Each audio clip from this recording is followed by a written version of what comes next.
and unwavering commitment to this vital cause. With a renewed sense of purpose, let us embark this day's deliberations, fostering meaningful dialogues and forging pathways to a more sustainable and resilient future. So I welcome you all on behalf of organizing team, myself, Dr. Gitanjali, and I am going to moderate this session. First, I would like to welcome our session chair, Dr. Sanjeev Kumar, who is Dean of Basic Sciences, Galgotia University, Greater Noida. May I please request Dr. Rajpala to please felicitate with him our planter. Sciences. With over 16 years of dedicated experience in teaching and research, he has consistently displayed a profound commitment to fostering workplace productivity and effectiveness. Dr. Sanjeev's academic journey began at Jawahar Navodaya Vidyalaya for schooling, and he continued with a bachelor's degree from Lucknow University. He furthered his academic pursuits, obtaining a master's and PhD in mathematics, a minor in computer science from G.B. Pant University of Agriculture Technology, Uttarakhand. Prior to his role at Galgotias, he had held significant academic and administrative positions at esteemed institutions such as UPES Dehradun, North Cap University Gurgaon, Sanskriti University Mathura. Instructional endeavors, which also an array of extracurricular programs that have greatly contributed to the holistic development of students. Please join me in extending a warm welcome to Dr. Sanjeev. We can give a big round of applause. A trailblazer in the field of math and an inspirational figure in academia. We welcome you, sir. Our second session chair, Professor Jaygopal Sharma, Head Department of Biotechnology, Delhi Technological University. May I request Dr. Rajbala to please felicitate sir with the potted plant.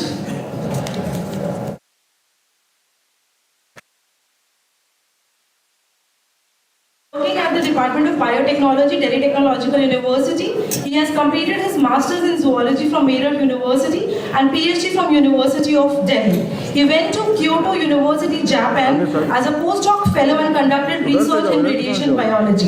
He continued the study in India as a senior research associate at CSIR. Then he joined Ministry of Science and Technology, Government of India as scientist. And he is actively involved in various Department of Biotechnology, Government of India funded national and international collaborative projects. His area of interest are aquaculture, bioremediation, medicinal and aromatic plants, and nanobiotechnology. He has been guiding more than MTech, PhD and postdoctorate students. We are truly honored to have Professor Jaygopal. May I request him to please join us? And I'm sure Sir's presence is undoubtedly going to enrich this session, and we are eagerly anticipating the insights and the wisdoms what our session chair are going to deliberate towards the end of the session. May I please request all the audience to please give a huge round of applause for our session chairs. Thank you. Moving ahead with the program, our invited speaker of the day, Professor Sanjeev Singh.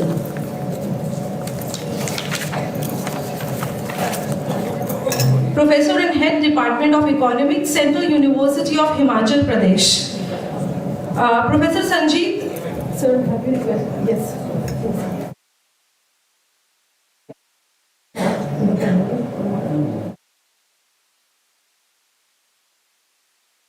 Sanjeev Singh is an esteemed academic figure, currently serving as Professor and Head of Department of Economics at Central University of Himachal Pradesh with a distinguished career in academia. He has made significant contributions to the field of economics, both in research as well as in education. Professor Singh's expertise and leadership have been instrumental in shaping the academic landscape, fostering a culture of intellectual curiosity and rigorous scholarships within the department. His dedication to the pursuit of knowledge and his commitment to academic excellence have garnered him widespread recognition among his peers and students alike. His specializations include gender disparities in rural work, international economics, welfare economics, environmental economics, macroeconomics, money and banking, international and national economic issues, Please join me in extending a heartfelt welcome to Professor Sanjeev. And this is over to you, sir. We welcome you and please share your background insights with all.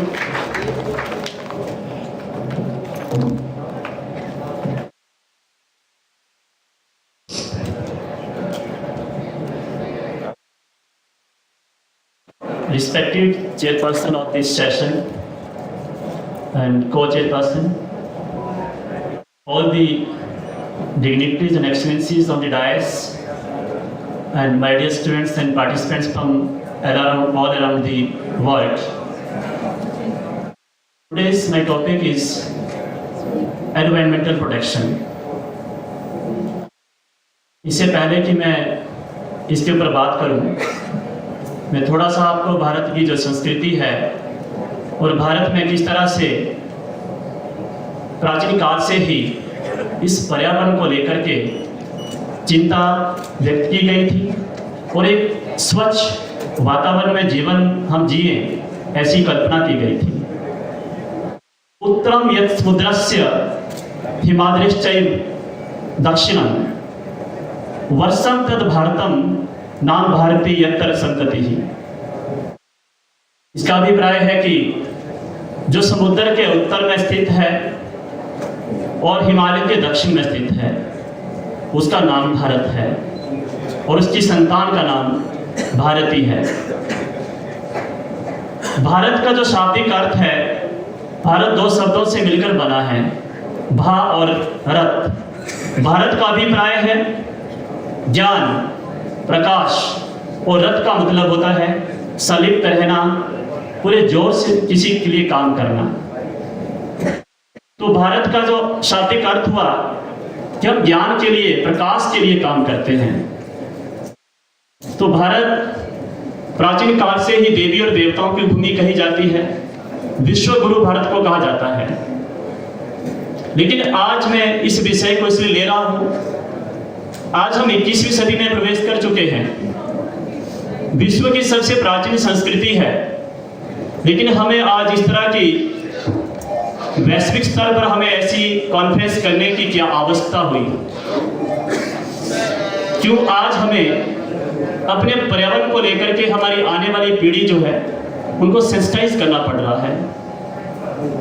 Lok Sabha में हमारे पूर्व प्रधानमंत्री श्रद्धेय श्रीमान अटल बिहारी वाजपेयी जी के मैं एक वक्तव्य सुन रहा था कि भारत कोई भूखंड नहीं है, ये भूमि का टुकड़ा नहीं है, ये जीता जागता राष्ट्र पौरुष है जिसके सिर पर कश्मीर रूपी मुकुट सजा है और चरणों में अरब सागर है। उन्होंने कहा था कि ये अर्पण की धरती है, ये तर्पण की धरती है, ये नंदन की भूमि है, अभिनंदन की भूमि है। यहाँ का कंकर कंकर शंकर है, यहाँ की नदी नदी गंगा है। हम जिएंगे तो इस देश के लिए, मरेंगे तो इस देश के लिए। और कहा कि मरने के बाद भी कोई हरिद्वार में जाकर के हमारी अस्थियों से कान लगा करके सुन लेना, एक ही आवाज आएगी, भारत माता की जय, भारत माता की जय।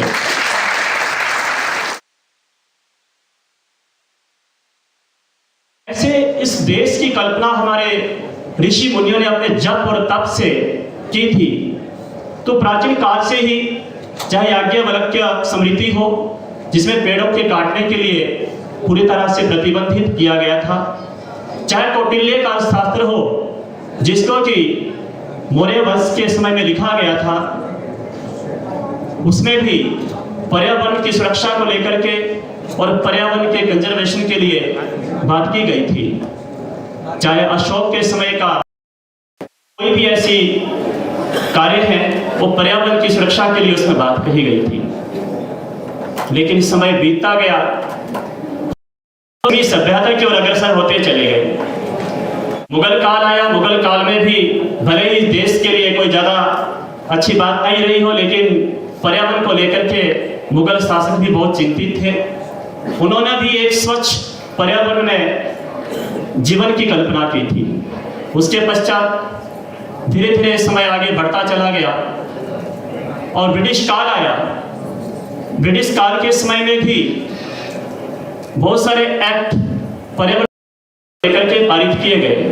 1853 में पहला जो पर्यावरण की सुरक्षा के लिए ब्रिटिश गवर्नमेंट इस देश के अंदर लाई थी, उद्देश्य था कि किस तरह से पानी में बढ़ता हुआ प्रदूषण को रोका जाए। 1857 में एक फैक्ट्री कंपनीज एक्ट आया, उसमें भी पर्यावरण की सुरक्षा को लेकर के बात कही गई। समय कम है इसलिए मैं थोड़ा जल्दी में इनको बताना चाहता हूँ, क्योंकि अगर ब्रीफली मैं अगर इनको डिटेल में एक्सप्लेन करूँ तो मेरे पास इतना समय नहीं है। 1860 में आईपीसी जो इंडियन पैनल कोड है वो लाया गया। उसमें भी बहुत सारी ऐसी धाराएं हैं जो कि कहीं ना कहीं पर्यावरण की सुरक्षा के लिए जिसके बारे में कहा गया है। इसी साथ समय बीतता गया और उसके पश्चात इंटरनेशनल एफर्ट्स हुए। बीइंग ए इकोनॉमिस्ट, एक अर्थशास्त्री होने के नाते मैं बताना चाहता हूं कि पिछले जो हाफ सेंचुरी है उसमें जो वर्ल्ड जीडीपी है वो डबल हुआ। हमने विकास के साथ विनाश किया। इस पर्यावरण को पूरी तरह से इसका कोई ध्यान नहीं रखा। हमारा सिर्फ एक ही मकसद हो गया कि हमारा जीडीपी पूरी दुनिया में सबसे आगे हो। इसके लिए हमने एफर्ट्स किए और पूरी दुनिया के इकोनॉमिस्ट इसके विटनेस बने कि हमने बहुत डेवलपमेंट किया। लेकिन विकास के साथ जो विनाश हुआ वो इकोलॉजिस्ट जानते हैं। इकोलॉजिस्ट ने इस विकास के साथ साथ इस पर्यावरण का विनाश होते हुए देखा और सभी ने अपने एफर्ट्स किए और आज हम इस स्टेज में पहुंचे हैं।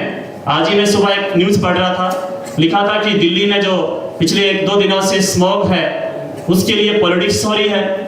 राजनेता एक दूसरे को ब्लेम कर रहे हैं कि इस तरह से हो रहा है, ऐसे हो रहा है।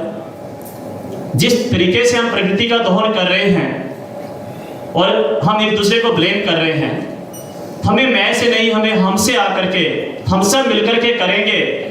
इससे निकल करके अपने आप एक जिम्मेदारी लेनी पड़ेगी कि मैंने अगर प्रदूषण फैलाया है तो मुझे ही इसको ठीक करने के लिए एफर्ट्स करने पड़ेंगे। इस तरह से इस कल्पना के साथ हमें चिंतित होना पड़ेगा, तभी जाकर के इस तरह के जो अंतर्राष्ट्रीय सम्मेलन हो रहे हैं उनका कहीं ना कहीं जो हमारा पर्याय है वो चरितार्थ होगा और उसका हमें फायदा मिलेगा। ये तो आने वाली जो हमारी भविष्य की पीढ़ी है, जिस तरह से आज हमारा खाना पीना है, रहना है और हमारा जो आहार विहार है वो सब कुछ प्रदूषित हो चुका है। हम भविष्य की पीढ़ी को क्या देने वाले हैं?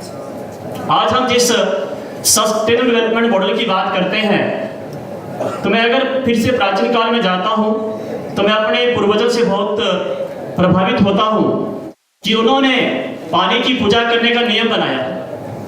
हमारे पूर्व राष्ट्रपति डॉक्टर एपीजे कलाम ने कहा था कि it is a right time to connect the education with spirituality. उन्होंने इस शताब्दी में कहा, लेकिन हमारे पूर्वजों ने उसमें इसको चरितार्थ किया। जहां पानी के कंजर्वेशन की बात थी, जहां पेड़ों के कंजर्वेशन की बात थी, तो उन्होंने उसकी पूजा करने की ओर ले गए। इसी कारण हम एक ऐसी संस्कृति से आते हैं जहां पर पहाड़ों की पूजा होती है, पहाड़ों को हम लोग अपना देवता मानते हैं, जहां पशुओं की पूजा करते हैं, जहां पर हम पानी की पूजा करते हैं, पेड़ पौधों की पूजा करते हैं। लेकिन समय के बदलने के साथ साथ हम लोगों ने पूजा के साथ साथ गंदगी फैलाना भी आरंभ किया। आज गंगा की हालत ऐसी है जिसको हम सबसे पवित्र नदी मानते हैं। आज उसके लिए बहुत सारी कैंपेन चलाई जाती है और बहुत सारे लोग सोशल एक्टिविस्ट आगे आते हैं, सरकार के आगे उसके लिए मांग रखते हैं कि गंगा साफ होनी चाहिए। बहुत सारे पॉलिटिशियन वादा करते हैं कि हम ऐसा करेंगे, गंगा को साफ रखेंगे। लेकिन अभी आप देखेंगे कि जो सप्त सिंधु क्षेत्र है उसकी जितनी नदियां हैं वो जिस तरह से बर्बाद कर दी गई है, जिस तरह से उनका पानी पीने लायक नहीं रहा है। मैं हिमाचल से हूँ और हिमाचल की न्यूज़ आप लोगों ने सुनी होगी। अभी जब बरसात का समय था तो हिमाचल में लगातार फरवरी मंथ से लेकर के अगस्त तक लगातार बारिश हुई। तो लगातार वहाँ पर जो डिजास्टर आया, कितने ही लोग मारे गए, 43,000 लोग जो है वहाँ पर बेघर हो गए, अभी भी टेंटों में रह रहे हैं। जितने भी पहाड़ थे सारे स्लाइड हुए। तो उसका मेन रीजन क्या था? जिस संस्कृति में हम विश्वास करते हैं वहाँ पर एक बिजली महादेव का मंदिर है जहाँ के लिए सरकार झूला बनवा रही है।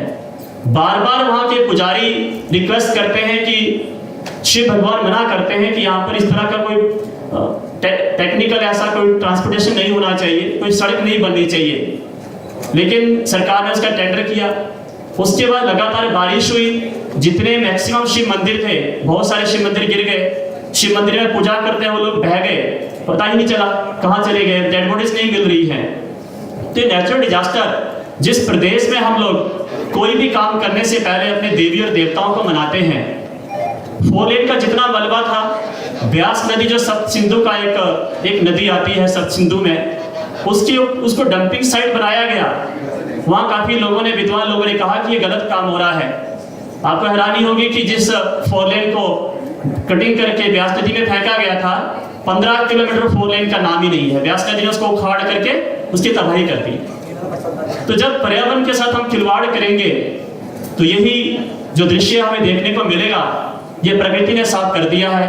ये हमारे इस देवभूमि की जो देवी और देवता हैं उन्होंने क्लियर कर दिया है। हम जितने मर्जी साइंटिफिक हो जाएं, हम जितना मर्जी हम साइंस डेवलप कर लें, आज साइंस ये नहीं बता पा रही है कि जितना डिजास्टर हिमाचल में आया है उसका रीजन क्या है, क्लाउड बर्स्ट क्यों हो रहा है, इसको साइंस नहीं बता पा रही है। लेकिन हमारे देवी और देवता कहते हैं, जब लोगों ने जाकर रिक्वेस्ट किया कि हम झूला नहीं बनने देंगे तो डिजास्टर रुक गया, उसके बाद डिजास्टर नहीं हुआ। नहीं तो लगातार हमारा जिस तरीके से वहां पर काम चल रहा था, तो इसीलिए हमारी जब जो जरूरतें थी इच्छाओं में बदल गई, हम धीरे धीरे जरूरतों के लिए नहीं बल्कि इच्छाओं के लिए काम करने लगे। आज हम एक घर में 3-3 गाड़ियां रखते हैं। डेली जब हम गाड़ियों में अकेले जाकर के सफर करते हैं तो इससे हमारा पर्यावरण प्रदूषित हो रहा है। हम पर्यावरण के लिए कुछ नहीं कर रहे हैं। हम वर्ष में अगर एक व्यक्ति अपने जन्मदिन के उपलक्ष्य में भी एक पेड़ लगाएं तो कहीं ना कहीं हम पर्यावरण को हम सुरक्षित रख सकते हैं।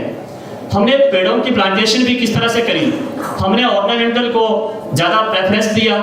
जो हमारे ऐसे पेड़ पौधे थे जो हमारे पर्यावरण को सुरक्षित रखते हैं, कहीं ना कहीं पर्यावरण की सुरक्षा के लिए जो आवश्यक होते हैं, हमने उनको रिप्लेस किया ऑर्नामेंटल से। हमने अच्छे गार्डन बना दिए, वो अच्छी बात है, लेकिन ऐसे अननेसेसरी प्लांट्स लगा करके हमने पर्यावरण को दूषित करने का हर संभव प्रयास किया है। हम आज पेस्टिसाइड और केमिकल फर्टिलाइजर का यूज कर रहे हैं, लेकिन हम जो हमारी ऑर्गेनिक फार्मिंग है हम उसको भूल बैठे हैं। इसका लगातार हमारा पर्यावरण प्रदूषित होता चला जा रहा है।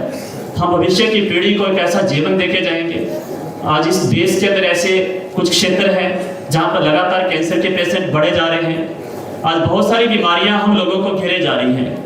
हमारी भविष्य की पीढ़ी जो हमारा भविष्य है, जिसके लिए हमारी सरकार, हमारे पॉलिटिशियन बड़े प्राउड के साथ बड़े बड़े मंचों से कहते हैं कि 21वीं सदी जो है वो भारत की है, क्योंकि जो भारत का डेमोग्राफिक जो कंपोजिशन है वो इस तरह से है कि हमारी जो 65% पॉपुलेशन है, जो आज young minds of this new India in front of me जो बैठे हैं, मेरे सामने बैठे हैं, जो आने वाला भविष्य है, अगर हम इस तरह का पर्यावरण को छोड़ के जाएंगे, वो किस तरह से अपनी एफिशिएंसी को इस देश के लिए दे पाएंगे। मुझे इस बात की बहुत चिंता है और मैं चाहता हूं कि जो प्राचीन काल से हमारी पद्धति थी जिससे हम चल रहे थे कि हम एक सस्टेनेबल जो मॉडल की बात करते थे कि किस तरह से हमें इच्छाओं को छोड़ करके हमें जरूरतों के ऊपर ध्यान आकर्षित करना पड़ेगा, कि हम ऐसा ना हो कि आलीशान बंगला जिसमें हमारे 100 कमरे हो और सोने के लिए सिर्फ उसमें 2 लोग हो, इससे हमें बाहर निकलना पड़ेगा, हमें इच्छाएं त्यागनी पड़ेगी। लगातार एफर्ट्स हुए, चाहे United nation conference of Stockholm में 1972 में, उसके बाद जो एफर्ट्स हुए तो भारत के संविधान जो कि आज़ादी के तुरंत बाद हमारा संविधान बना, हमने लागू किया। कुछ एक डायरेक्टिव प्रिंसिपल्स को छोड़ करके, जो डायरेक्टिव प्रिंसिपल्स थे 39B, 47, 48, 49, उनको छोड़ करके संविधान में कहीं भी पर्यावरण सुरक्षा के लिए, पर्यावरण की सेफ्टी के लिए कहीं भी कोई जिक्र नहीं किया गया, क्योंकि उसमें मुझे लगा कि उसमें के जो शिक्षाविद थे या जो विद्वान थे जिन्होंने कि संविधान लिखा, उनको लगा कि हमारे देश में इसकी अभी आवश्यकता नहीं है, इसलिए उसके बारे में जो डायरेक्टिव प्रिंसिपल्स थे उसमें सिर्फ स्टेट को डायरेक्ट किया गया था कि कहीं ना कहीं वो पर्यावरण के लिए कुछ ना कुछ उसमें स्कोप रखा गया था। लेकिन 1972 में जब स्टॉकहोम में यूएन कॉन्फ्रेंस हुई, उसमें जब पर्यावरण को लेकर के वैश्विक स्तर पर चिंता व्यक्त की गई, तो उसी का परिणाम था कि 1976 में जब 42nd अमेंडमेंट हमारे कॉन्स्टिट्यूशन में हुआ, उसमें हमें पर्यावरण को लेकर के कड़े नियम बनाने की जो है वो जरूरत पड़ी। और आज हम जिस स्टेज से गुजर रहे हैं, वो चाहे दिल्ली हो, चाहे हिमाचल हो, जहाँ हिमाचल को दिल्ली के लंग्स कहा जाता है। अगर हिमाचल में थोड़ी सी बर्फ गिरती है तो दिल्ली और हरियाणा पंजाब में थोड़ी सी ठंडक पड़ती है। आज वहाँ पर डिजास्टर से बुरा हाल है। तो हमें इस विषय के ऊपर फिर से मैं यही कहूँगा, यही कहना चाहूँगा कि हमें चिंता करने की ज़रूरत है। और इस तरह के कॉन्फ्रेंसेज में जब हम लोग आते हैं, हम सिर्फ यहाँ पर पेपर पढ़ के या पीपीटी प्रेजेंट करके जा करके भूल ना जाए, जा करके सो ना जाए। हमें छोटे छोटे एफर्ट्स करने हैं। एक समय था हम लोग अपने घरों में हम गाय पालते थे, वहाँ से हमें जो दूध, घी और इस तरह के डेयरी प्रोडक्ट्स हमें मिलते थे। लेकिन आज आप कोई भी फंक्शन कर लीजिए, आपको अगर 100 क्विंटल पनीर भी चाहिए आपको मिल जाएगा, लेकिन गाय कोई नहीं पाल रहा है। ये कहाँ से आ रहा है? ये सारी चीज़ें जो है वो सिंथेटिक आ रही है, सारा पर्यावरण को प्रदूषित करने वाली चीज़ें हैं। उसके साथ साथ हमारी सेहत के साथ भी खिलवाड़ हो रहा है। तो मैं चाहता हूं कि मैं हिमाचल में मैं गाय की रक्षा के लिए मैं जहां जिस सेंट्रल यूनिवर्सिटी में हूं, वो एरिया देहरा गोपीपुर आता है। उसको प्राचीन समय से ही श्री कृष्ण भगवान की भूमि कहा जाता है। वहाँ पर बहुत सारे, गोपीपुर इसलिए कहते हैं, बहुत सारी वहाँ पे गायें लोग पालते हैं। आज भी वहाँ पर गलियों में गाय घूमती है, कम से कम 4 से 5 हज़ार गायें वहाँ पे आवारा घूमती है। तो मैं उनके लिए अपने जॉब के साथ साथ उनके लिए पिछले कुछ समय से काम कर रहा हूँ, कुछ एफर्ट्स कर रहा हूँ, और इसी कारण आज यहाँ सबके बीच में हूँ। क्योंकि जब हम इस तरह से स्टेट कैपिटल को छोड़ेंगे, कहीं ना कहीं हमारा पर्यावरण उससे भी प्रदूषित होता है। गाय जहाँ पर मर जाती है, जब उसका मालिक कोई नहीं है, उसको कई समय तक कोई नहीं उठाता है, जिससे एयर पॉल्यूशन, वाटर पॉल्यूशन, सब तरह का पॉल्यूशन होता है। जब हम उसी गाय को घर में पालते थे, आसपास का हमारा जो जड़ी बूटियाँ खा करके जो भी हमें प्रदान करती थी, उससे हमारा स्वास्थ्य भी ठीक रहता था और जो एक फूड चेन है वो भी बनी रहती थी। ये सब कुछ पिछले कालखंड में डिस्टर्ब हुआ है। तो मैं यहाँ पर उपस्थित सभी विद्वानों से आग्रह करता हूँ, सभी विद्यार्थियों से, शोधार्थियों से, और जितने भी पार्टिसिपेंट पूरे देश से और बाहर से यहाँ पर आए हैं, मैं उन्हीं सभी से हाथ जोड़ के यही आग्रह करता हूँ कि हमें इस तरह के, अब तो वो भी समय नहीं रहा कि चिपको आंदोलन, अगर हम चिपक भी जाएंगे तो ऐसी मशीनें आ चुकी हैं जो हमें उठा करके पेड़ों के साथ, पेड़ों को पूरा उठा करके वहाँ बाहर फेंक देती है। इतनी फास्ट मशीनें आ चुकी है। हमने साइंस में इतनी डेवलप कर लिया है, लेकिन हमने प्रकृति की ओर ध्यान नहीं दिया। कोरोना वायरस के समय में जो कुछ घटित हुआ वो आप सबके सामने है। वो भी प्रकृति के द्वारा एक खुद को रिवाइव करने का एक आई थिंक प्रयास था, चाहे वो मैन मेड था, चाहे जैसे भी था, लेकिन एक प्रयास किया गया था प्रकृति की ओर से। और मुझे पूरा याद है कि मैं हिमाचल से हूँ, तो जलंधर से लोगों की न्यूज़ आती थी कि पिछले 40-50 वर्षों से जो हिमाचल के पहाड़ जलंधर से नहीं दिखते थे, वो दिखना शुरू हो गए थे। तो ये सारा जो है वो हम प्रकृति के काम करें, हम बड़े एफर्ट्स ना करके हम छोटे एफर्ट्स से स्टार्ट करें। बसंती में यही मैं ये चाहता हूँ, यही आप लोगों से आग्रह करता हूँ कि हम सभी मिलकर के, और जब तक हम मैं से काम नहीं करेंगे कि मुझे करना है, हम करेंगे तब कभी नहीं होगा।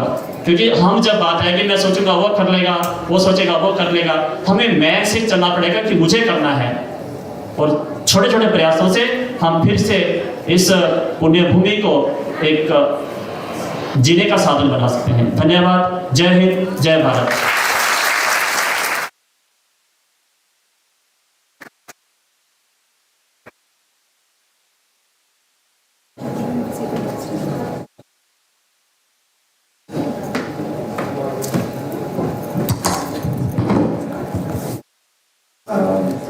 Thank you, Professor Sanjeet Singh. Next up, invited speaker, Professor Pradyut Bhattacharya.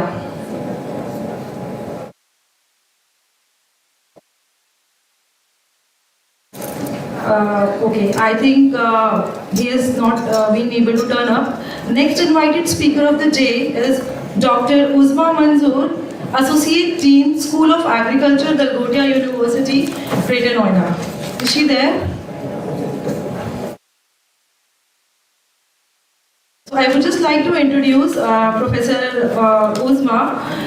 It is with great honor that we invite her to the stage. Dr. Manzoor is a distinguished academician with a profound expertise in area of plant protection, entomology and integrated pest management.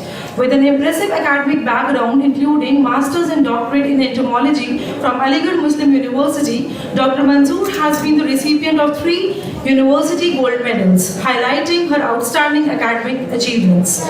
Her professional journey spans over 8 years, during which she has served as an assistant professor, program coordinator, and an integral member of AICRP, Honeybees and Pollinators at IARI, Indian Agricultural Institute, New Delhi, demonstrating her dedication to the advancement of agricultural scientists. Dr. Manzoor's contribution extend beyond academia, as she has actively participated in various national and international conferences and has played a pivotal role in curriculum development and accreditation processes, including her involvement with NAC and ICAR. Furthermore, her commitment to fostering innovation and entrepreneurship among the students is evident through her completion of advanced training under the institution's innovation cell of MHRD, Government of India.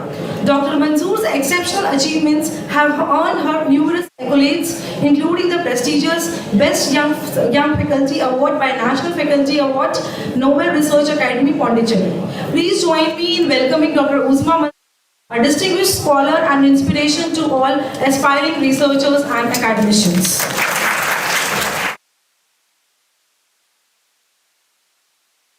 Thank you so much. Good morning.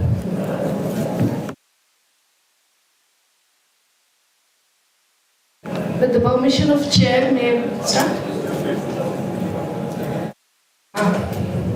I believe the majority of the participants in the conference are from agriculture background. So I have chosen a topic much relevant to agriculture, and it is climate-proof insect pest management. Global climate change poses potential threat to environment, agricultural productivity and production throughout the globe. Intergovernmental Panel on Climate Change, it's a UN body to assess the science behind the climate change. It has predicted an increment in the mean temperature from 1.1 to 5.4 degrees Celsius towards the year 2100. So this would result in extension of geographical range of the insect pest, increased overwintering and rapid population growth, changes in insect-host plant interactions, increased risk of invasive pests, impact on arthropod diversity and extension of species. I am talking in context of the insects. Change in the synchrony between insect pests and their crop host, introduction of alternative hosts as green bridges, and reduced effectiveness of crop production technologies. Climate change will also result in increased problems with insect-transmitted diseases. These changes will have major implications for crop protection and food security. The need to increase and sustain food production right now is most urgent and important. There is a need to have a concerted look at the likely effects of climate change on crop protection and devise appropriate measures to mitigate the effect of climate change and food security. There is a definite mechanism for management of the insect pest, and we call it integrated pest management. There are various strategies in this integrated pest management. We have the monitoring, we have detection of the changes in insect distribution and pest population, we have pest forewarning, we have other innovative approaches, and we have various pest management components. Monitoring is the backbone of the integrated pest management. It involves systematically checking the fields for pests and natural enemies at regular intervals, checking your crops regularly. The climate change will have major effect on the geographic distribution of the insect pest, and thus change in the species distribution and stratification. The pest forewarning and pest forecasting will help in cautioning the farmers about impending pest situation and adoption of preventive measures. Use of innovative approaches like biotechnological approaches, use of LLO chemicals, use of repellents, antifeedants, they would also change in the current scenario of the climate change. Then we have the major pest management components, which include the cultural control, the physical control, and the chemical control. All these are the pillars of integrated pest management, and they are likely to be affected in the current times of the climate change, and thus would need appropriate change for sustaining. Now the tactics of these integrated pest management approaches and how would they change in the current climate change scenario. We will take up each set of components separately. Host plant resistance, it's one of the major components of the integrated pest management, and how we have to change it in the current times of climate change to make this more proper and appropriate.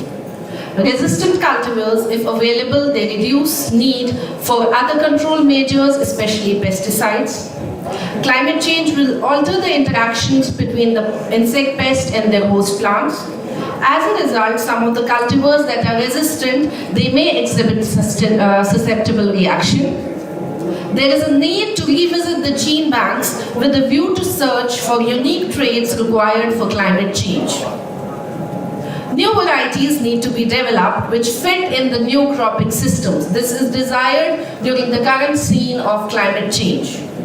Wild varieties which would have tolerance to temperature and high carbon dioxide levels, they need to be used for breeding.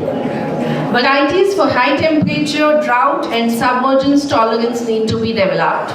Varieties which respond to high carbon dioxide, varieties with high fertilizer and radiation use efficiency need to be developed. Coming to the next tactic of IPM, the biological control. Climate, it's important to understand the influence of global warming and climate change on species diversity and cropping patterns, and the influence on the abundance of insect pests and their natural enemies. To ensure that the biocontrol methods work, we have to consider the following points. Refuge habitats that support a high abundance and diversity of predators need to be developed.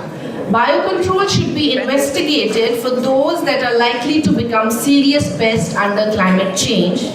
Introducing additional species of biocontrol agents and predictive models used to optimize the introduction of new natural enemies. Breeding of temperature-tolerant natural enemies is a prerequisite in the times of climate change. There are various natural methods which we can focus on. Increase in soil organic matter, mulching, reducing unnecessary cultivation, interplanting crops and planting trees. We all know there are various cultural approaches which a farmer takes while managing its pest in the field, like sanitation, the crop rotation, mulching, border crops, trap crops, pasturage. Now, in the times of climate change, these all will need to be revamped and revisited and new components to be added in the cultural methods of integrated pest management, where sustainable water use can be achieved through methods like drip irrigation. Cultural practices like mulching, crop rotation, intercrops should be enhanced for better insect pest management in times of climate change. Planting of appropriate plants and cultivars is a sensible pest prevention method. Physical barriers like greenhouses, screens, mulches, they would be very effective. Green manure incorporation in the soil would serve as a very good management option. Cold storage, heated storage, flaming, depending upon the prevailing climate conditions, need to be checked. Finally, the chemical method. If nothing works for management, we opt for chemical control and integrated pest management, and this also has to be taken care of in the times of climate change. Crop protection cost and the resulting benefits will change as a result of global warming. More carbon dioxide would increase plant canopies. Rate of insect multiplication might increase with increase in carbon dioxide temperature. This would in turn lead to increase in the requirement of pesticide, but it's not possible to increase the requirement. Rather, we have to accommodate the existing or even lower the amount of pesticides we use. For that, we need to study how the climate change will affect development, incidence and population dynamics of the pest. We need to alter the time of spray to make the method more conducive. We need to prepare new formulations for better results. We need to change the strength and dosage of the formulations. We need proper monitoring and forecasting of the pest is very important so that there is no indiscriminate use of the pesticide on the crop canopies. To conclude with, climate change underlines the importance of sustainable agricultural production system. The more stable an agricultural ecosystem, the better it can cope with the additional stress factors induced by climate change. It's also very important to keep ahead of the undesirable pest adaptations, and therefore it is very important to carefully consider climate change for planning research and development efforts for pest management in future. So the need of the hour is to assess the efficacy of various pest management technologies under diverse environmental conditions and develop appropriate strategies for pest management to mitigate the effects of climate change. Thank you.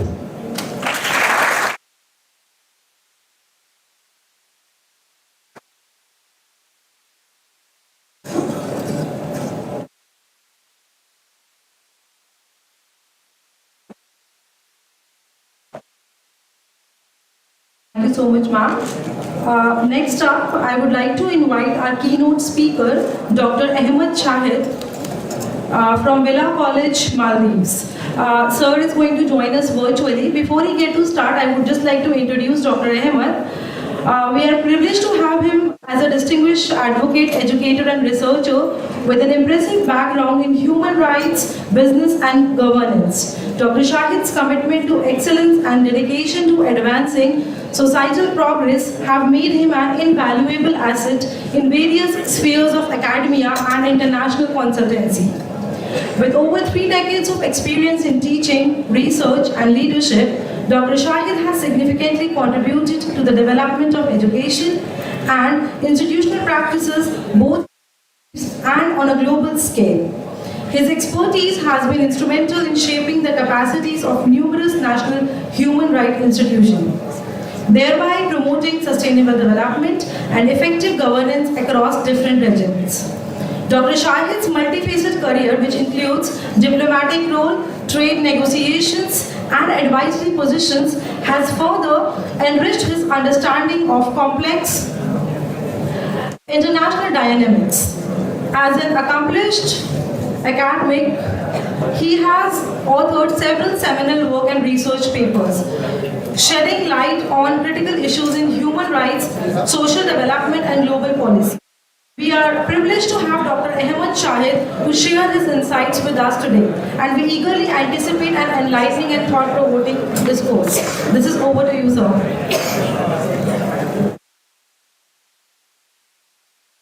Thank you very much. I hope is clear. Yes, sir, you are perfectly audible. Right. Sorry, just trying to get this sorted out.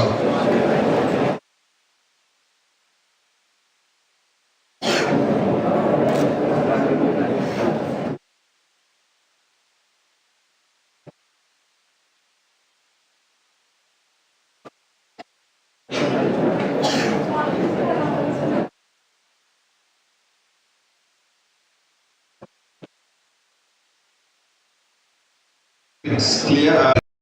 Many of you must be aware of the current developments globally in relation to the environmental rights being recognized and also making a huge contribution to our world. As you may recall, last year the United Nations adopted a resolution which recognizes the right to sustainable environment, which is recognized globally. And sustainable environment is essential for the full environment of all human rights.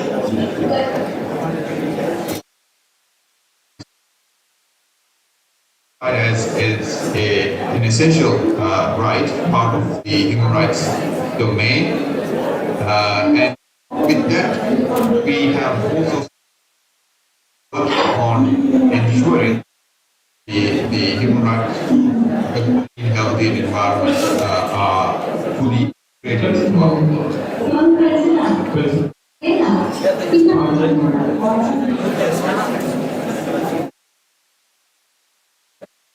We also recall, I'm not sure if the presentation. Is it? There seems to be some technical issues on my end.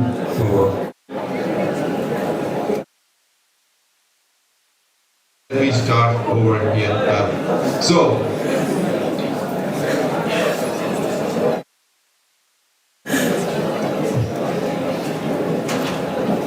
And just last month, the Asia Pacific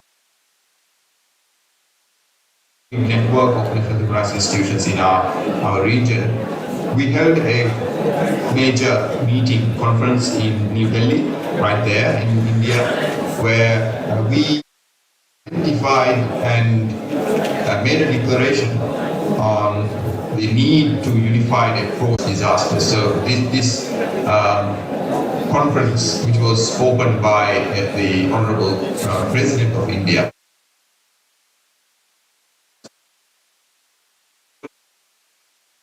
strengthening our environmental rights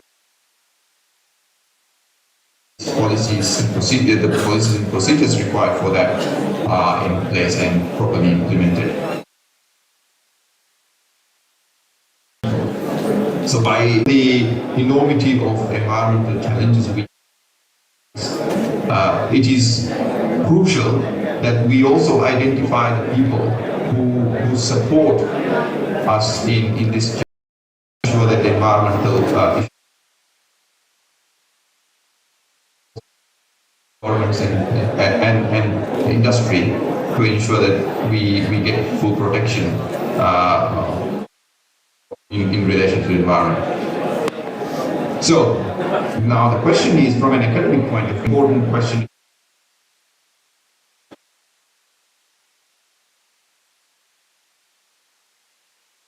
As a practitioner, honorable,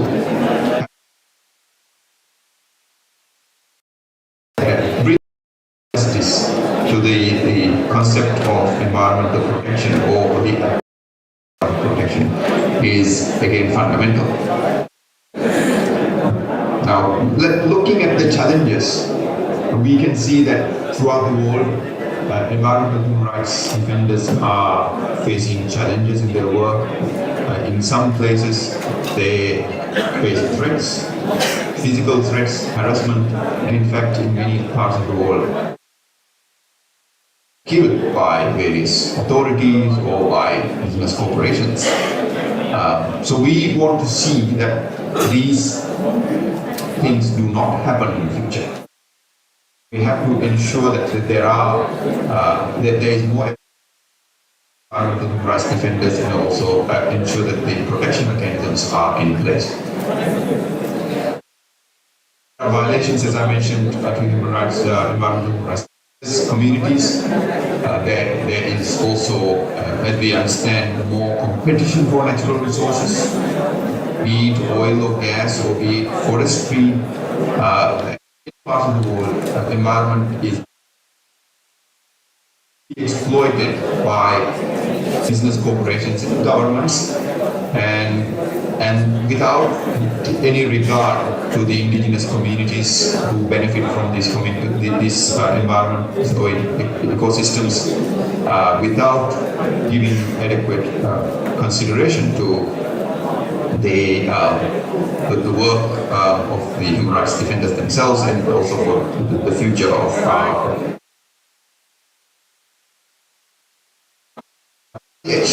I will very quickly run through some of the work we are doing and some of the work that you as academics and researchers, scholars and policymakers can do. So as I mentioned, as I have put here, these problems should be addressed, but that require support of government, civil society, academia, and organizations, and everyone, in fact. Now, many aspects I'll be touching upon.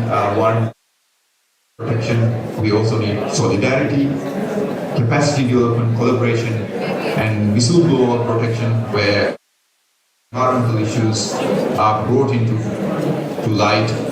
Make sure that those who talk about them get protection, and other aspects related to human rights protection. Now, The most common and the most powerful tool, I think, is to raise awareness on the work of defenders and work of environmental human rights defenders, especially, and so creating public awareness and making sure that people know in relation to the environment and what environmental human rights defenders are doing will help in creating and garnering support to their work. The other is, of course, legal protection. We need to have stronger laws, stronger policies to encourage governments to enforce environmental protection in all aspects, in all areas, and making sure that people who work to preserve the environment are also given support. And we also, as I mentioned earlier, the Delhi Declaration of the Asia Pacific Forum this year identifies national human rights institutions and other agencies which can work collaboratively, and internationally as well as regionally, to ensure that the human rights defenders' work are brought into light and given protection. We also have certain solidarity networks which are established. It can be at the national, very local level, and then making sure that capacity building support is provided to the human rights defenders, environmental human rights defenders, and strengthen their advocacy skills and knowledge. In many parts of the world, emergency response mechanisms where response can be provided to address urgent actions or issues which require urgent actions. And we also have financial support mechanisms for environmental protection and supporting environmental human rights defenders. We also can work, or the academia especially can work very, very closely with the community and doing research, building their capacity, developing good practices, good policy guidelines, and also making sure that the communities are empowered, communities are given the right tools to address these issues. And media, of course, can play an important role in bringing issues to light. We also have mechanisms which can be used or utilized and work with governments, and in particular, as I mentioned earlier, we need to create an overall understanding, strengthen our understanding of the environmental issues and the work of human rights defenders. Now, what I've said so far is essentially relevant to all communities, all countries, all societies, be it India or Sri Lanka or Maldives, any country in the world has the need for the environment and to protect the environment. That can happen more effectively if we to work on this and especially provide support to the human rights defenders themselves. So I will be just touching upon very briefly on the work of National Human Rights Institution. India also has the National Human Rights Commission, and the countries around the world have National Human Rights Institutions who play a very key role in promoting, protecting environmental and human rights defenders. Most of the time, they work very well in advocating and creating awareness, and that they civil societies, with governments, with public, and also with the human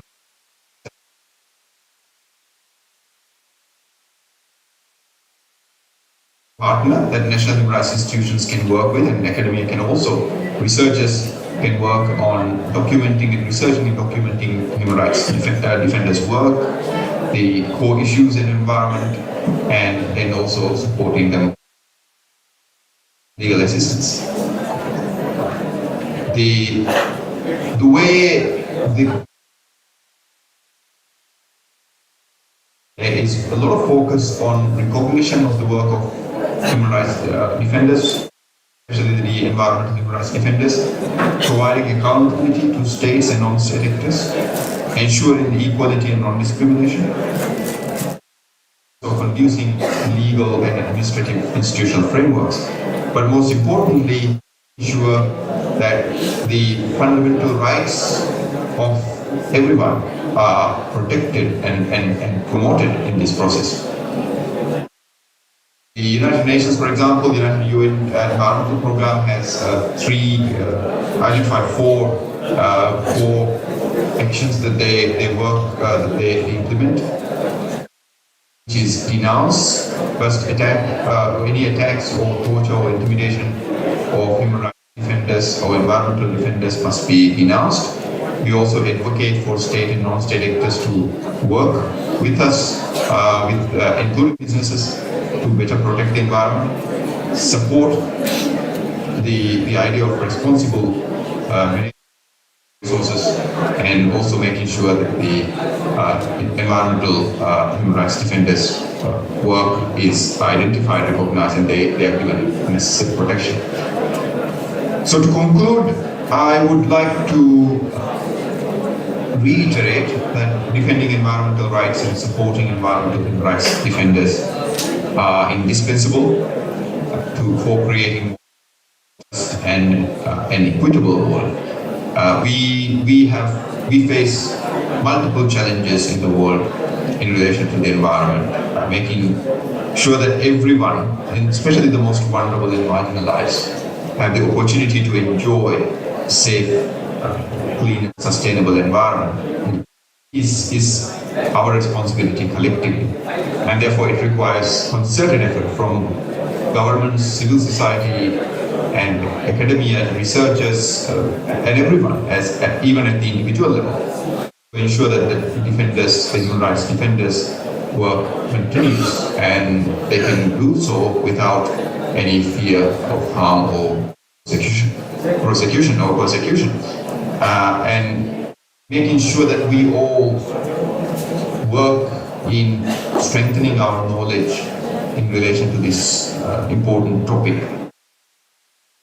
Building more research capacity, building more knowledge will be an important step for us to ensure that the environmental human rights defenders' work is supported. And once again, thank you very much for giving me this opportunity to participate in this conference, and very much looking forward to receiving any feedback. And also, hopefully, I'll be able to participate next year physically. Thank you very much.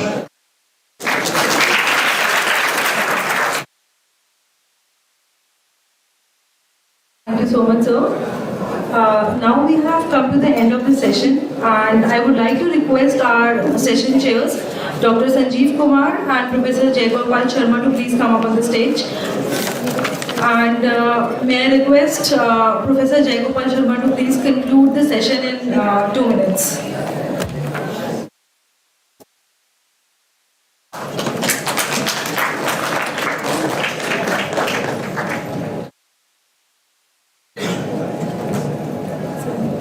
Good morning, everyone. Thank you, Dr. Nagar. So first of all, the first speaker was from Himachal. He talked about the Professor Sanjeev Singh, very nice presentation, and talked about the many things like 1853 first act on environment, and he talked about the environmental conservation, and very nicely उन्होंने mention किया याकवल के बारे में, कौटिल्य के बारे में, definition of Bharat की परिभाषा क्या है, इसके बारे में बहुत अच्छे से उन्होंने कहा। आप डॉक्टर साहब बोलो 2 मिनट बोलना है,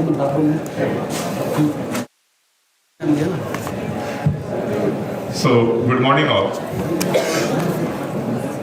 यदि मैं तीनों की बात करूं तो एक चीज बड़ी कॉमन थी, तीनों कहां से बिलोंग करते थे, एक हिमाचल से, एक कश्मीर से और एक मालदीव से। यदि सोचिए कि ग्लोबल वार्मिंग हो रही है या कुछ भी इफेक्ट हो रहा है, who is going to have more impacted? all these three reasons at first. Himalaya is going to be in the dangerous form.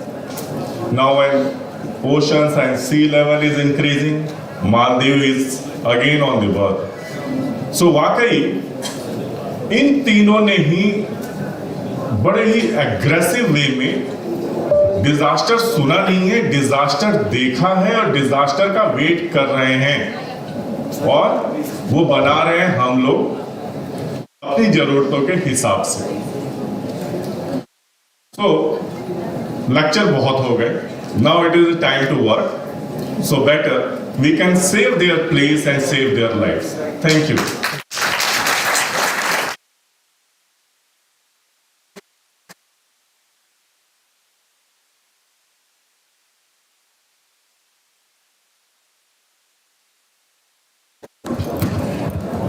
Now I would request our session chairs to please felicitate our invited speakers. I would like to call Professor Sanjeet Singh from Central University of Himachal Pradesh on stage, followed by Dr. Uzma Manzoor from Galgotias-University.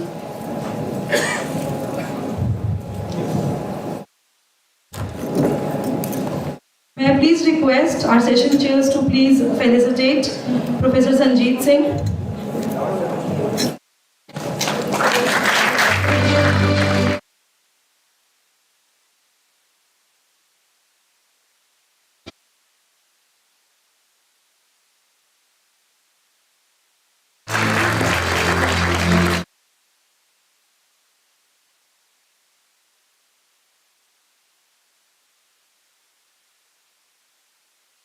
May I request Dr. Uzma Manzoor from Galgotia University to please come up to the stage.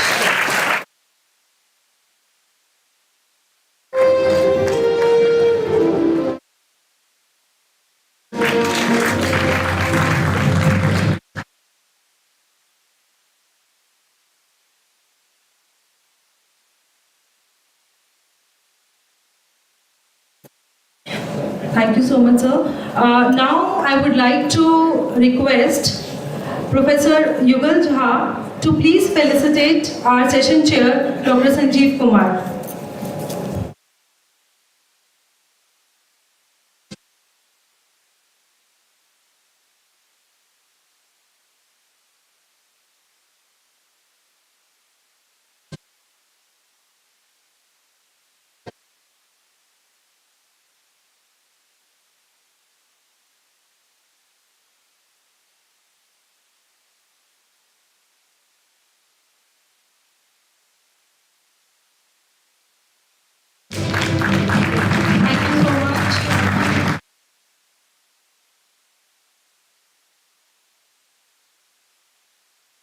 Next up, I would like to request Major General Dr. Shri Pal to please felicitate our session chair, Professor Jayagopal Sharma.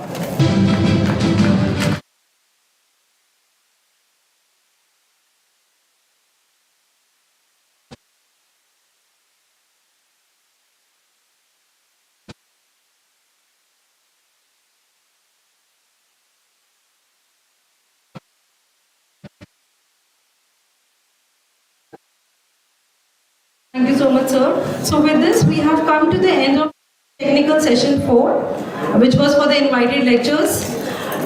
Next, we are shortly going to resume within another 2-3 minutes session, which is about plenary session, which is talking about sustainable development goal number 3, good health, and sustainable goal number 13, climate change. Thank you so much.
beginning with the next session, which is the plenary session, I would like to request all the dignitaries to please come up on the stage and take their seats.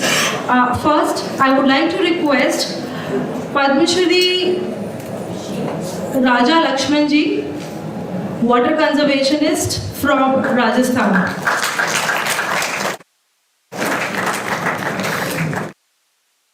Next, I would like to call Major General Dr. Shri Pal on the stage. Next, I would like to call Dr. Malti Goyal, President Climate Change Research Institute, New Delhi, and Advisor and Scientist G from Ministry of Science and Technology.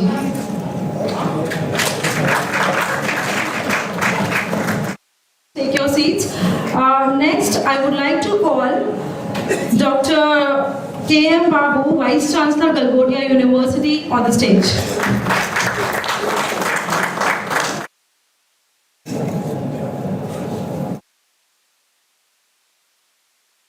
Thank you so much. Now, I would like to request Dr. to please felicitate our eminent Padma Shri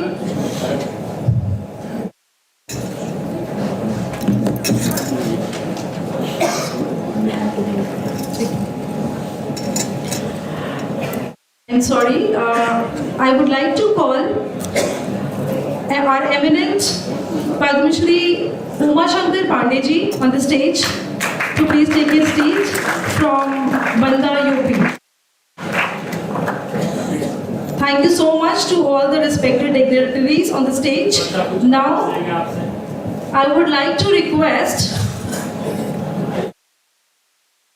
for the welcome of our experts sitting on the dais, may I request Dr. Jitendra K. Nagar to please felicitate our keynote speaker, Padma Shri Raja Lakshmanji from Rajasthan, with a potted plant.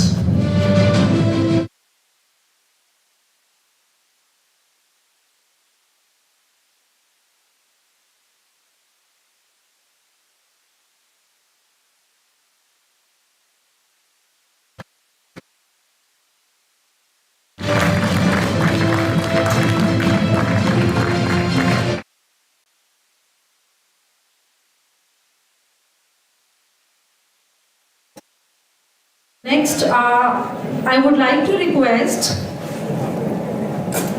Vice Chancellor Sir K.M. Babu to please welcome Major General Dr. Shri Pal.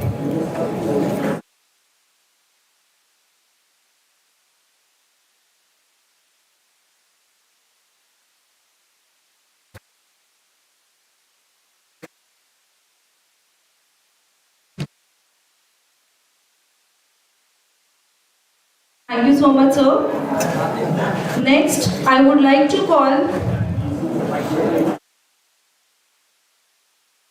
Shashi Poonam from Central University of Himachal to please felicitate Dr. K.M. Babu.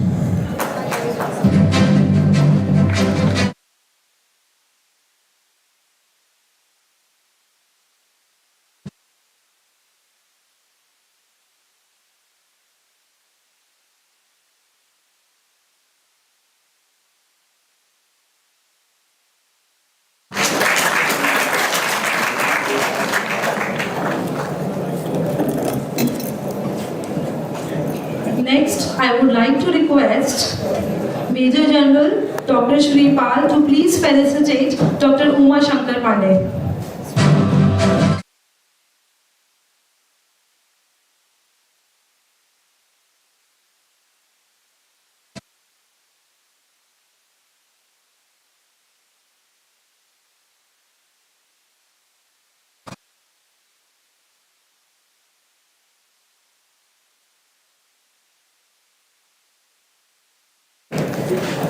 Thank you so much, sir. We welcome all our respected dignitaries on the stage.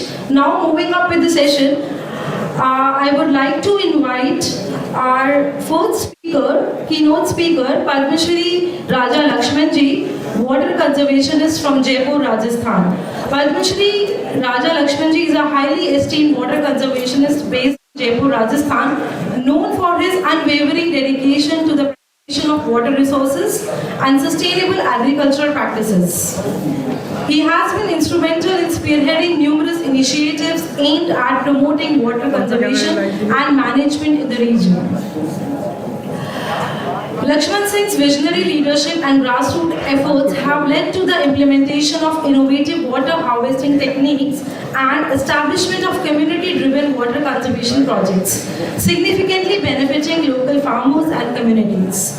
His profound understanding of the local ecosystem and his relentless advocacy for sustainable farming practices have earned him widespread recognition and acclaim in the field of water conservation. Through his tireless efforts and proactive engagement with local communities, Raja Lakshman Singh has played a pivotal role in raising awareness about the importance of water conservation and the need for sustainable agricultural practices in the arid region of Rajasthan.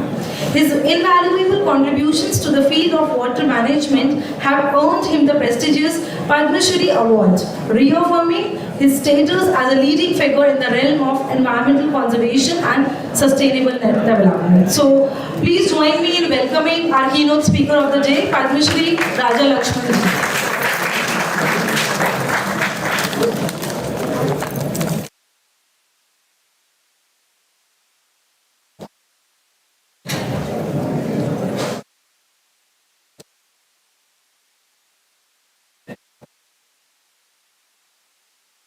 University के जितने भी पदाधिकारी हैं उनको नमस्ते, और मेरे मित्र सभी को प्रणाम। पद्म श्री उमा शंकर जी पांडे को नमस्कार, आपको नमस्कार। बच्चों को प्यार। वैसे तो हम लोग बच्चों के बीच में जब जाते हैं तो बहुत प्रसन्न होते हैं। हमारी जिम्मेदारी है कि हम बच्चों को तैयार करके देश संभालें। देश इन्हीं को संभालना है। हम ही क्या, सारे पक्षी भी उनके बच्चों को अपने जीवन का ज्ञान देते हैं। हम तो मनुष्य हैं। तो मैं यहाँ आकर के बहुत प्रसन्न हूँ क्योंकि बच्चों के बीच में मैं राजस्थान का रहने वाला हूँ। मेरा गांव लापोड़िया है। लापोड़िया के चारों तरफ 100 गांव जिनमें हमने काम किया है। राजस्थान में जयपुर है और जयपुर से हमारा गांव 85 किलोमीटर है, 85 किलोमीटर। और जब हम जयपुर से रवाना होते हैं तो कोई तालाब नहीं दिखता, पेड़ छतों पे रंजी जमी रहती है। हम छतों पे सो नहीं सकते जयपुर में। अगर हम मकानों में भी सोते हैं अच्छी नींद नहीं आती है। पर जो जो हमारे गांव के नजदीक जाते हैं तो बहुत सारे बड़के पेड़ दिखेंगे, बहुत सारे पक्षी उड़ते हुए दिखेंगे, तालाब दिखेंगे, खेती दिखेगी। और जब रात को सोते हैं तो नींद बहुत अच्छी आती है। ये सच है, ईमानदारी है कि मैं रात को भी 3 बजे सोया था, क्योंकि जयपुर में भी अगर हम सोते हैं ना तो अच्छी नींद नहीं आती है। कभी आप अनुभव करिए, गांव में कहते हैं गर्मी पड़ती है, ये सब कुछ है, पर जब कभी बढ़ के नीचे बैठते हैं ना तो नींद आने लगती है। वो एक इकोसिस्टम, पर्यावरण, ऑक्सीजन, हरियाली, मिट्टी से स्पर्श, मिट्टी से मिलना, वो हमारे लिए बहुत जरूरी है। इसलिए मैं कहता हूं कि मैं गांव में रहता हूं और उस गांव में आप 103 कुएं हैं मेरे गांव में लापोड़िया में। आप हाथ से पानी पी सकते हैं, हाथ से यूं पानी पी सकते हैं। अगर कुएं खाली हैं तो कोई 5 फीट, कोई 2 फीट, कोई 1 फीट, कोई झरना बन जाते हैं, मतलब अपने आप पानी निकलने लगता है। तो राजस्थान में भी ये स्थिति है, क्योंकि नेचर ने कभी ऐसा किसी को कष्ट नहीं दिया है। पानी, प्रकाश, हवा, धूप, नींद, प्रेम, परिवार, ये सब नेचर ने दिया है। बिगाड़ा तो, अगर बिगाड़ा है तो हमने बिगाड़ा है। हम कष्ट पाते हैं, फिर दुखी होते हैं, फिर हमारे हाथों से हमने धरती को बिगाड़ा है। तो लापोड़िया का जो नाम है, एक सुंदर जिंदगी का नाम है, आनंद की जिंदगी का। वहां अच्छे से नींद ले सकते हैं, अच्छे से सब्जियां ले सकते हैं, छतों पे सो सकते हैं। मैं छतों पे सोने की बात इसलिए कर रहा हूं, शायद आपको अनुभव नहीं होगा। छत पे नींद बहुत अच्छी आती है, लेकिन कोई शहर के अंदर, हम जयपुर में मेरा मकान है, हम छतों पे नहीं सो सकते, गंदे हो जाएंगे। ऐसी धूल जमा होती है कि आप बैठते ही आपके पीछे चिपक जाएगी। पर अगर आप गांव के छतों पर सोएंगे तो अगर आपके पीठ कपड़े गंदे भी हैं तो साफ हो जाएंगे। आप अगर पैदल चलेंगे तो आपको हाँफनी नहीं आएगी, ऑक्सीजन मिलेगा। अगर ऑक्सीजन चेक करेंगे तो 99% मिलेगा। अगर जयपुर में चेक करेंगे तो 95% मिलेगा। तो हम काम क्या कर रहे हैं? हम खाते क्या हैं? हम सांस कैसे लेते हैं? हम जिंदगी कैसे निभाते हैं? उसके लिए हमने काम किया था। और ये काम है, हमने वहां पर जंगल लगाए, गांव के पास हम देवबन लगाए, वहां गांव के पक्षी कहाँ रहे, उसमें कोई पालतू नहीं रहता, सिर्फ पक्षी रहते हैं। ऑक्सीजन गांव को मिलता है। गोचर सुधारे, मैं थोड़ा 15 मिनट में बोलना है मुझे, बाकी एक समय का मामला है। तो वहां पर गिर गायों की नस्लें हैं। एक एक गांव में 10-10 हजार लीटर दूध होता है और लाखों पेड़ है, कई पीपल हैं, और रस्तों के दोनों तरफ, तालाबों के दोनों तरफ पेड़ लगा चुके हैं। आप छाया छाया में घूमिए, हर चौराहे पर पेड़ है और पानी अच्छा है। फसलें बिगर पानी की व्यवस्थाएं की है। मूंग बोओ खरीफ में मूंग काटो बिगर पिलाए, उसके बाद मूंग काट करके चना बो, अभी चना बो रहे हैं, बिगर पिलाए चना हो जाएंगे, क्योंकि वाटर लेवल ही ऊपर है, पानी पिलाने की जरूरत नहीं है। तो ये सारे जो धंधे किए ना, पर पानी पिलाना, बोरिंग लगाना, बोरिंग खोदना, पानी को बेकार करना, ये हमने किए। हम नेचर के तरीके से नहीं रहते हैं। तो मेरा जो काम है वो नेचर के साथ जिंदगी निभाना है। हमारे गांव वालों का भी ऐसा ही है, हमारे गांव के जो बच्चे हैं वो भी ऐसे रहते हैं। खूब अच्छे पेड़ हैं, अच्छी खेती होती है, आनंद की जिंदगी है। वो आनंद की जिंदगी हम लोग इस धरती को ऐसे तैयार करें। हमारे राजस्थान में भी कभी फलदार पेड़ ऐसे ही होते थे, कभी हम लोगों ने काटे, मतलब मनुष्य ने काटे। तो आज विलायती बबूल, जूलिप वगैरह हमें मिला जो काटे ही काटे। आपको राजस्थान में इधर कोई होगा, जानते होंगे, एक काटे तो 20 पेड़ फैलते हैं और काटा ही काटा होता है। उसके नीचे कोई ना घास उगता और ना कोई पेड़। यह हमारे कर्मों के नतीजे हैं।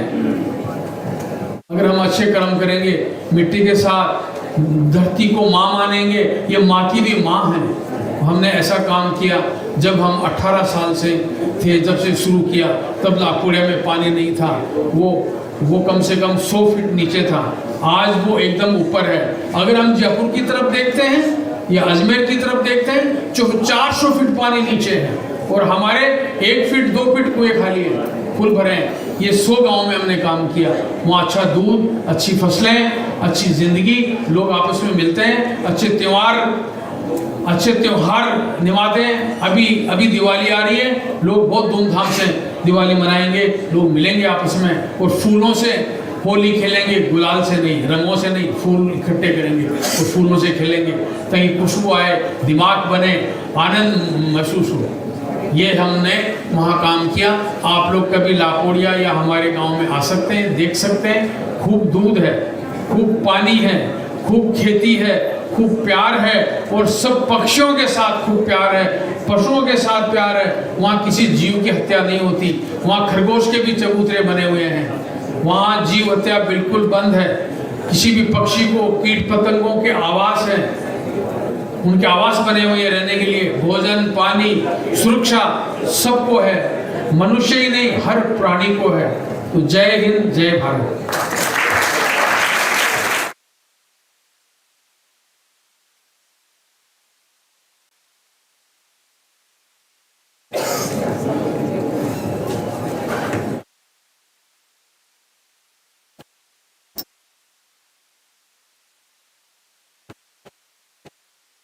I would also like to welcome our invited speaker, Professor Pradyut Bhattacharya. It is with great honor and privilege that we invited him to the stage. Esteemed Professor Pradyut is luminary in realm of natural resource management with an illustrious career spanning over 32 years. Professor Bhattacharya's profound contribution to research, teaching and promotion of environmental sciences have left an indelible remark on academic community. May I please request a huge round of applause for our invited speaker, Professor Pradyut.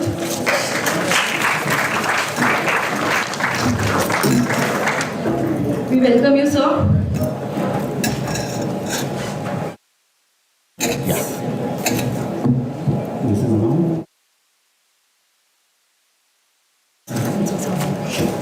10 minutes. May I please request Dr. Jitendra K. Nagar to please felicitate our invited speaker with the potted plant.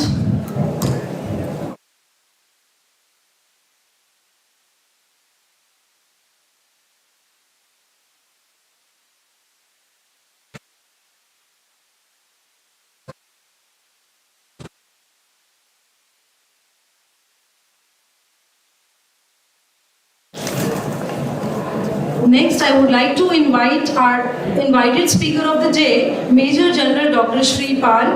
It is with great honor and pleasure that we want to extend a warm invitation to our esteemed host, Dr. Shri Pal. Before I call him on the stage, I would like to give a brief introduction about him. He is a distinguished professional with a profound expertise in the field of civil engineering and nuclear protection technology. Graduating from University of Roorkee, now IIT Roorkee, in 1976, he commenced his illustrious career in Indian Army Corps of Engineers, where he made significant structures. Dr. Shri Pal's exceptional contribution and groundbreaking work have left an indelible mark in the realm of strategic national security and disaster resilience. A true pioneer in his field, Dr. Pal's groundbreaking research and practical application in nuclear protection technology have been instrumental in several strategic projects of national importance.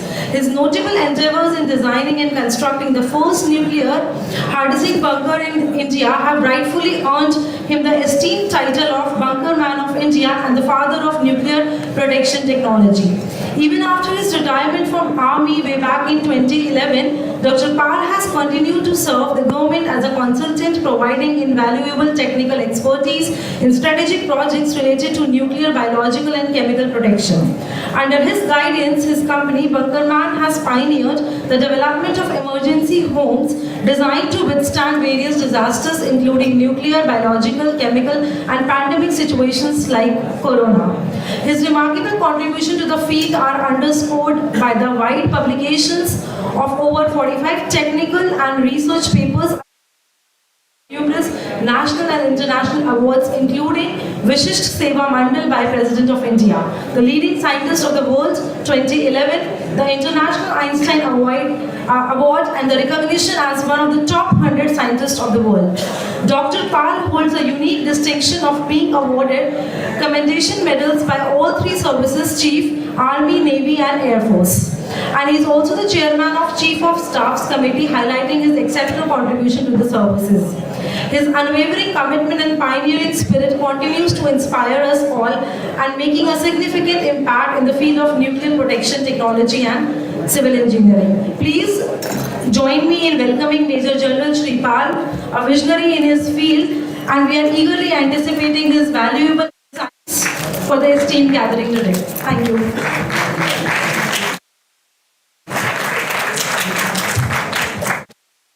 Respected chairs, the distinguished persons on the dais, my dear students, friends, ladies and gentlemen, a very good morning to all of you.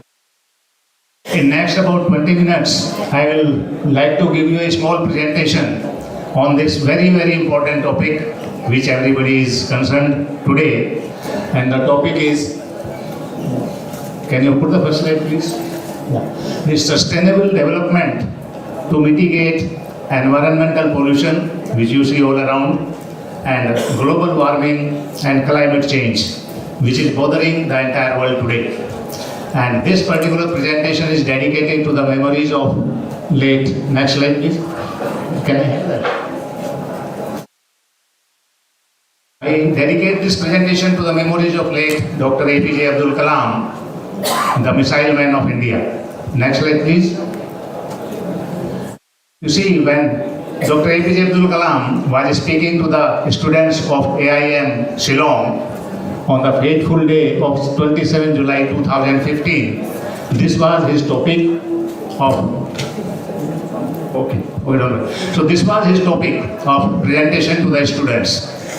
A livable planet Earth, रहने योग्य पृथ्वी. He was trying to convey to the students and to the, in fact, to the entire world that this is the time to get awakened now about our planet Earth. So far, we have been living very comfortably on this planet Earth, which is a beautiful planet. But coming future is not that bright as we have been seeing. But unfortunately, he had heart attack that day, and this topic remained incomplete that day. So now his scientific discipline, he was the missile man of India, his scientific discipline, bunker man of India, has taken a pledge to carry forward his mission for the entire world. So this topic covers the following aims of the SDG, Sustainable Development Goals. Previous slide. Please set a yeah, goal number 11 and goal number 13. You all know it. We aim to cover in this small presentation. Next, please. I will quickly cover now. You see, this is a big problem. All big cities are having pollution. You are seeing in NCR for last 2-3 days, the situation is worse. It was not expected even last year. So day by day, the situation is becoming worse. Outside our environment is highly polluted. And people are scared of outside environment, so what they have done, they have started staying indoors. We have closed all doors and windows of our houses, offices, and we are staying indoors. And indoor environment has become more polluted than outdoor environment. Even the government passed the instruction day before yesterday that all schools should be closed down, they should work indoors. Online classes should continue for those children. But indoor environment is almost 4 times highly polluted than outside environment. This I am going to explain you today. You see, if you see this graph, on the left, you see this is the carbon dioxide content in the environment. This is the data collected from year 1000 to 2000. So at outside environment, CO2 content was ranging between 280 parts per million to 300 parts per million. And it continued for centuries. Before 19th century, before industrialization started, we were comfortably living in this world. Why? Because whatever carbon dioxide was being created by human beings and by our activities, it was being consumed by trees and plants. And they were giving us oxygen in return. So it was already a sustainable cycle which was being followed in the world for centuries together, from year starting zero to about 1900 century. But the problem started after 1900 century. If you see the last leg of the graph, there is an exponential increase in the CO2 content for past about 2 decades or so. And the world average outside is about 420 ppm dioxide content in the air. But here, yesterday I checked outside, it is around 500-600 parts per million. And you will be surprised, outside is 500-600 parts per million, upper limit, the safe limit is 800 ppm. But when we started this conference yesterday, the hall was full, and by lunchtime you will be surprised, I measured it, I have got a device here, the CO2 content, which is 500-600 parts per million outside, inside your hall, it was 3,100 parts per million. Imagine, unimaginable. Today also I came, it was reading 1700 parts per million. And you are staying in the best green complex of the NCR. I have seen your campus, beautiful complex. It has been very well planned, very well constructed, lot of open spaces, lot of greeneries. For most of the buildings are green buildings here, and this is the best hall of this elite organization. And if inside we are sitting here in an environment, we are conducting the seminar on environmental pollution. We are suffering the pollution of 3,000 parts per million CO2 inside this hall I am talking about. So this is, and this is not here, this condition is everywhere. You go to airport, you go to any institution, because we have closed the natural circulation, natural ventilation is closed, and we feel comfortable that AC chal raha hai, thanda hai, we are happy. But this is very, very bad for the health, and this is the basic health hazard, the CO2 content in the environment. Next, please. Yeah, just this slide I want to show. So it has already become 420 parts per million. Thank you for helping me otherwise. Now, this slide you see, this is the extension of that previous chart. Now, if we do not wake up, we do not do anything, and we keep sitting and keep observing the environment, gentlemen, by 2090, the CO2 content in air will cross 800 parts per million outside. And 800 is the safe limit. This limit has been specified by the design organization like ISRE. 800 से आगे dangerous है. So by 2090 it will cross the danger level of 800 parts per million, and if we still sleep, by 2000 it will reach a very dangerous level of 5,000 parts per million. See this graph. And at 5,000 parts per million, no human being will survive on this earth. No human being, there will be no life. Not only human being, the animals will not survive, your fish will not survive in the thing. So this is what is going to happen if we are not awakened. And that's why all hue and cry in the entire world. For climate change, for global warming. Next please. You can move from here. So you can only see. I can see that next slide is not, yeah, okay. Now this is safe limit which has been said, you can see this, the safe limit which has been specified is about 800 parts per million, and maximum ISRE has said 1,000 parts per million. And we were sitting here yesterday at 3,100 parts per million. Today also we are sitting here at 1,700. We are feeling comfortable, but see where 1,700 is there. You will start complaints of stuffiness, odors. You must be feeling. You will start sleeping. The students sleep in the class, not because of anything else, but because of lack of oxygen, increase in the CO2 content. And at 5,000 per million, this will happen. It may lead to serious oxygen deprivation, resulting into permanent brain damage, coma, and even death may occur. So, to stop this, next slide. Yeah. So this is the system. If you see this graph, if you see this graph, the top three circles was what was happening prior to 19th century. Trees and plants were giving us oxygen, food, we were eating it, and whatever CO2 we were generating, it was being taken care of by those trees and plants. But after 19th century, we have generated so much of carbon dioxide by industries, by our vehicles, by our kitchens, by changing our lifestyle in our own houses, that it has saturated the system. The trees and plants, whatever are in the world, they are unable to absorb this carbon dioxide. And they say grow more trees, go for electronic vehicles, electric vehicles, go for CNG, go for hydrogen now, but nothing is going to reverse this cycle. It will help to you reduce it to some extent. CO2 level, if it may not increase to 5,000, it may go to 2,000, but it will never reverse. So, but there is a requirement of reversing this. And what can reverse is this proposal what I am giving you today.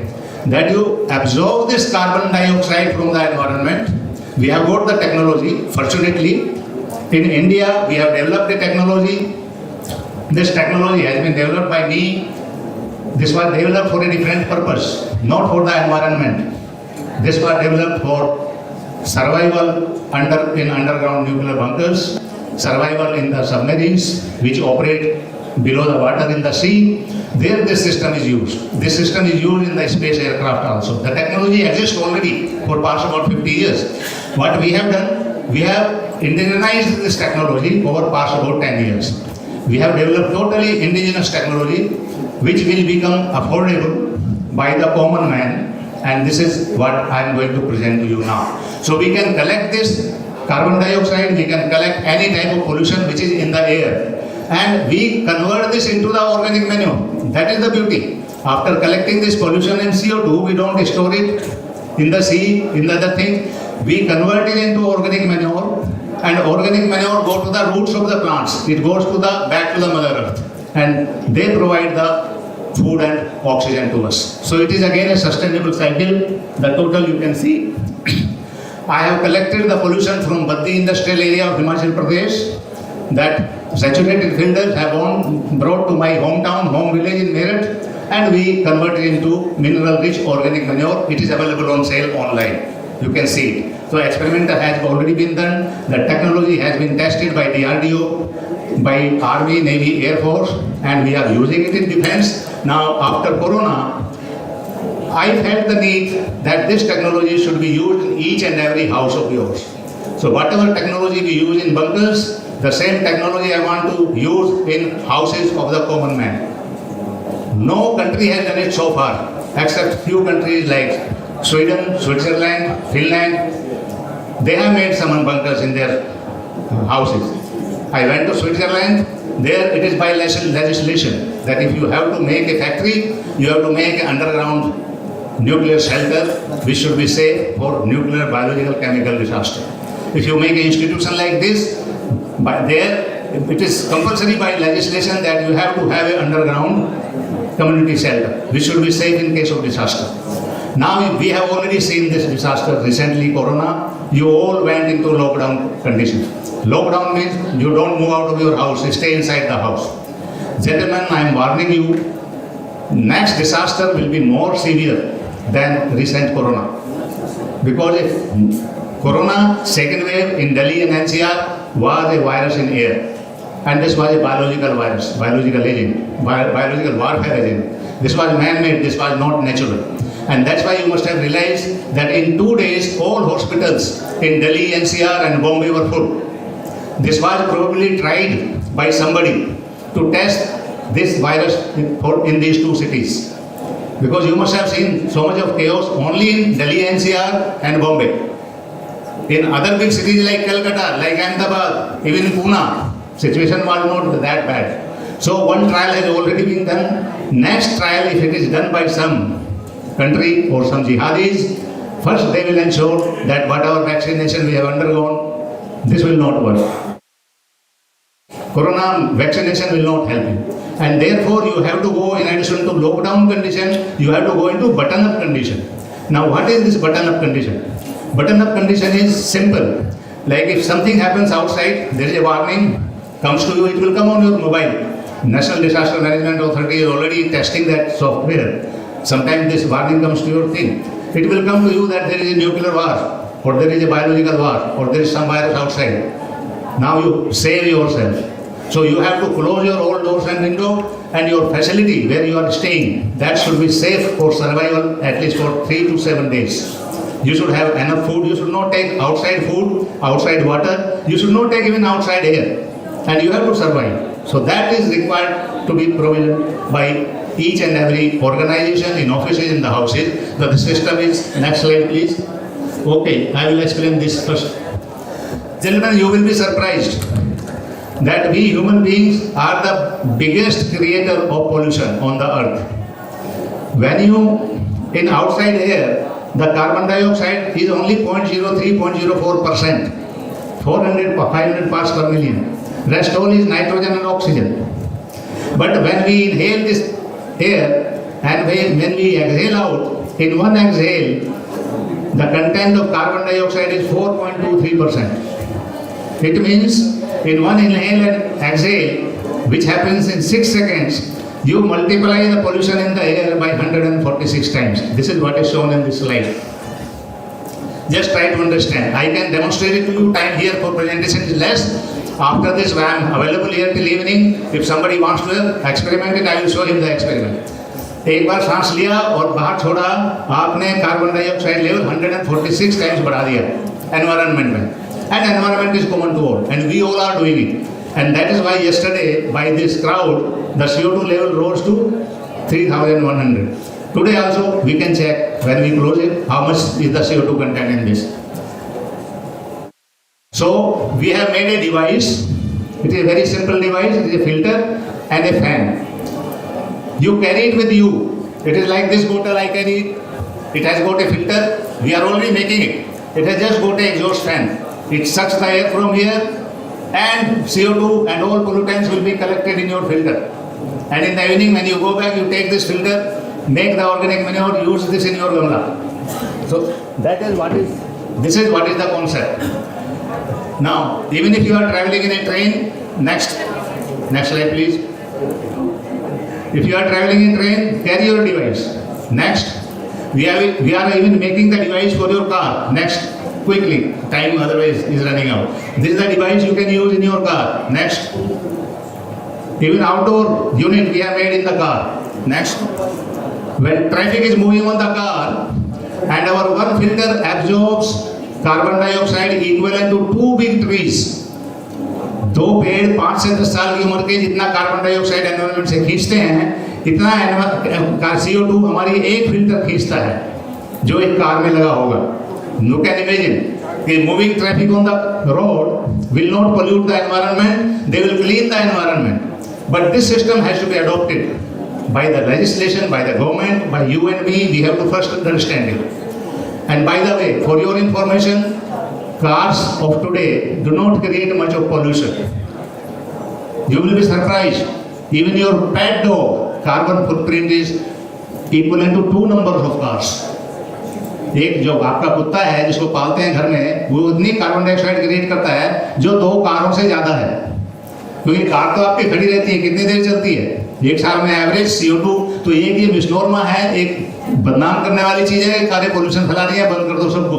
Diesel की car बंद कर दो, 10 साल पुरानी बंद कर दो. It is not going to help. या ओड इवन कर दो, it is not going to help. What will help is this. Have this provision to absorb the pollution and carbon dioxide inside your car and outside your car, and you will clean the environment. Next, also now we are changing to multi-story concept. We are no more living in villages in single-story houses. Next, please. So,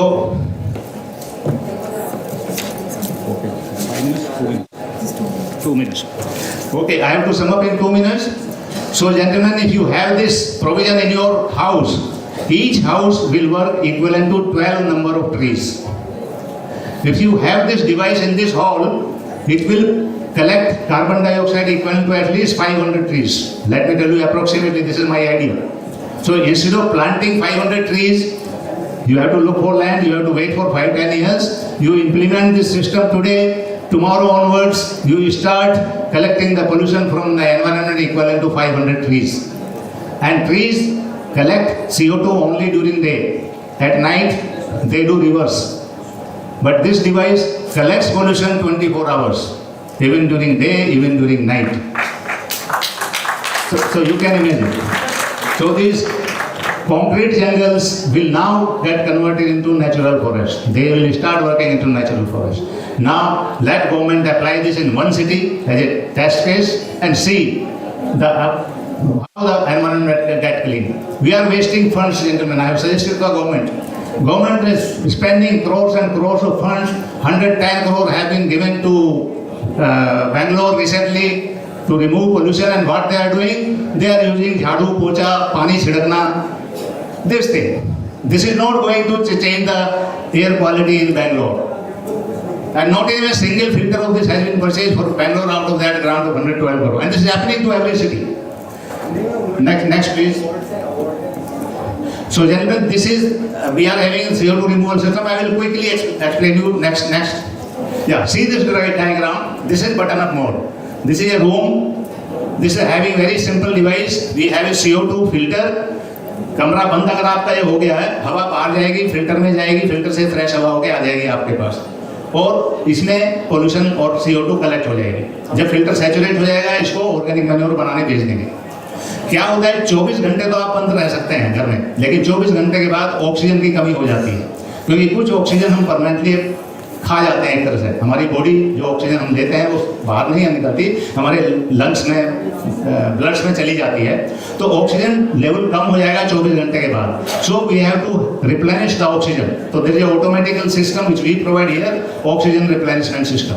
oxygen level 21-22% होता है natural हवा में, 17% से नीचे खतरनाक होता है, तो इसमें ऑटोमेटिक सिस्टम लगा हुआ है। The moment oxygen level comes down below 17%, automatically एक वाल्व खुल जाता है कंप्रेस्ड ऑक्सीजन सिलेंडर से, ऑक्सीजन ऐड हो जाती है।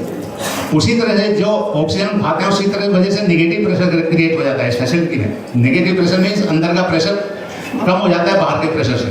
तो क्या खतरा होता है उससे कि बाहर की हवा अंदर आ जाएगी, तो वो ना आए, तो हम इसको पॉजिटिव प्रेशर में रखते हैं हमेशा, यानी कमरे का प्रेशर हमेशा बाहर के प्रेशर से ज़्यादा होना चाहिए, ताकि बाई चांस कोई हवा लीक करे तो अंदर की हवा बाहर जाए, बाहर की अंदर ना आए, क्योंकि बाहर की हवा तो दूषित है, संक्रमित है।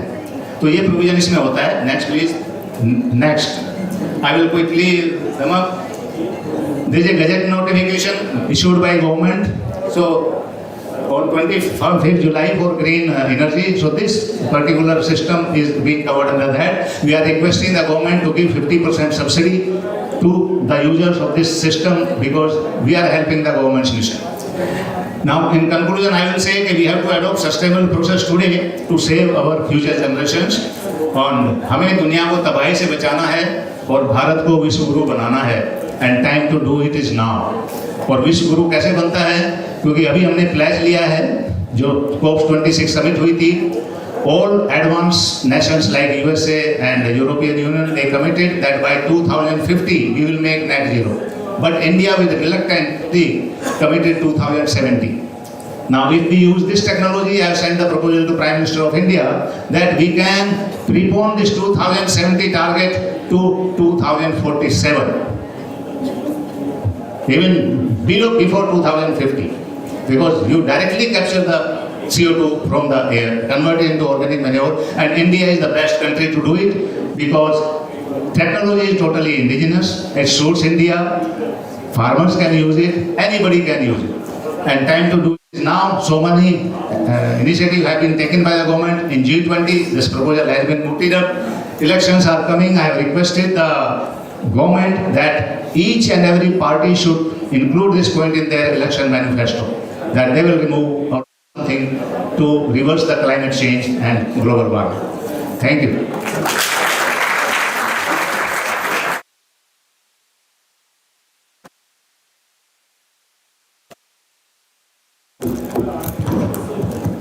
Thank you so much, sir.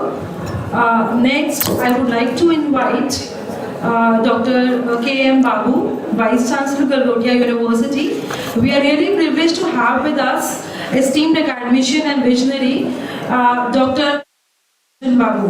His exceptional leadership and dedication to fostering excellence in education have set a remarkable precedent in academic sphere. So we are eagerly anticipating your shared with us all. I sincerely request sir to please conclude in 10 minutes. We are running short of time. नमस्कार। जो बताना था कल बता दिया, but learning उधर नहीं खड़ी होती ना। Learning keeps on moving, and you keep on learn new things, keep on meeting new people, network with new people, collaboration, उनसे बातचीत करो, right? Spend some time with the people, and your knowledge goes up. So all these summits are aimed at providing doses of knowledge to all of us. Probably students might be saying, what is that? He's saying, where we get knowledge, if I talk to a person sitting beside me, what happens, right? All that.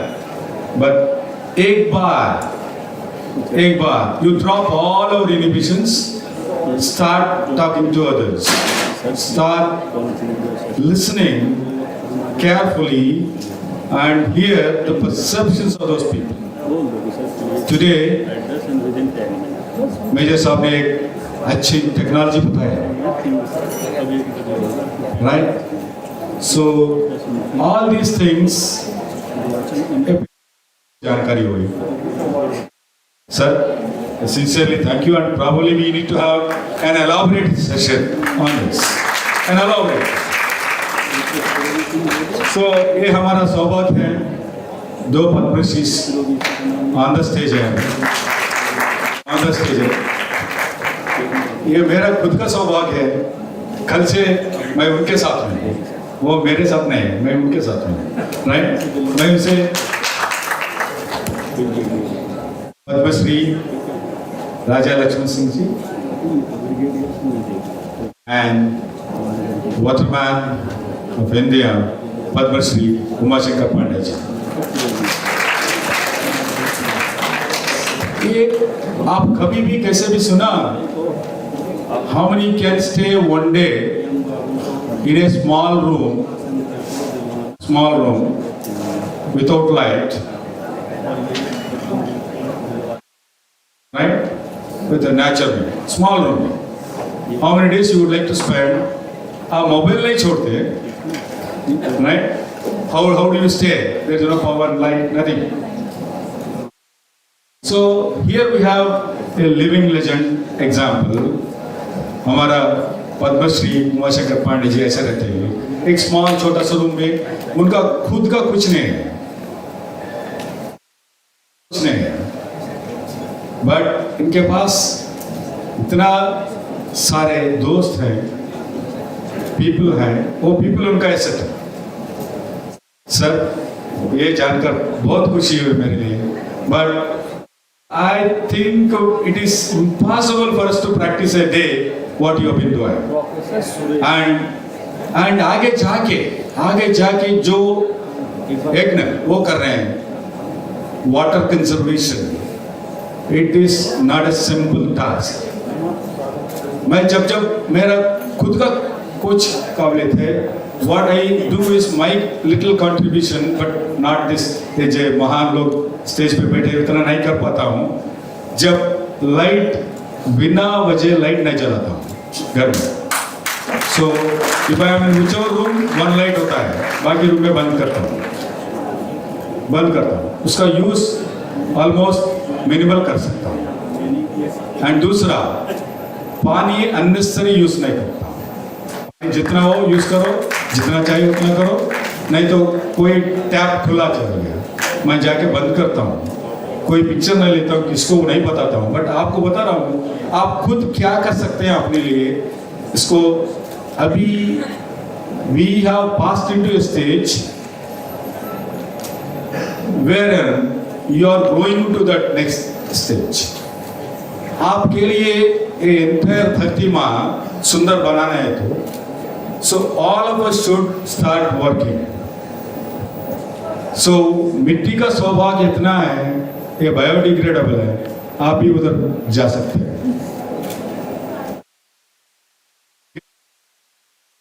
धरती माँ आपको अपना लेती है. आपके after your death I am talking about anybody's death. धरती माँ का वो है कैपेसिटी. सो उसको अपने आप में आपको सिमटाता है without any energy, without anything. अभी इलेक्ट्रिक ट्रेन आ गया, इसके लिए पैसा खर्च पड़ना है, क्यों भी होता है, राइट? सोच लीजिए क्या सस्टेन धरती माँ का क्या गुण है, हाउ वी कैन धरती माँ को हमारा कंट्रीब्यूशन दे सकते हैं, राइट? कल एक बेहतरीन लेक्चर सुने हम honourable his lordship Sudhir Agarwal ji से. बेहतरीन 2 areas is covered: pollution, water. 2 areas. Probably if you can see that recording, you learn a lot. All these things today and yesterday, what's all happening in this auditorium and neighboring auditoriums, a kind of human benevolence kind of things. If I say I was talking to my civil engineering HOD yesterday while going on the roads, I told him, if human being का कोई शत्रु है, human being है. Nature नहीं है। Nature को हम challenge कर रहे हैं। when नेचर हमको चैलेंज करने लगेगा हम किधर भी नहीं रहेंगे। ये सुनिए, नेचर को हम चैलेंज कर रहे हैं। सो नीड बदल गया ग्रीड में। Grid is killing the growth. Growth चाहिए, जितना चाहिए उतना ले लो।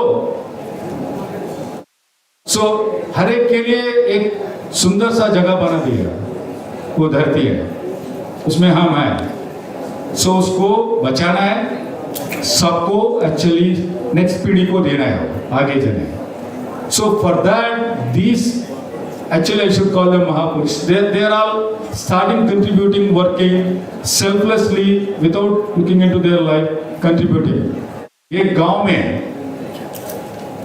में बिना बिजली, बिना रेस्टिंग जाके रहिए, नहीं होता है। हमारे लिए एसी चाहिए, मोबाइल चाहिए, टीवी चाहिए, सब कुछ चाहिए। जो जितना साधन चाहिए वो मना नहीं करना,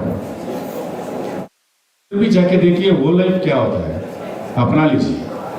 That's what ultimately जो इधर एक एनवायरमेंटलिस्ट हैं हमारे साथ में, जितेंद्र नागर जी, the amount of contributions through these summits which he is bringing it to the community and the institutions से जुड़े हुए, then we are all together, we are all working for a cause of sustainability.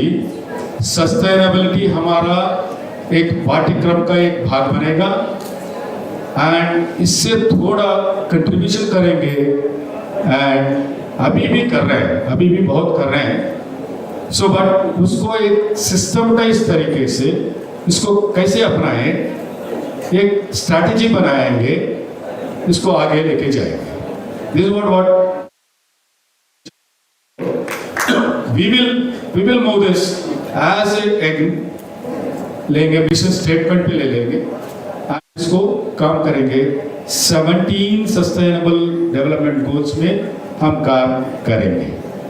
And एक खुशखबरी है, खुशखबरी भी देता हूँ बाद में, आफ्टर लंच दे देता हूँ, अभी नहीं दे देता, नहीं अभी वो नागर साहब के राइट कुछ एक्टिविटी है, वो कल वो बता रहे थे, राइट वो रिवील करता हूँ बाद में, अभी नहीं। मेरे 10 मिनट दे दिया, 10 मिनट हो गया समझता हूँ, बट 10 मिनट से कुछ नहीं भरता। But I am there with you, all of you, and आप जस्ट मिल लीजिए। जो लोग इधर आ गए उनका लाइफ एक्सपीरियंस शेयर कर रहे हैं, वो ध्यान से सुन लीजिए। You are not wasting your time here, you are investing your time. Please इसको इन्वेस्टमेंट के रूप में देख लीजिए एंड आपका लाइफ में परिवर्तन तो आएगा। ये उम्मीद से मैं अभी कंक्लूड कर रहा हूँ। जय हिंद, जय Bharat.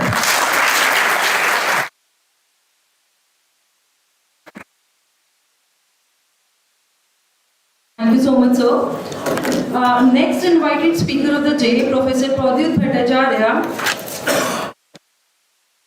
Dean of University School of Environment Management at Guru Gobind Singh Indraprasth University, Government of NCT of Delhi, and currently serving as a senior professor in natural resource management. Professor Bhattacharya's dedication to fostering knowledge and encouraging young minds in the field is truly commendable. Experiences including fellowships at University of California, Berkeley, USA, and University of School Japan have enriched his understanding of global. Furthermore, his pivotal roles in various research projects, consultancy assignments, and expert committees have contributed to the advancement of sustainable resource management practices worldwide. With an impressive publication record comprising of 155 research papers in various journals of national and international repute, apart from authoring several books, his expertise in biodiversity conservation, forest ecology, sustainable development, management, and other crucial areas remains instrumental in shaping the contemporary environmental discourse. Please join me in extending a warm welcome to Professor Pradyut Bhattacharya, a visionary leader and inspiration to the next generation of environmentalists and researchers. We welcome you, sir.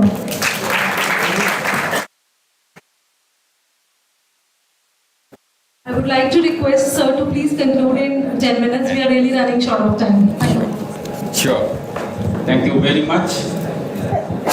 Good afternoon to all, one and all present here, and my co-speakers on the dais, and my all students, PhD scholars with Galgotia and other places.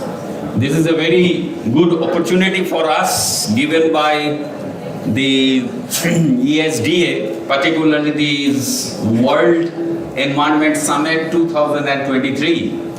Let me tell you the discussions we had today morning and yesterday's discussion.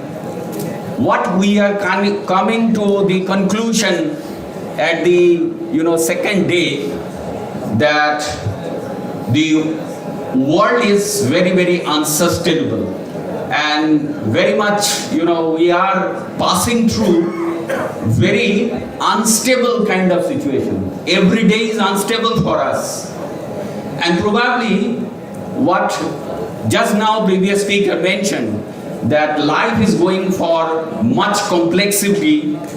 We have to carry a filter.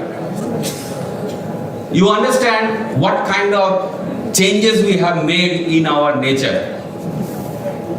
If you see 6,500 years back, we have established our agriculture, and then our modern civilization. If you take the industrial revolution from 1700 century, and in 1800 century we have massive industrialization started in 1900 century, and then we got the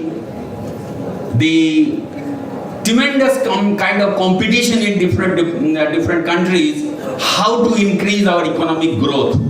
So economic growth, we have compromised our environment, and that is the case for China, for India, many other states, including the developed nations. And whatever we have observed, that 21st century we are witnessing unprecedented economic growth. We are technically very, very progress, we consider ourselves. Just few minutes back we were giving the reference of COVID-19, and after COVID-19 and now there are 1,20,000 papers published. Can you imagine? 1,20,000 papers published by several countries. More than 200 countries made scientific contribution. And within our global scientific world, due to climate control, climate research, almost about 5 lakh paper is published, and we don't know how much solution we have got today and how much we have utilized in our political agenda. So now we have the election is coming at the door.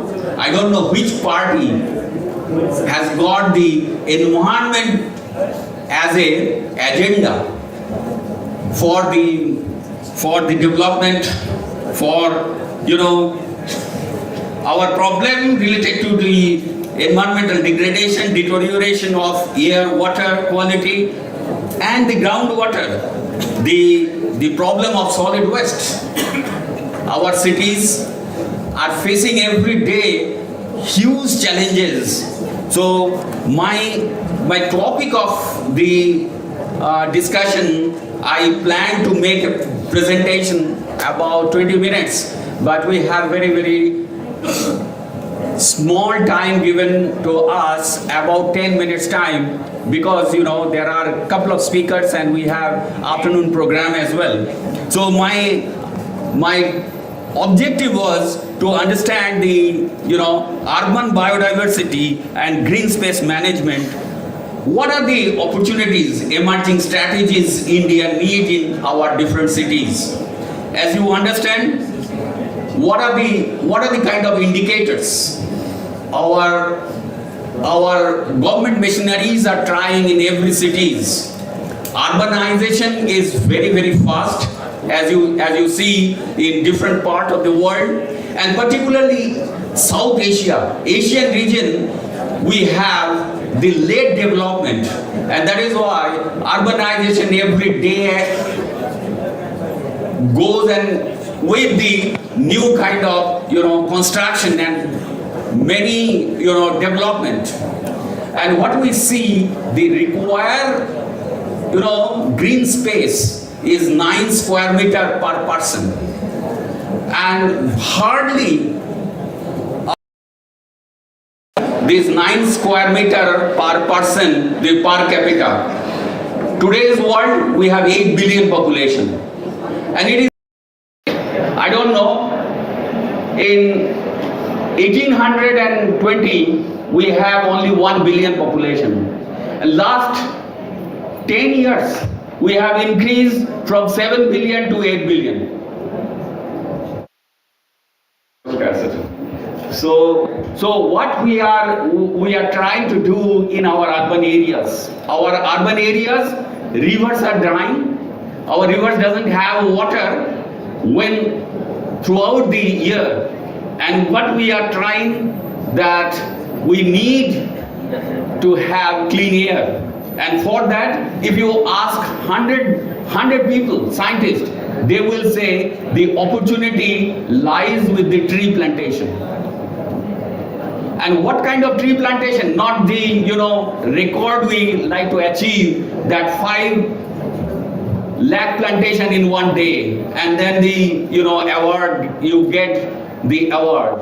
We have to put our heads together how to survive those little plantations we make in our every cities.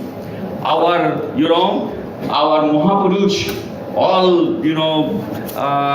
speakers who talked about their own initiative, one effort to understand industrialization, globalization, privatization and urbanization, how this initiative and Indian environmental movement, how to carry forward in our research. Whatever the kind of solutions we want to achieve. I give you one example. Wangari Maathai in Cameroon. You must be knowing a country, Cameroon. World Forest Companion Award she had received, and afterwards she got the Nobel Prize.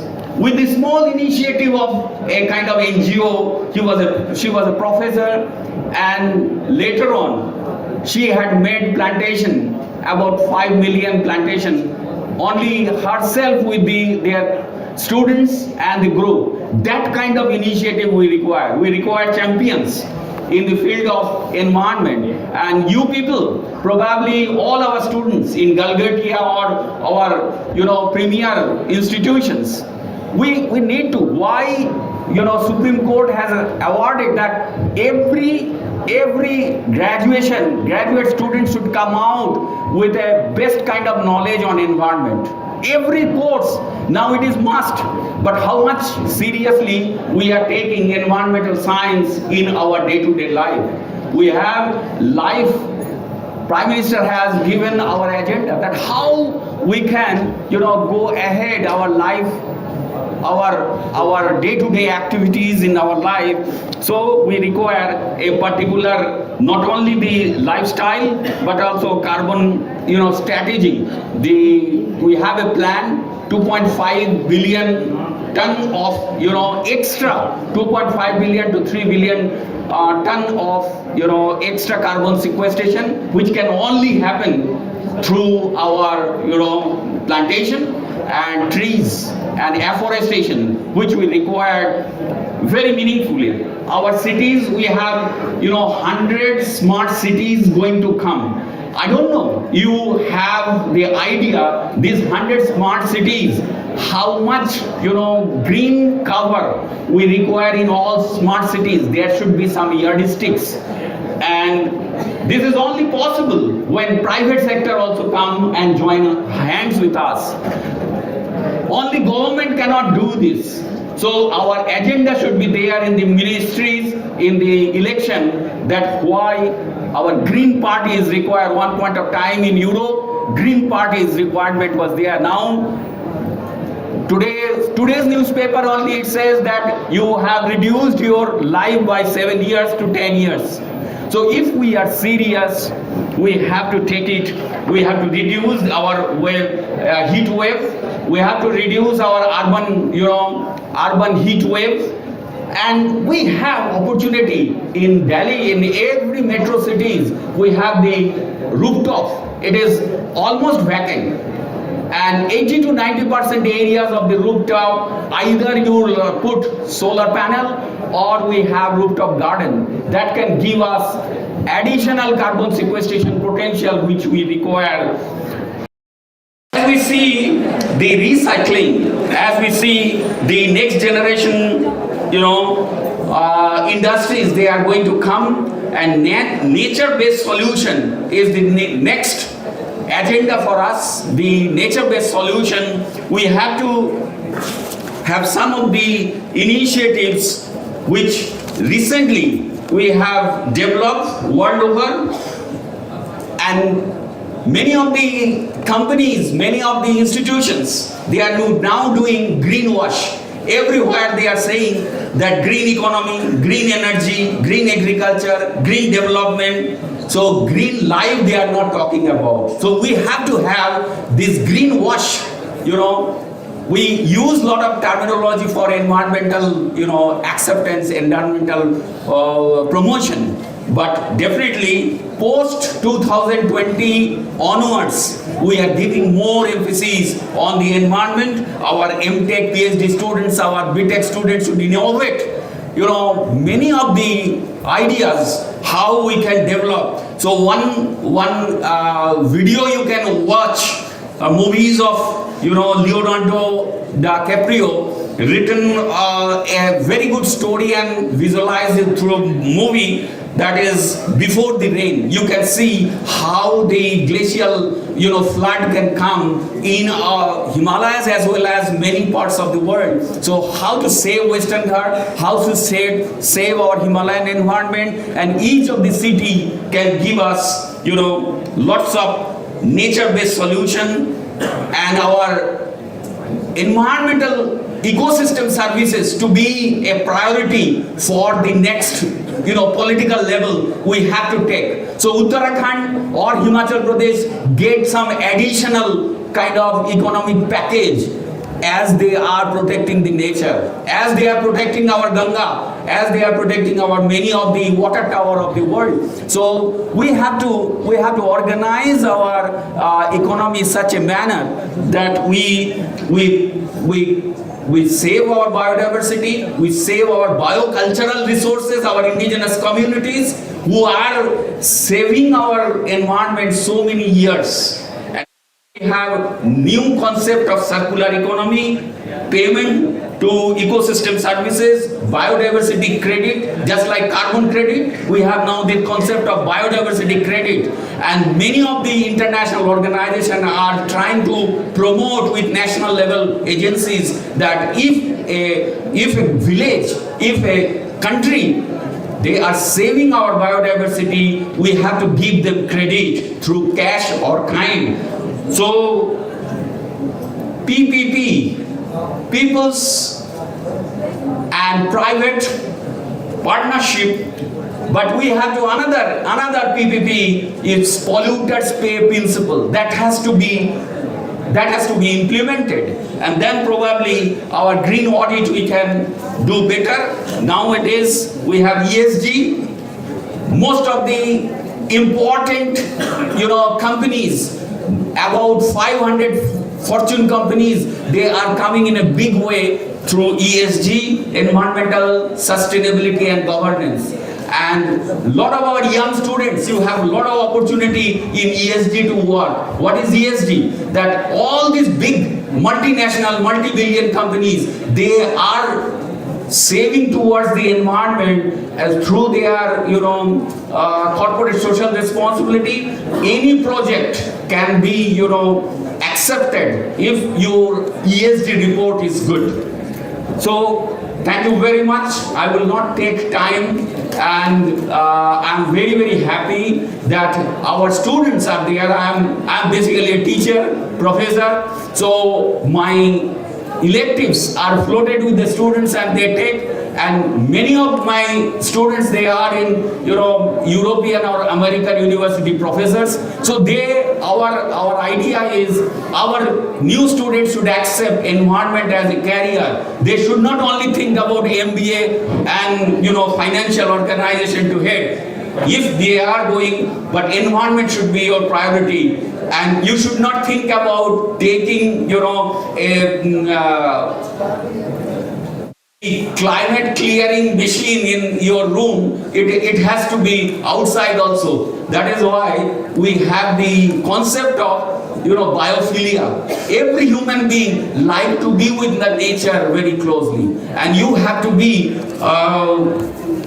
you have to understand what is biophilia and how in future we can make our cities green, more sustainable cities through our smart city program, that we can do our contribution, make our cities green, make our cities sustainably driven, particularly SDG 15 and SDG 11.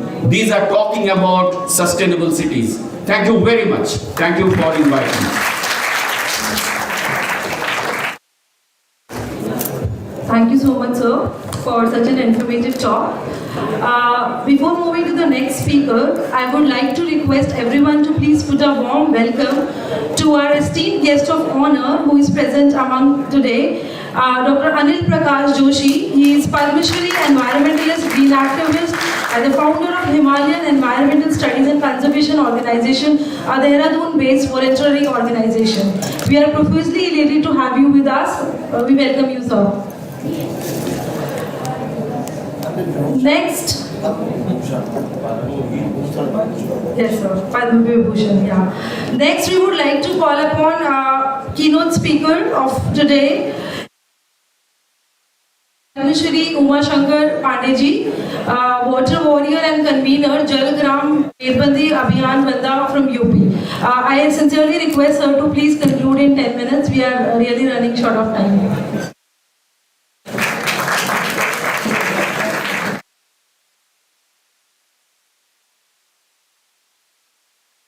हम सबके मध्य हमारे बड़े भाई तुल्य इस देश के जल ऋषि, पर्यावरण के हम सबके मार्गदर्शक, भूषण श्री अनिल प्रकाश जोशी जी का इस मंच की ओर से तालियों के साथ स्वागत, वंदन, अभिनंदन। इस मंच पर मैं धन्यवाद देना चाहता हूं इस विश्वविद्यालय के चांसलर महोदय का, सीओ साहब का, और इस विश्वविद्यालय के यशस्वी कुलपति गणेशन बाबू का तालियों के साथ स्वागत करें। इस विश्वविद्यालय के पूर्व वाइस चांसलर और इस विश्वविद्यालय के छात्र जिनके अंदर कूट कूट करके भारतीय संस्कृति भरी हुई है, उन सबका धन्यवाद देना चाहता हूं, क्योंकि इस कार्यक्रम की अध्यक्षता मुझे कही गई थी और जो मेरे हीरो रहे हैं, मेरे बचपन से आचार्य विनोबा जी मेरे हीरो थे, बाबा आमटे साहब मेरे हीरो थे, नानाजी देशमुख मेरे हीरो थे, एपीजे कलाम साहब मेरे हीरो थे, माननीय अटल बिहारी वाजपेयी जी मेरे हीरो थे। हम लोग हीरो वो थे, और मेरी सबसे बड़ी हीरो मेरी माँ थी। इस सृष्टि में माँ से बड़ा कोई नहीं है। जब व्यक्ति जमीन पर नहीं आता, मैं ज्यादा बात नहीं को 10 मिनट के पहले 9 मिनट में बात खत्म करूंगा, लेकिन मैं आपसे निवेदन करूंगा, जब व्यक्ति सृष्टि में नहीं आता, उस दिन से माँ नींद, भोजन सब कुछ त्यागती है। उसका बेटा कैसा भी हो, भले वो दिव्यांग क्यों ना हो, लेकिन काला टीका लगाती है कि मेरे राजा बेटा को नजर ना लग जाए। माँ और पिता, मैं पानी की बात करता हूँ। देश भर में लोग जानते हैं, हम लोगों के मुखिया, कल 2 हीरो आए।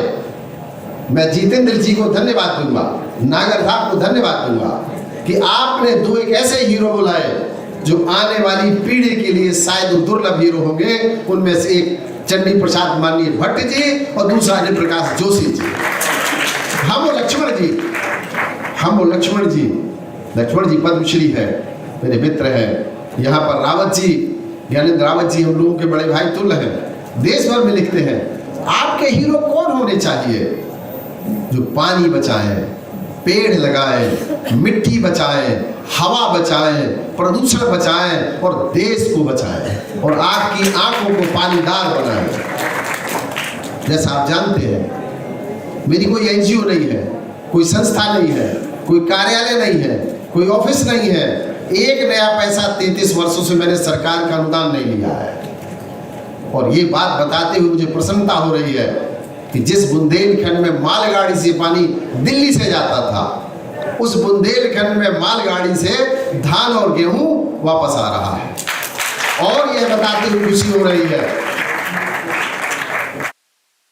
कि सूखे बुंदेलखंड में, जहां पर पाठा में बादा से रोज मालगाड़ी से पानी जाता था, उस पाठा के अंतिम गांव में सरकार ने 5 लाख कुंटल धान किसानों से खरीदा और साथ में उत्तर प्रदेश में सबसे अधिक गेहूं बेचने वाला सरकार को कोई जिला और मंडल था तो चित्रकूट मंडल है। आप नेट पे देख लीजिए। ये मेरा काम नहीं है, मेरा मंत्र है खेत पर मेड़ और मेड़ पर पेड़। सबसे छोटी विधि, अपना फावड़ा उठाइए, अपने खेत पर जाइए, अपने उस पर अरहर लगाइए, नींबू लगाइए, सहजन लगाइए, तुलसी लगाइए, आंवला लगाइए। उसमें कोई तकनीक नहीं लगती, किसी सरकार की कोई अनुदान की जरूरत नहीं है। मैं ये बात कहूंगा कि जब हमने काम शुरू किया तो देश के माननीय प्रधानमंत्री जी ने पूरे देश के प्रधानों को पत्र लिखा मेड़बंदी के लिए। एक छोटा सा मॉडल, पेड़ के नीचे बैठा, तालाब के किनारे बैठा। मेरे आज भी बिजली नहीं है, पंखा नहीं है, टीवी नहीं है, कूलर नहीं है और मैं उपयोग भी नहीं करता, क्योंकि मेरी माँ ने ये बात मुझसे कही थी कि अगर तुम अपना घर बनाओगे तो गांव नहीं बना पाओगे और तुम अपना घर बिगाड़ोगे तभी इस गांव को बनाओगे। और उस गांव में जहां लोग मांग मांग के खाते थे, उस गांव जखनी ने इस देश को 1050 जलग्राम दिए और बुंदेलखंड में 1 किलो बासमती नहीं पैदा होता था, 30 लाख कुंटल बासमती नरेला और दिल्ली आता है। और सरकार की रिपोर्ट में 2 मीटर पानी बुंदेलखंड का ऊपर आया है। मुझे नहीं पता, सब किसानों ने किया है, मैंने नहीं किया। मैंने नगड़िया ली, ढोल लिया, गांव गांव पैदल गया, लोगों को जगाया। लोग पागल कहते थे, झक्की कहते थे, सनकी कहते थे, मुझे नहीं पता। मैं गणेशन बाबू की बात से सहमत हूँ। बच्चों, आपके हाथ में भविष्य है, देश आपका है। हम लोग देश के 50 से अधिक विश्वविद्यालय में गए हैं, 20 केंद्रीय विश्वविद्यालय में गए हैं, 10 से अधिक IIT में गए हैं, रोज भाषण देते हैं। हमारे भाषण से कुछ नहीं होना है, काम आपको करना है। आपके पिता मेहनत करके, मजदूरी करके, परेशान होकर के जिस दिन आप पैदा होते हैं वो सपना देखते हैं, आपको बनाने का सपना देखते हैं। वो अपनी पत्नी का, आपकी माँ के लिए चप्पल नहीं लाएंगे, साड़ी नहीं लाएंगे, धोती नहीं लाएंगे, लेकिन आपको बस्ता लाएंगे, किताबें लाएंगे और फीस देंगे। इस सृष्टि में अगर कोई सबसे बड़ा है वो माँ है। माँ और पिता के वचन मान करके एक राजकुमार भगवान बन के लौटता है। एक माँ और पिता की परिक्रमा करके गणेश जी प्रथम देवता बन जाते हैं। माँ की बात कर ध्रुव अमर हो जाते हैं। माँ की बात और पिता की सेवा करके हमारे श्रवण कुमार इतिहास पुरुष बन जाते हैं। पानी, केवल पानी नहीं बचाना, आंखों का पानी बचाना है। केवल पानी का नहीं है। जोशी जी कहते हैं हमारे, केप टाउन नहीं है, ये भारत के लिए संकेत है। मैं आपसे बात कहना चाहता हूँ, आप ही को आईएएस बनना है, आईपीएस बनना है, आईआरएस बनना है, आईटीएस बनना है, आपको राजनेता बनना है, किसान बनना है, व्यापारी बनना है, सब कुछ बनना है। लेकिन जब बड़े अफसर बन के आइए, इस सृष्टि में केवल 3 लोग हैं जो आपसे अपने को बड़ा बनाते हैं। पहला, शिक्षक सदैव चाहता है कि मेरा पढ़ाया छात्र मुझसे बड़ा बन जाए। पिता सदैव चाहता है कि मेरी पहचान मेरे बेटे के नाम से हो कि फलाने का ये बेटा है। और दोस्त, सच्चा दोस्त सदैव चाहता है कि मेरा दोस्त मुझसे आगे बढ़े। आपको तय करना है, ये देश आपका है। जिस तरीके से आपको धन चाहिए, प्रॉपर्टी चाहिए, उस तरीके से आने वाली पीढ़ी के लिए पानी चाहिए। दिन प्रतिदिन पानी नीचे जा रहा है और पानी का जो बेटा पेड़ है, पेड़ कट रहा है। ये नदियां शैलपुत्री हैं, ये पर्वत की बेटियां हैं, नदियां सूख रही हैं। ये केवल जब हमारा जो देश है सनातन का देश है। आप विष्णु भगवान कहाँ रहते हैं? पानी में रहते हैं। शंकर जी स्वयं गंगाधर हैं, ब्रह्मा स्वयं कमंडल में गंगा रखे हैं, भगवान राम सरजू में नहाए हैं, भगवान श्री कृष्ण कालिंदी में नहाए हैं। देखिए स्थिति क्या है। हम भागवत सुनते हैं, कलश यात्रा निकालते हैं। प्राचीन यातायात का साधन क्या था? पानी था। जब व्यक्ति बीमार होता है, पेट दर्द करता है, गर्म पानी दे दो। आप पानी की खेती करिए। सिंघाड़ा कहाँ पैदा होता है? पानी में पैदा होता है। मछली कहाँ पैदा होती है? पानी में पैदा होती है। मोती कहाँ पैदा होता है? पानी में पैदा होता है। आपका सर दर्द करता है, ठंडी पट्टी लगाइए। पेट दर्द करता है, गुनगुना पानी पीजिए। दिमाग खराब है, ठंडा पानी डालिए। आपका कोई नाराज होके आता है, उन्होंने कहा भैया गिलास पानी पिलाओ। पानी केवल पानी नहीं है, संस्कृति है। जो पानी बचाएगा, माता लक्ष्मी उस पर प्रसन्न होगी। आप जानते हैं मेरा जो लेक्चर है वो बिल्कुल जमीन पर होता है। मैं कभी कोई बात उस तरह की नहीं करूंगा जिसको मैं बदल नहीं सकता। आप चाहेंगे, हमारी दुनिया के अंदर जो आबादी है वो 18% है। हमारे पास पानी कितना है? 4% है। 2% उसमें से खारा हो गया है। हमारे पास जमीन कितनी है? 5% है। एक आदमी को अपने जीवन में कितना पानी चाहिए? 1 लाख लीटर पानी चाहिए जीवन में, अगर वो 3 लीटर पानी पीता है 100 साल के लिए। और बर्बाद कितना करता है? 250 लीटर पानी बर्बाद करता है। जोशी साहब की जो चिंता है, हमसे श्रेष्ठ हैं। ज्ञानी भाई साहब के साथ कल हमारी चर्चा हो रही थी। मेरे मित्र हैं गोपाल यादव साहब, नेहरीवा केंद्र के उत्तर प्रदेश के डायरेक्टर थे। इनके साथ हजारों गांव जुड़े रहे हैं। जो संस्कार मैंने इस विश्वविद्यालय के देखे हैं, यहाँ के पूर्व वाइस चांसलर साहब प्रणाम कर रहे थे। धन्य है गलगोटिया और धन्य उसके चांसलर और कुलपति। आप जानते हैं देश भर में लोग हमको सुनते हैं। गूगल पे सर्च करेंगे, उमाशंकर पांडे डालेंगे, पद्मश्री डालेंगे, जल योद्धा डालेंगे, जलग्राम डालेंगे, मुझे नहीं पता। लेकिन एक मॉडल, मेरे गांव का जखनी मॉडल, पहले 470 ग्राम पंचायतों में लागू हुआ, फिर 1 लाख गांव में लगाया। फिर जल शक्ति मंत्रालय ने कहा हर गांव बनेगा जलग्राम जखनी की भांति। नीति आयोग ने कहा एक्सीलेंट विलेज होगा। फिर जल जीवन मिशन के लिए एक्सीलेंट मॉडल आया। मुझे नहीं पता, मैं कभी नहीं गया। 100 में 4 बार बांधा के कामों की मन की बात में माननीय प्रधानमंत्री जी ने उल्लेख किया। लेकिन अगर मुझसे कोई पूछे इस मंच पे कौन मेरा हीरो होगा, तो मैं ये कहूंगा कि मेरे हीरो अनिल प्रकाश जोशी जी होंगे।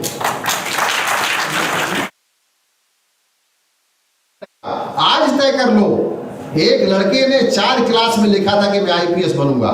उसका नाम राजा बाबू सिंह था और वो व्यक्ति आईपीएस ही बना।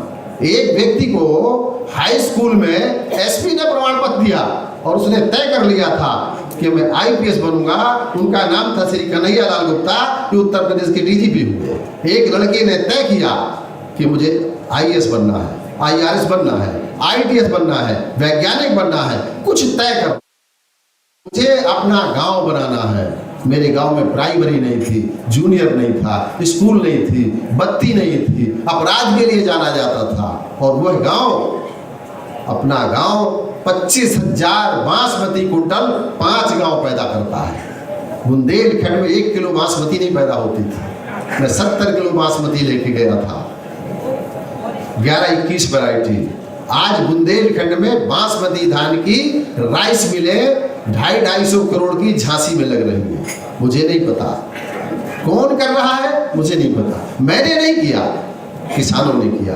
मैंने पुरखों के जल जोड़ने के जो बेजोड़ तरीके थे, यूरोपियन ज्ञान की बात नहीं करता मैं, पुरखों के जल जोड़ने के वो तरीके जो पहाड़ के ऊपर कुआं बनाते थे, पहाड़ के ऊपर तालाब बनाने थे। और इस देश के 5 जल योद्धाओं को आप पढ़िए।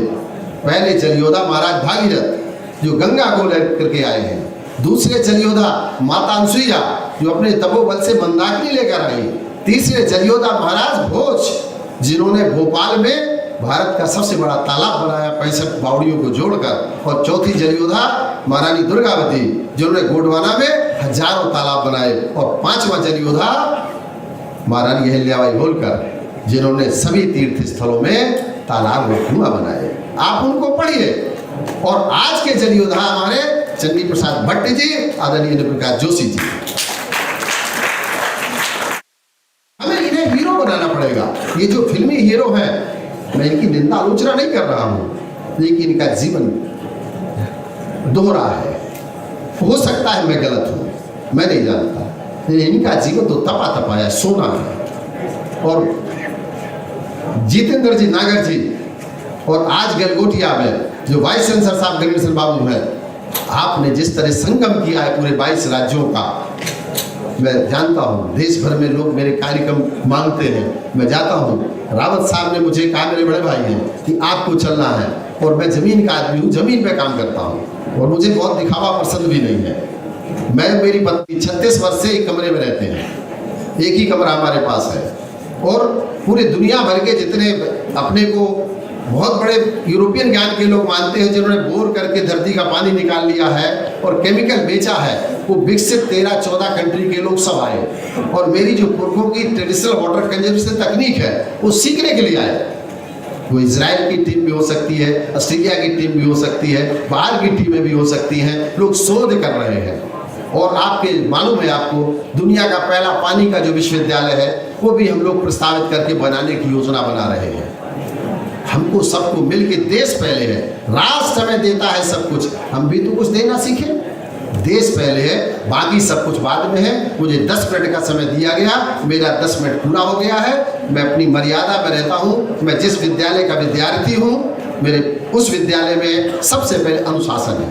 और ये विश्वविद्यालय गलगोटिया के वाइस चांसलर साहब को मैं गणेश बाबू जी को सबसे कहता हूँ, तालियों के स्वागत करिए। और ये छात्र जिस तरह से कल से हमारी सेवा में लगे रहे हैं, स्टेशन से आने में, होटल से लाने में, गाड़ी से बैठालने में, यहाँ बैठालने में, आपने जो संस्कार दिए हैं, इन संस्कारों के लिए मैं आपको धन्यवाद देता हूँ। संस्थाएं ऐसी नहीं चलती हैं।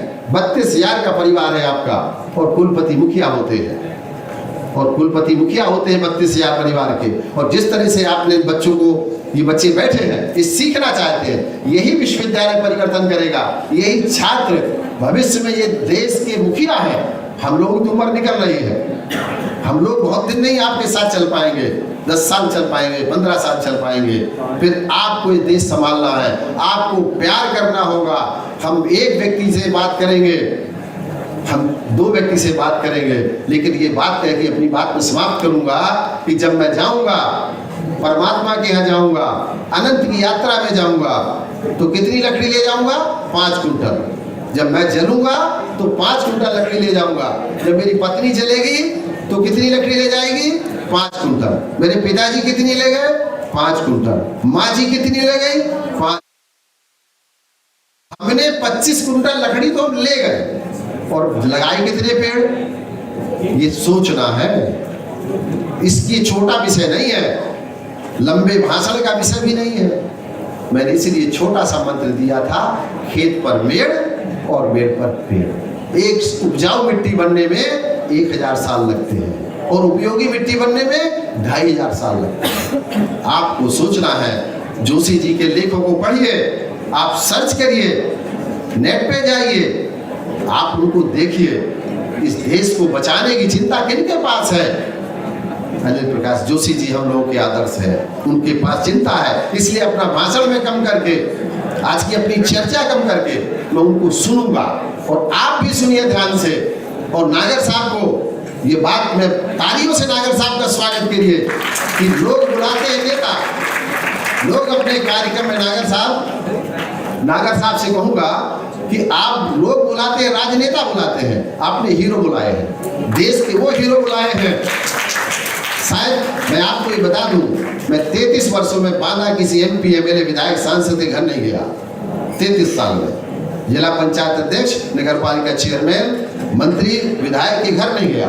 और आप कलेक्टर बांदा से पूछ सकते हैं, कमिश्नर बांदा से पूछ सकते हैं कि न बिजली, न पंखा, न टीवी, न पानी, प्राकृतिक जीवन मेरा अपना रहता है। लेकिन आपने जिन 2 हीरो से मिलाया, आज 3 हीरो हमारे साथ बैठे हैं, मैं भी इन्हीं के साथ सहयोगी हूँ। और उन हीरो, वो ये हीरो, उनके आदर्श ये है। इसलिए मैं आपको सबको अपनी बात यही खत्म करके, हम सब लोग आदरणीय हैं, आपने मुझे अतिथि बनाया, लेकिन हम लोगों को भी एक अतिथि मिल गए। जोशी जी, हम लोगों को अतिथि दर्शन में मिल गए।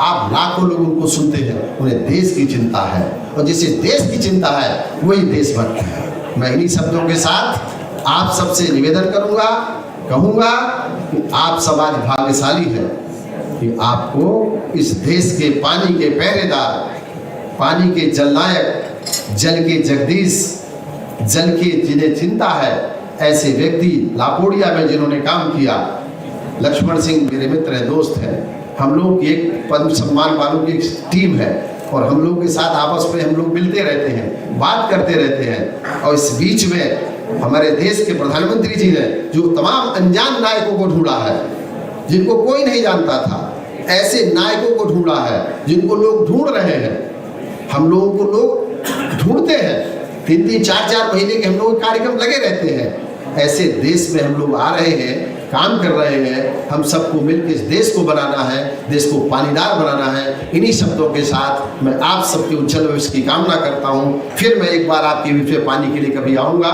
हमारे BC साहब ने कहा है, प्रोवाइस साहब ने कहा है, हम लोग बैठेंगे आपके साथ। आज हम सब लोग जोशी जी को सुनेंगे, और जोशी जी का जो हम लोग पढ़ते हैं, समझते हैं, ऐसे व्यक्ति हमारे गुरु हमारे बीच में है। मैं इन्हीं शब्दों के साथ BC साहब आपका और इस कार्यक्रम का और नागर साहब का बहुत बहुत धन्यवाद। वंदे मातरम, जय हिंद। मैंने काम किया, मेरी दिव्यांगता थी, आपको पता है मेरी दिव्यांगता थी, लेकिन दिव्यांगता का मैंने सर्टिफिकेट नहीं लिया। दिव्यांग अधिनियम 1995 बनवाया, 3% का आरक्षण इस देश में मेरे नाम से है।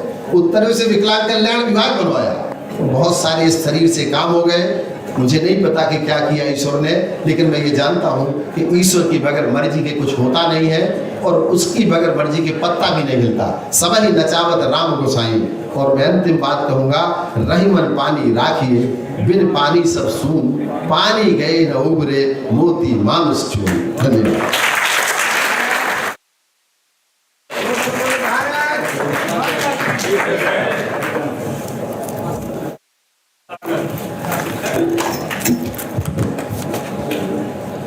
With this, among the stellar galaxy of experts and the dignitaries sitting on the dais, we have come to the end of our plenary session. Now, I would like to request the felicitation of experts sitting on the dais. To do the honor, I would like to call Pro Vice Chancellor Galgotia University, Dr. Avdesh Kumar, to please felicitate Padma Shri Lakshman ji.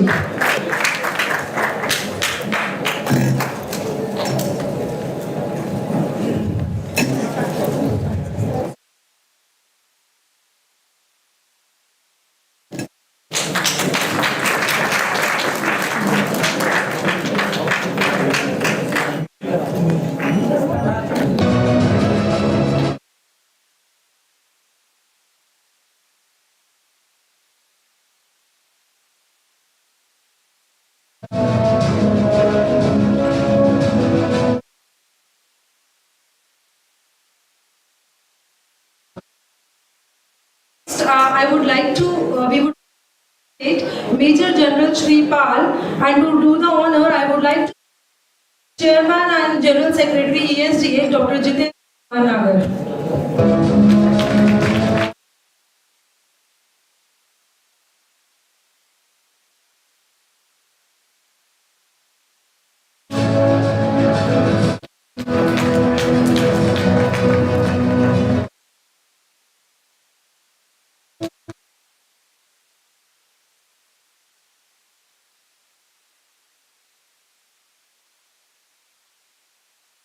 Next, we would like to felicitate Vice Chancellor, Galgotia University, Dr. K.M. Babu, and to do the honor, I would like to call Dr. Suresh Kumar from Guru Jambeshwar University, Hisar.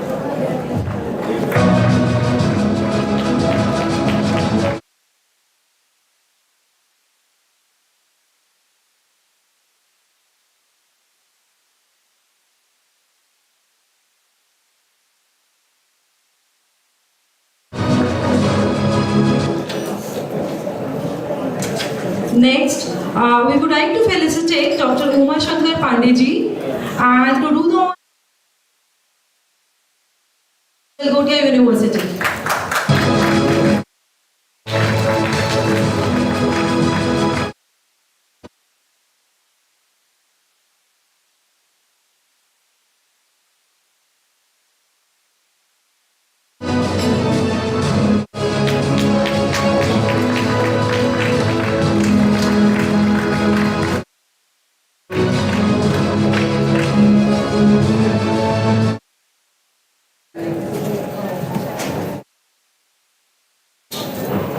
Next, we would like to felicitate Professor Pradip Bhattacharya, and to do the honor, I would like to call Dr. Rajbala from B.R. Ambedkar College, University of Delhi.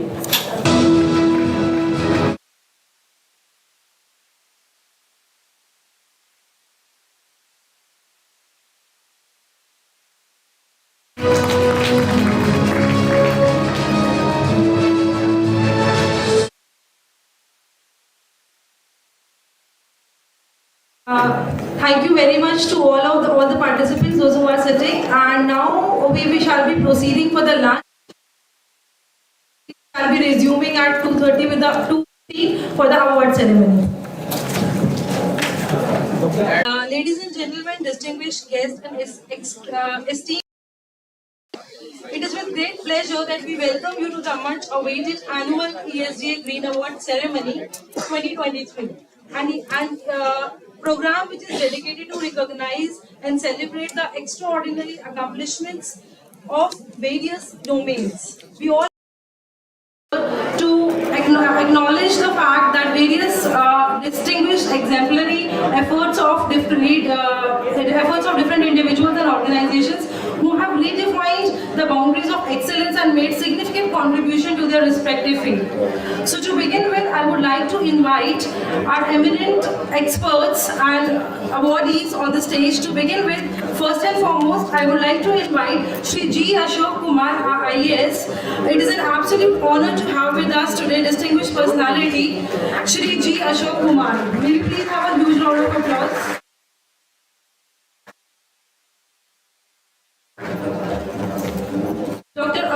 Shri G. Ashok Prasad is dedicated to environmental conservation and has made an indelible impact on the preservation of one of our nation's most important natural resources.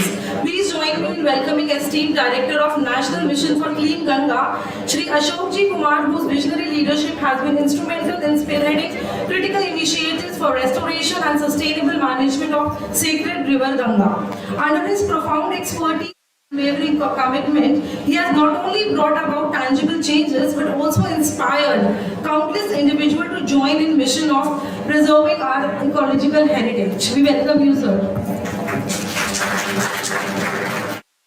Next up, I would like to invite Ms. Aradhna Goyal, Director Operations, Galgotia University. May we please have a huge round of applause. We are truly honored to have her among us today. Next up, I would like to invite Padma Shri Dr. Anil Prakash Joshi. HES CEO, Dehradun, sir, we welcome you on the stage. Dr. Anil Prakash Joshi.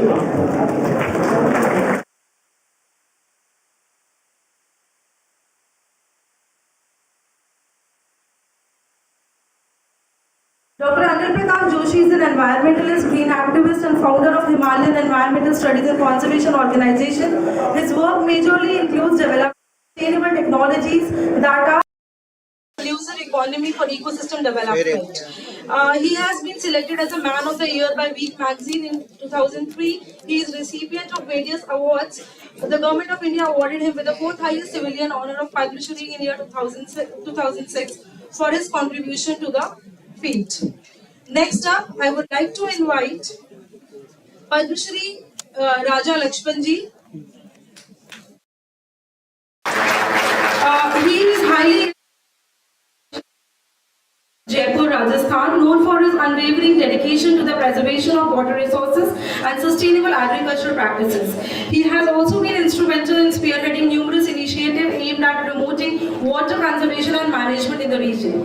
Raja Lakshmanji's visionary leadership and grassroots efforts have led to implementation of innovative water harvesting techniques and establishment of community driven water conservation projects, significantly benefiting not only the local farmers but also the communities. His profound understanding of the local ecosystem and his relentless advocacy for sustainable farming practices have earned him very widespread recognition and acclaim in the field of water conservation. We welcome you, sir. Next up, I would like to invite Padma Shri Uma Shankar Pandeji, water warrior and convener, Jal Gram Medhan.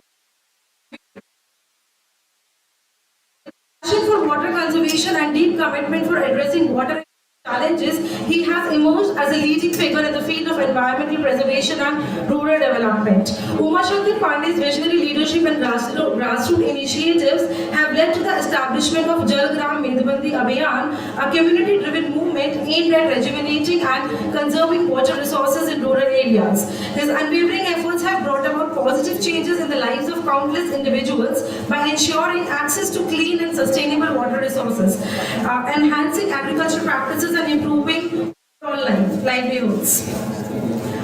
Next up, I would like to call upon Vice Chancellor of Galgotia University, Dr. K.M. Babu.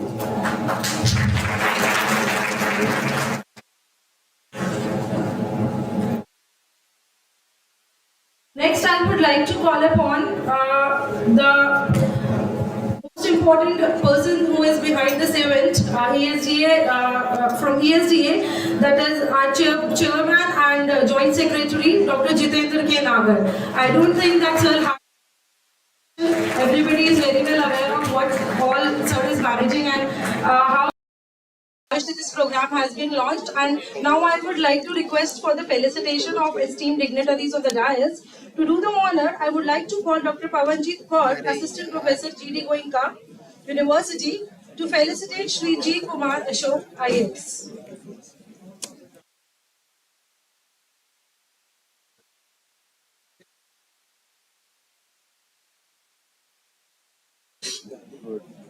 Sir ये हिल रहा है।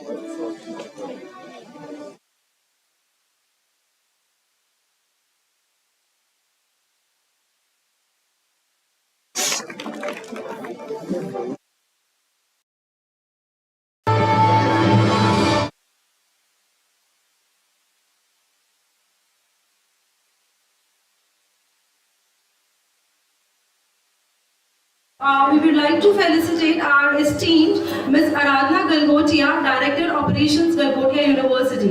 To do the honor, I would like to call Dr. Sarita Nagar back on the stage.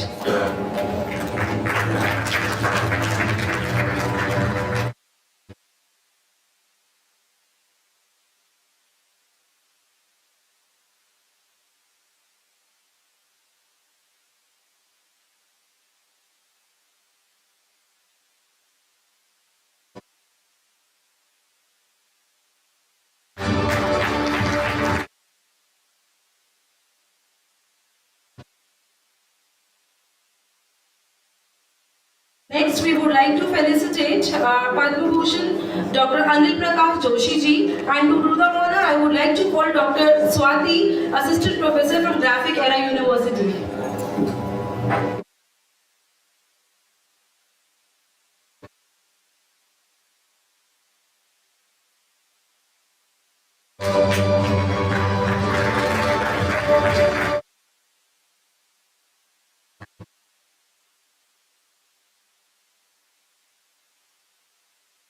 Next up, we would like to felicitate Padma Shri Raja Lakshmanji, and to do the honor, I would like to call Dr. Arvind Yadav, Professor, B.R. Ambedkar College, University of Delhi.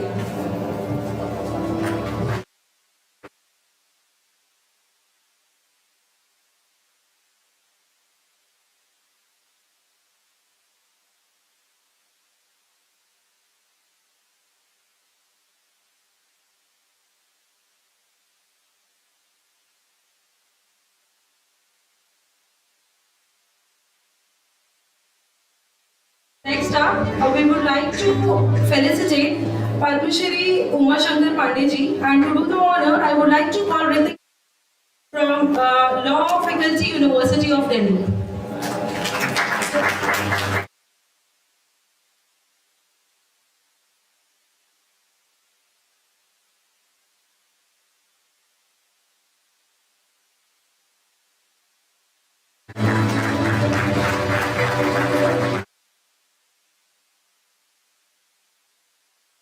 To felicitate Honorable Vice Chancellor Galgotia University, Dr. K.M. Babu, and to do the honor, I would like to call Dr. Associate Professor from Sharda University.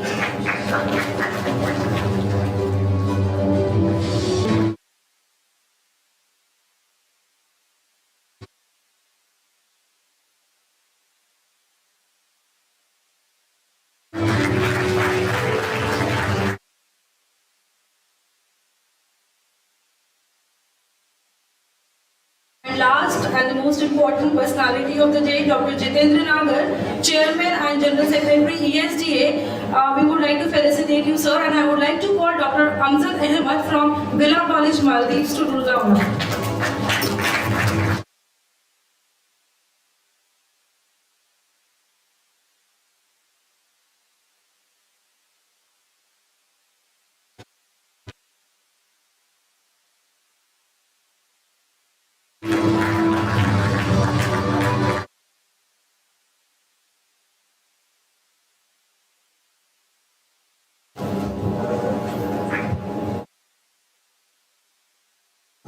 Now, rest of the proceedings for this session is going to be taken forward by Dr. Jitendra Nagar. This is over to you, sir.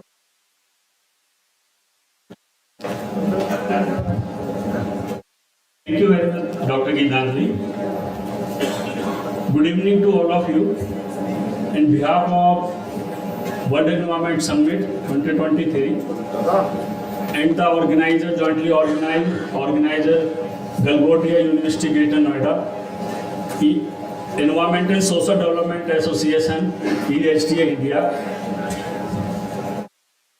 our collaborative CSIR Navy, Dr. Bhimrao Ambedkar College, University of Delhi, Geological Survey of India, and our foreign partners, Villa College, Maldives, Tirubhuvan University, Nepal, and Bangladesh Geological Society.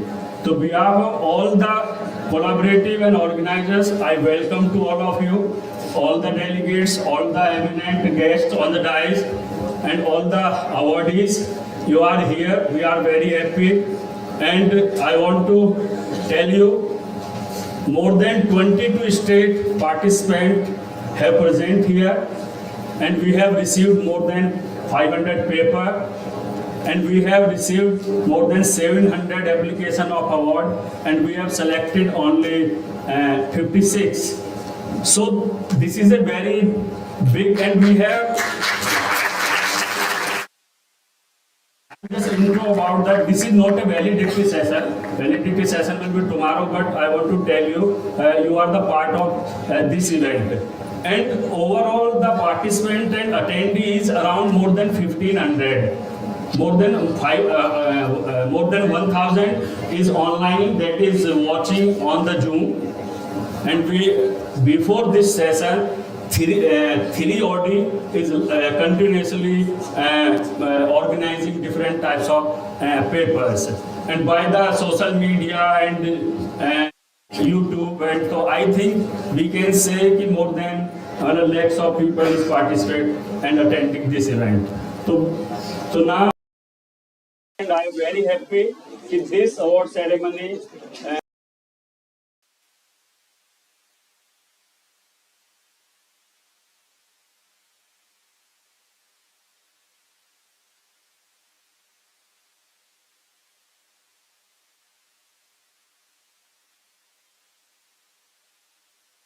representative of EHDA, and as a representative of Galgotia University, Miss Aradhana Galgotia is here, the daughter of Chancellor, and she is very dynamic lady, working on the sustainability and working on the improvement and implement higher education national standards, and she is really a symbol of the women empowerment.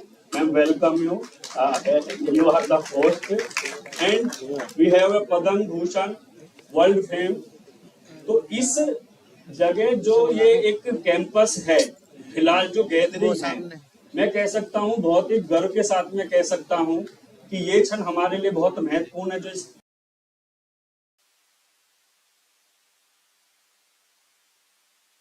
80-90 हमारे और साथी बैठे हुए जिन्हें seat नहीं मिली, कि यहाँ ऐसे एमिनेंट लोग हैं, पद्म श्री, पद्म भूषण डॉक्टर अनिल प्रकाश जोशी जी, जो अपने आप में रिप्रेजेंट करते हैं इंडिया को फॉर द एनवायरमेंटल प्रोटेक्शन। मैं चाहूँगा जोरदार तालियों से आप इनका स्वागत करें।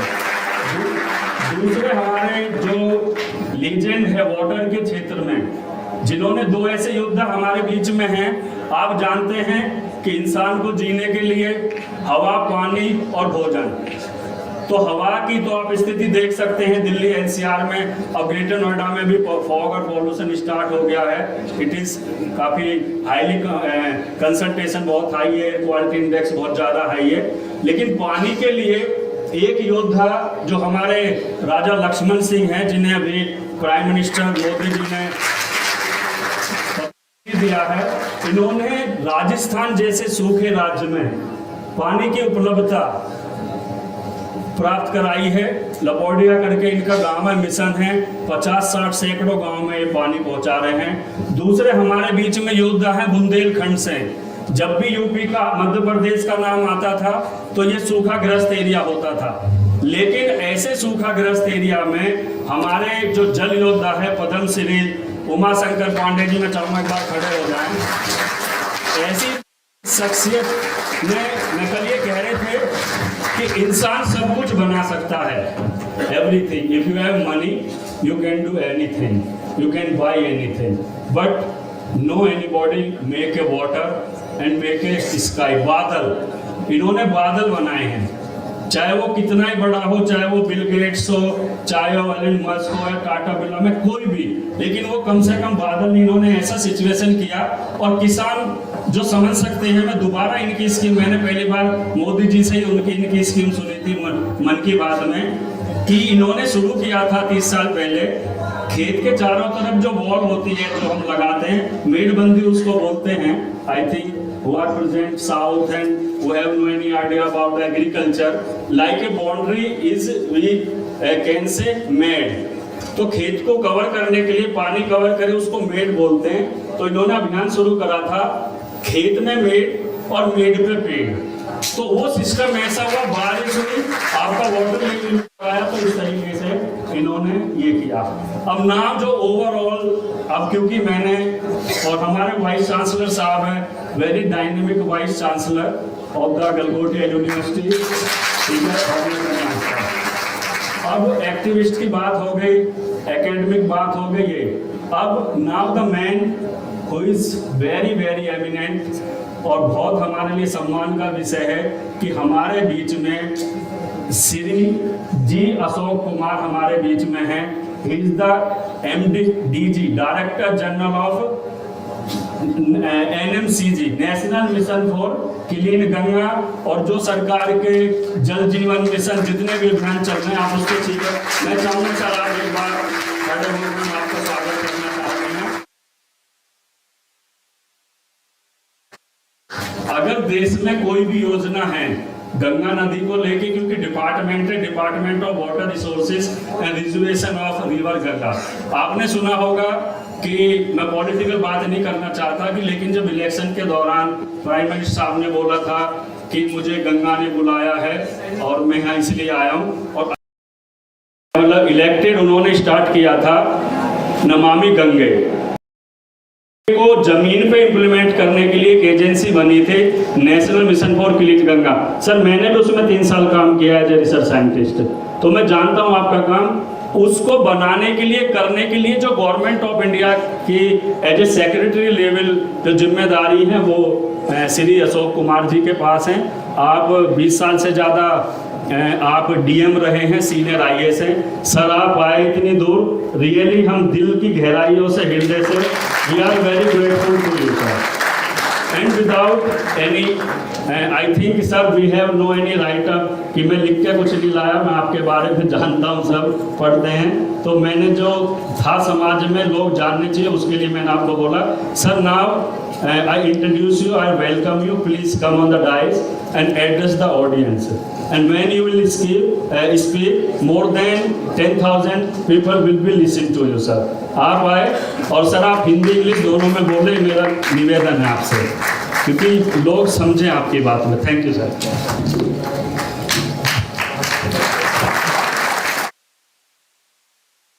The dignitaries in the dais and fellow students. This will be probably the 5th university student I'll be addressing in last 2 months. So it's generally when I started addressing the students of the university, it was starting with trepidation. बच्चे क्या सोचेंगे? And today particularly is very important for many of the students. It's the Indo Sri Lanka cricket match भी चल रहा है, Indo south Africa match भी चल रहा है। तो सबको यहाँ बिठा के हमारा भाषण सुनवाना, it's a great audience. Still, thanks for coming.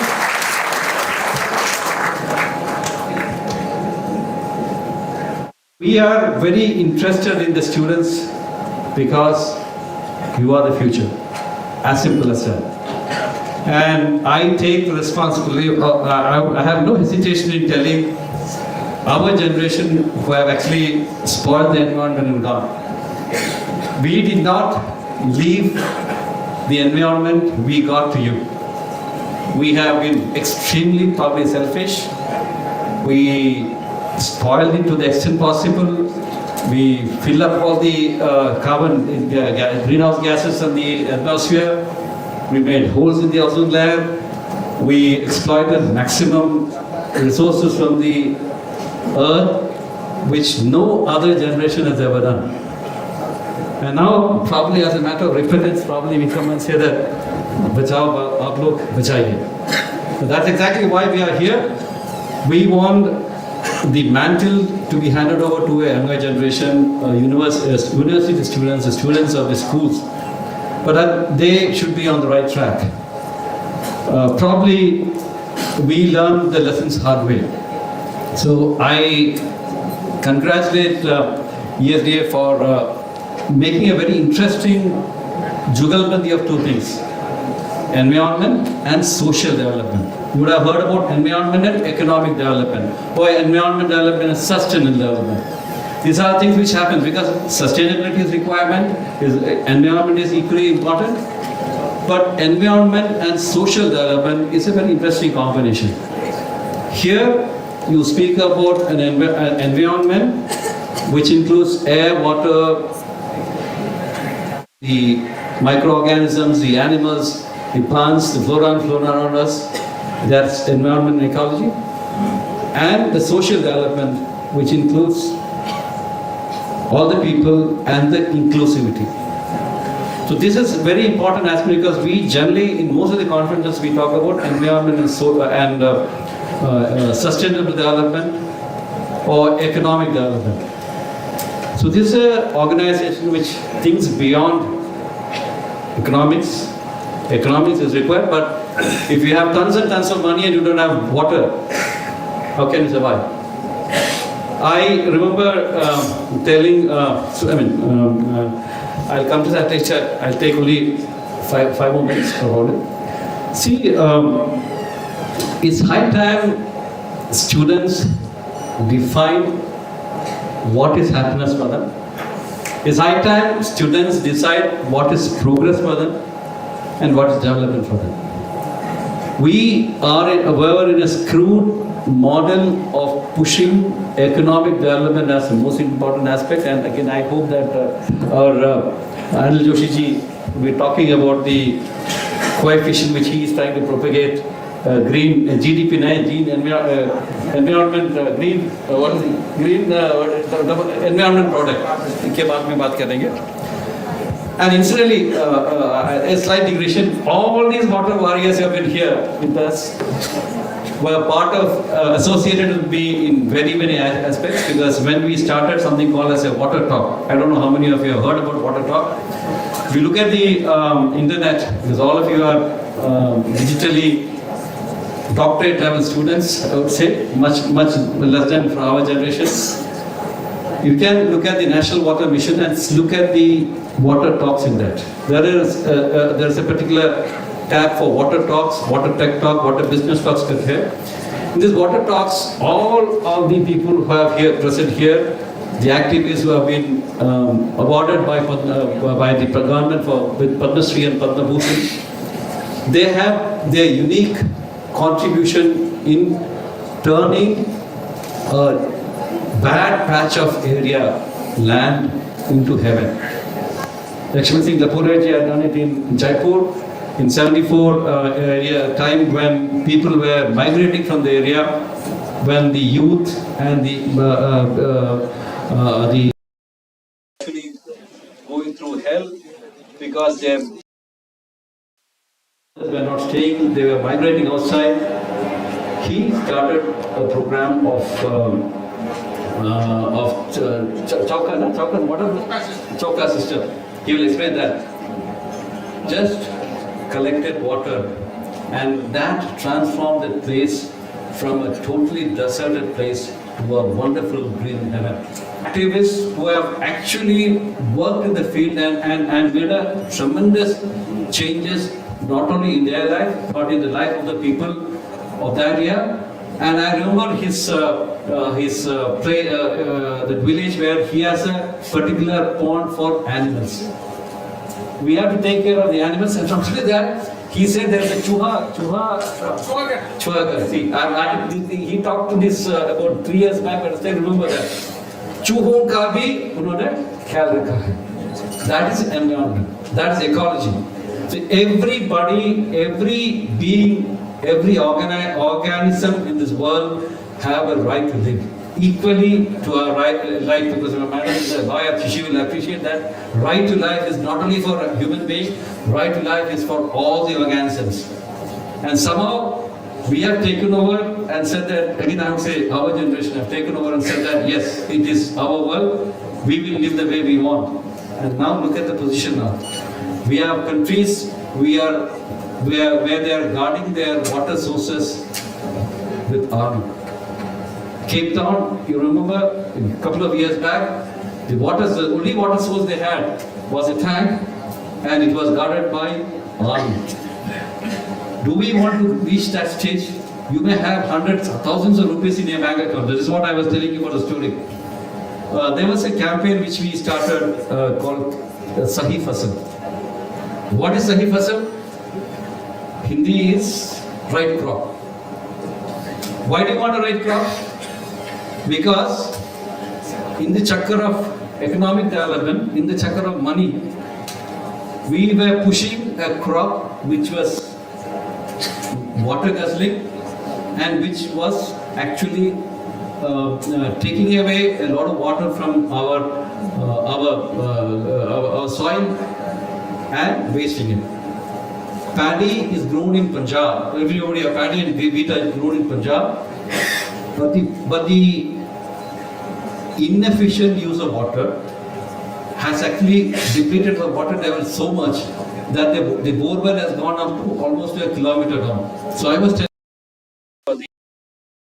the campaign for Sahi Fasal, urging them to move off from paddy and wheat to some other crop which is suited for that area. I was telling them, you may have tons and tons of money in your bank balance. But imagine a situation where aapke pote poti, they will have no water to drink. They may have money, lakhs and crores of rupees in their bank account, but they may not get a drop of water to drink. Is that the economic development or the development which you are pursuing? You may have a lot of money in the bank, but if you don't have proper air to breathe. Is that the element we are looking at it? So, youngsters, why these sessions are important? Because the youngsters have to make a choice on what type of development you want, whether it's inner peace you want, whether it is the well-being or overall happiness which you are looking at it, or tons and tons of money in your bank with no family, no friends, with no peace of mind, with no water left to drink, with no good air to breathe. Is that what you're looking at it? So I leave the discussion to you.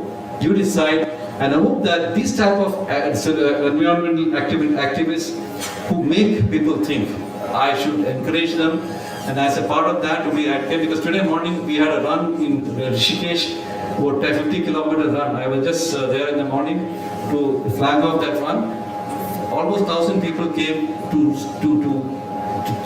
make a marathon in Rishikesh, because there they have realized it. I don't know how many of you been to Rishikesh recently. On a Saturday or Sunday, it is impossible to go there because of the traffic jam. So they have now woken up and said that yes, we have to maintain our ecology here. We have to maintain our environment here. If we don't maintain it, 5 years down the line, 10 years down the line, probably our children will not survive here. So you have to make a decision and take care of water, which is very important. Water is a very important resource. So the campaign which I started was called Catch the Rain. It said catch the rain, where it falls, when it falls. Where water is a unique resource which we don't value much, but we will have to value in future, because without that no living being will survive. So once again I thank the organizers for inviting me to this function and also giving me an opportunity to connect with the students. So my request to all of you is that please try to recalibrate yourself. What are the developmental goals which you are trying to keep in, and try to take a path which is sustainable, which is socially inclusive, which is eco-friendly, which is environmentally friendly, and which you are neighborly friendly. Thanks a lot once again. Thank you for taking me.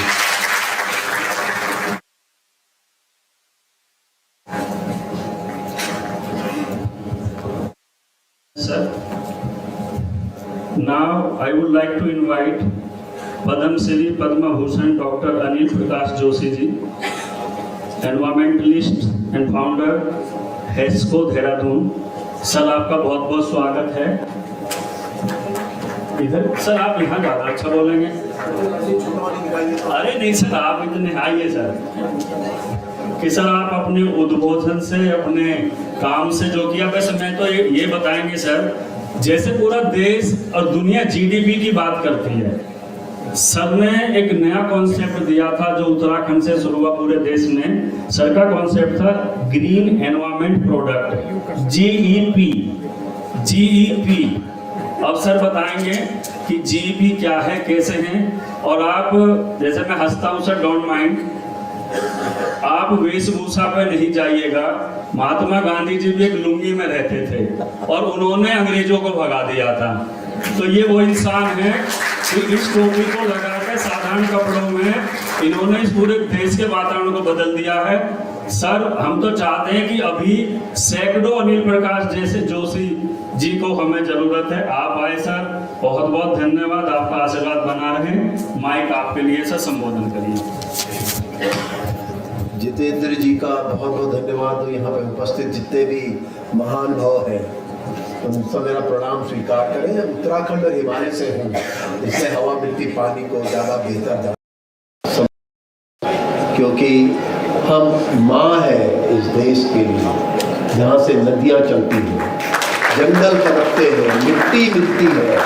तो हिमालय के हालात गंभीर हैं, इसलिए सबसे ज़्यादा पीड़ा अगर प्रकृति के प्रति कहीं होगी तो हिमालय के लोग को होगी। और चिपको आंदोलन जैसे आंदोलन, जल आंदोलन, ये सब उसी धरती से निकले हैं। कितने दुर्भाग्य की बात है, जहाँ जो हिमालय हवा मिट्टी वही सफरर है, हिमाचल प्रदेश में क्या हुआ, उत्तराखंड में केदारनाथ की त्रासदी अभी ताजा ही थी कि एक और सिक्किम की घटना घट गई।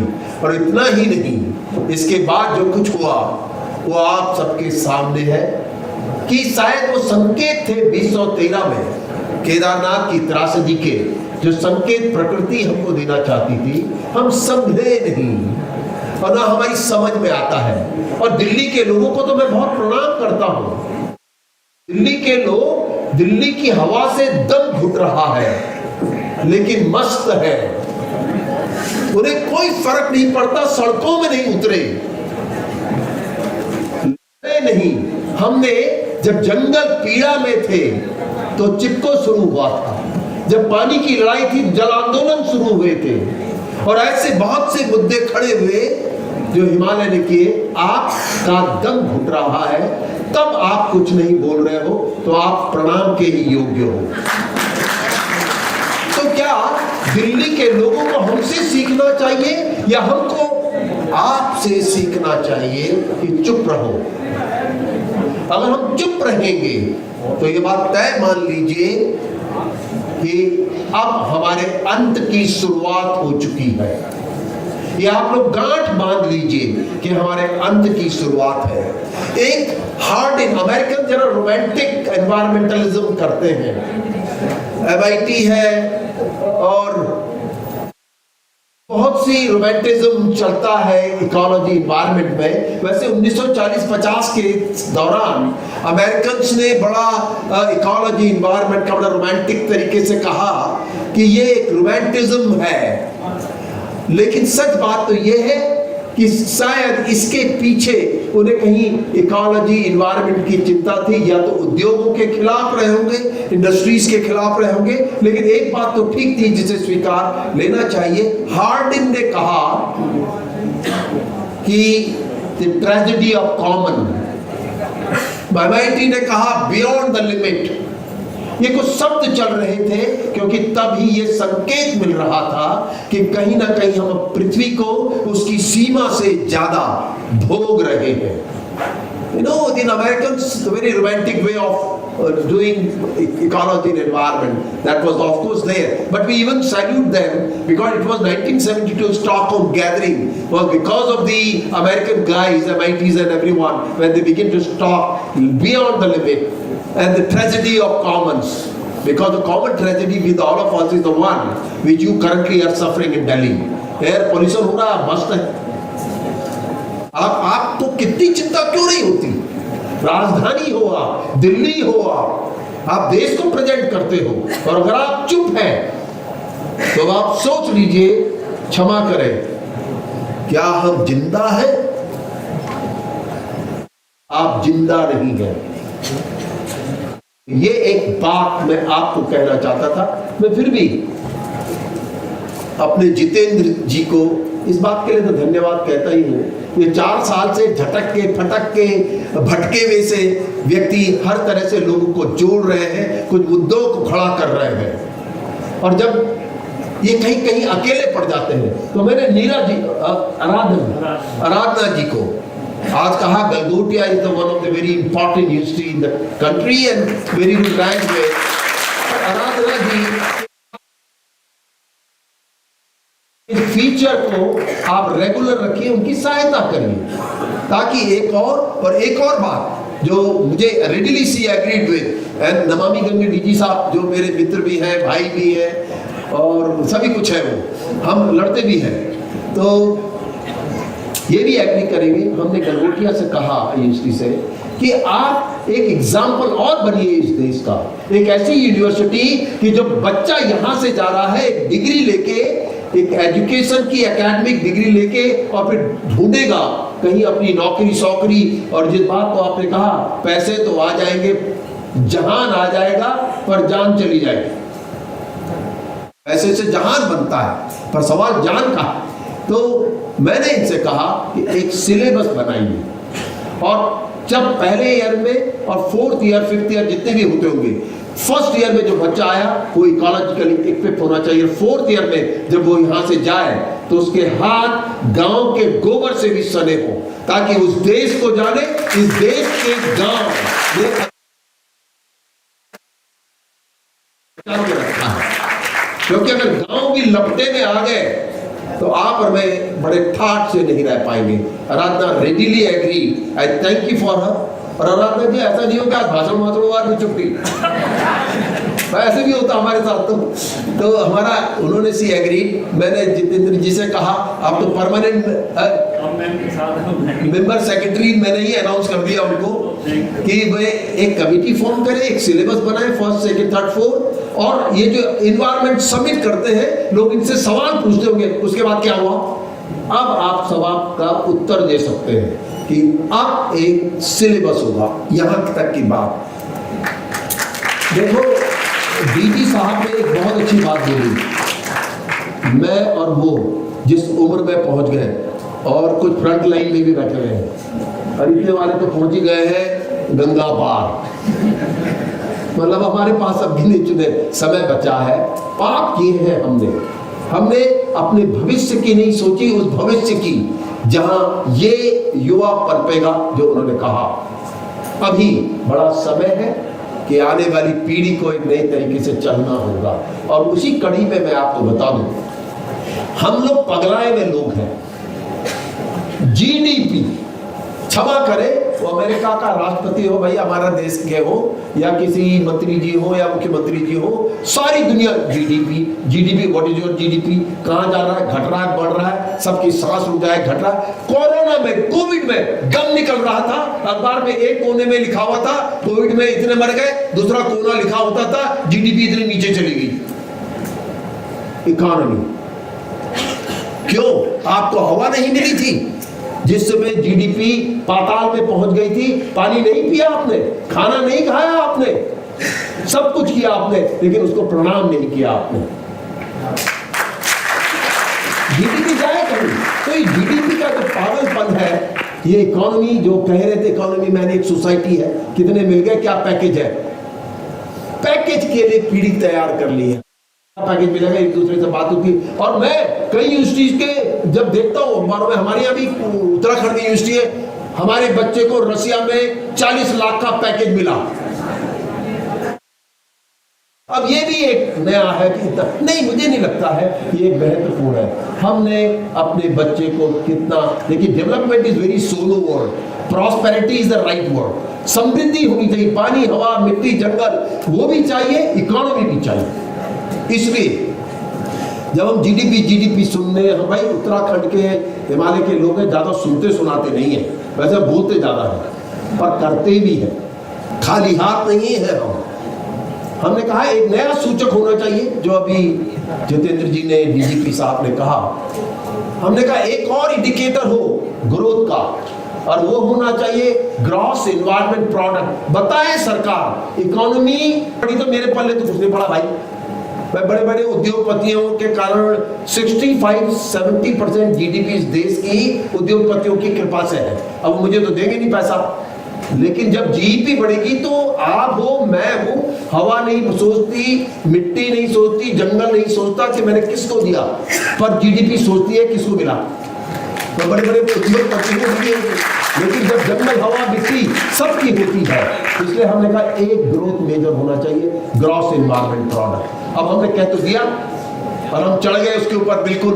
अब हमारे ज्ञानेंद्र रावत जी जैसे मित्र, ये उमा शंकर जैसे लोग, इन्होंने ठीक कस दिया। अब हम, हमारे गले में आफत आ गई। अब हमने दबाव बनाया, हाईकोर्ट चले गए। हाईकोर्ट से हमने कहा ये करो, हाईकोर्ट ने कहा यस जीडीपी होनी चाहिए। अब वो जीडीपी ऐसे गले पड़ी कि अब उसकी इक्वेशन का क्या होगा, क्योंकि जीडीपी तो अमेरिकन ने बनाई थी भाई, और अमेरिका का नाम लेके तो वहां पर में हिल जाते हैं। एक साइमन था, that guy made this GDP. बैठे हुए कुछ लोगों ने कहा जीडीपी होनी चाहिए। वो तो मित्रों का भला है कि जीडीपी का हल्ला मचा। हमारे लिए सबसे बड़ा चैलेंज था जीडीपी की इक्वेशन। और आपको मैं बताऊं, डीजी साहब, you will very happy to know, अब वी आर वेरी आर्टिकुलेटेड। हमने कहा कि अगर हम जीडीपी किसी तरह धक्का मार मूर के अपने प्रधानमंत्री जी से, अपने मुख्यमंत्री जी को जरा घेर के दे देंगे, लेकिन कल अंतर्राष्ट्रीय स्तर पर इस पे सवाल खड़े करेंगे लोग। हम उनसे ज्यादा चतुर थे। हमने क्या किया? आपको आश्चर्य होगा, आपको प्रसन्नता होगी, आप ताली पीटेंगे। The first international journal ecological indicator with the 7 impact factor has published GEP equation by welcoming this is a new growth area. That's good news for me. अब हम फैल गए। अब हमने कहा एक इंटरनेशनल जर्नल है, जेवियर क्या होता है? एल्सवेयर, उसका ही है, उसका जर्नल है, बड़ा 7 फैक्टर है। तो उसने इसको एक्सेप्ट किया है और वो पेपर आ चुका है और वो आप पढ़िए जीईपी का पेपर। उस पर हमने इक्वेशन दे दी है कि ऐसे इकोसिस्टम ग्रोथ होनी चाहिए। कितना जंगल बढ़ाया इस साल, स्पीसीज और एरिया, कितना पानी आपने रोका, कैच द रेन से आइडिया आया था उस समय कि ये पानी तो जोड़ रहे हैं पर कितना इनको भी नहीं पता हुआ क्वांटिटी। प्रधानमंत्री जी के ऊपर एक लेख लिखा था मैंने, उनके इकोलॉजिकल, मैंने उसमें कैच द रेन का मेंशन किया था कि उन्होंने कहा लेकिन क्वांटिफाई नहीं कर पा रहे कि कितना पानी रोका, कितने जंगल पड़ा है, व्हाट इज द क्वांटिफिकेशन। और ऐसी हवा जो नीचे कितनी गिराई पीएम वैल्यू उसको, और मिट्टी जो जहरीली हो गई वो कितनी ऑर्गेनिक की, इनको चारों को लेके हमने जीपी की। खुशी तो मैंने आपको दे ही दी कि इंटरनेशनल जर्नल ने एक्सेप्ट कर लिया। तो अब जीपी चलाइए। तो भाइयों, जीडीपी की तो चिंता आपके पल्ले 2-4 रुपए पड़ जाएंगे, लेकिन जैसे कहा जहान आ रहा है तो जान को भी बचाना है। Hopefully next this month only एक इंटरनेशनल गैदरिंग हो रही है उत्तराखंड में। We will be announcing first GP of Uttarakhand in the world. वो सब कंप्लीट करेंगे। मैं ज़्यादा भाषण नहीं देना है क्योंकि हमको भागना है। अब ये हमको रोके हुए हैं, लेकिन मैं आपको सिर्फ ये कहना चाहता हूँ, आपके सोने का समय नहीं है। और सच तो यह है कि कृपया ताली पीट के मुझे भी मूर्ख मत बनाइए। आप ताली पीट के भूल जाते हैं और यहां से बाहर जाएंगे किसकी जीपी, किसका अशोक जी, किसका जितेंद्र जी, तो हमारे 2 मित्र पद्मश्री मित्र है। आपने कहा चलो हो गया जल्दी, और कितना टाइम हो गया, यही करेंगे, भूल जाएंगे। क्षमा करिए। अब इसके बाद ताली न पीटे, मन में ग्रहण कर ले जो मैंने आपसे प्रार्थना की। आपको सबको प्रणाम।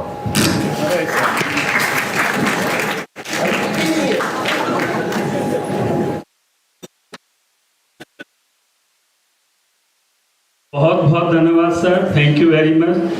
आपने जैसा हमारे यहाँ बोलते हैं कि गागर में सागर, और आप तो सर जैसे कहते हैं ना सूर्य की रोशनी जितनी ऊपर आ जाए उतना बढ़ जाए उतना कम है। आप जो बोले वो हमारे लिए मार्गदर्शन होगा। और ऐसा नहीं है सर, देखिए क्रांति बहुत जल्दी नहीं होती, समाज बहुत जल्दी नहीं बदलता। अगर इतना आसान होता तो हमारी भी छठी कॉन्फ्रेंस है, हम कब का सब कुछ चेंज करके अपने किसी और काम में लग जाते। आपका प्रयास है, सब लोग आपको फॉलो करते हैं, बहुत अच्छा हम लोग आगे करने की कोशिश भी करेंगे क्योंकि हमारे पास टाइम बहुत कम है। और हम चाहते हैं कि जो हमारे अशोक कुमार सर हैं और अनिल जोशी जी हैं, इन सब से आप सब लोग अवार्ड ग्रहण करें। आप बहुत दूर दूर से आए हैं। तो now as a some introduction and some special view. देखो आप एडमिनिस्ट्रेशन सुनते हैं ना, हिंदुस्तान में क्या चल रहा है, क्या चल रहा है अभी बोला जीपी चल रहा है। नहीं सर, काफी दूर तक, 1 सेकंड में ले लूँ, 1 मिनट। देखिए सर, यूपी में प्रोग्राम है, दिल्ली से आप, उत्तराखंड से आप बैठे हुए, हरियाणा नजदीक है। How many % from south, Karnataka, Chennai, MP, 1-2 सभी जगह से, उत्तराखंड, महाराष्ट्र, ओके, क्या बचा, नॉर्थ ईस्ट से कोई है? अच्छा ठीक है, झारखंड, बिहार, ठीक है, उड़ीसा, चेन्नई। तो मेरा कहने का मतलब ये है कि MP उड़ीसा और sir this is the physical participation you know university is very far from Delhi से काफ़ी दूर था और कम से कम 50-55 लोगों ने अपना ऑनलाइन करा लिया बाद में ट्रांसपोर्ट और कन्वेंस नहीं हो पाया ये वो तो लेकिन एक दो तो है आपको लोग सुन रहे हैं सर तो मैं now I want to invite miss Aradhana Galgotia ji Director of Operation at Galgotia University. She is a lawyer and has recently completed her program credential from Cambridge Judge Business School Executive Education. She is running very successfully this university as a competent authority and she is steadfast in commitment to driving organizational excellence with unwavering dedication. She provides unwavering support to the esteemed teaching staff and facilitating the seamless functioning of the university. ये तो writer था मैं सिर्फ ये कहना चाहूँगा कि being a lady, being a young lady, she is a very nice leader, very nice मतलब personality woman. We met her and this event is organized in this campus only due to Miss आराधना गलगोटिया जी. मैं चाहूँगा एक बार आप बता दें ma'am thank you आपने हम पे भरोसा किया मुझे लगता है कि हमने काफ़ी कुछ अच्छा करने की कोशिश की है आगे कुछ होगा तो वो बिल्कुल हम आपके साथ काम करेंगे मैं चाहूँगा कि आप एड्रेस करें ऑडियंस को thank you. Thank you, Dr. Nagar, for such kind words. It is truly an honor to be among such an eminent gathering here at our university between such eminent and people and such stalwarts who have made such tremendous effort towards different noble causes and made great transformation in whichever field they have chosen. I would just say that we are very, very grateful to all of you to be a part of this. I'm also very thankful to Dr. Jitendra Nagar that we could get into this collaboration and organize a conference such as this, an event such as this, where it is instrumental in providing awareness and sensitizing students about the environment. Galgotia University is committed towards climate action, environment preservation. It is our duty as an education institution to provide that platform to our students where students can make informed decisions because it is the youth which has to take the country forward. They have to be aware to how to make the environment more sustainable. We have made a lot of initiatives. We are now coming up with an SDG lab where we will promote a lot of research, we will promote a lot of groundwork. We don't want to merely do activities, but we want to transform and help transform and make certain implementations where groundwork is involved, and that is through conferences and events like these. Hopefully we will be able to achieve that. Also, the work doesn't stop in organizing events such as this. Everything should have an outcome.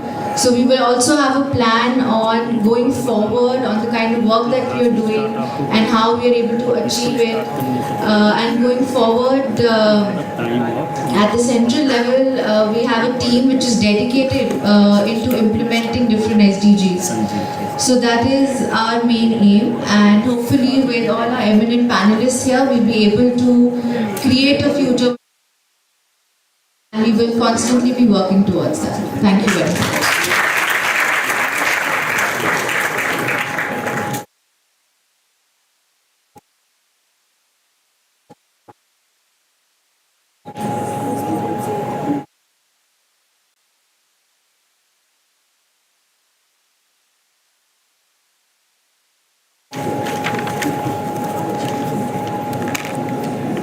Okay, thank you very much. Now the time of the main part of this event, the award ceremony. But before starting the award ceremony, a very eminent and specific part of this whole event, the special, very special felicitation of eminent Padma Shri awardees, and we invited 5 Padma Shri awardees.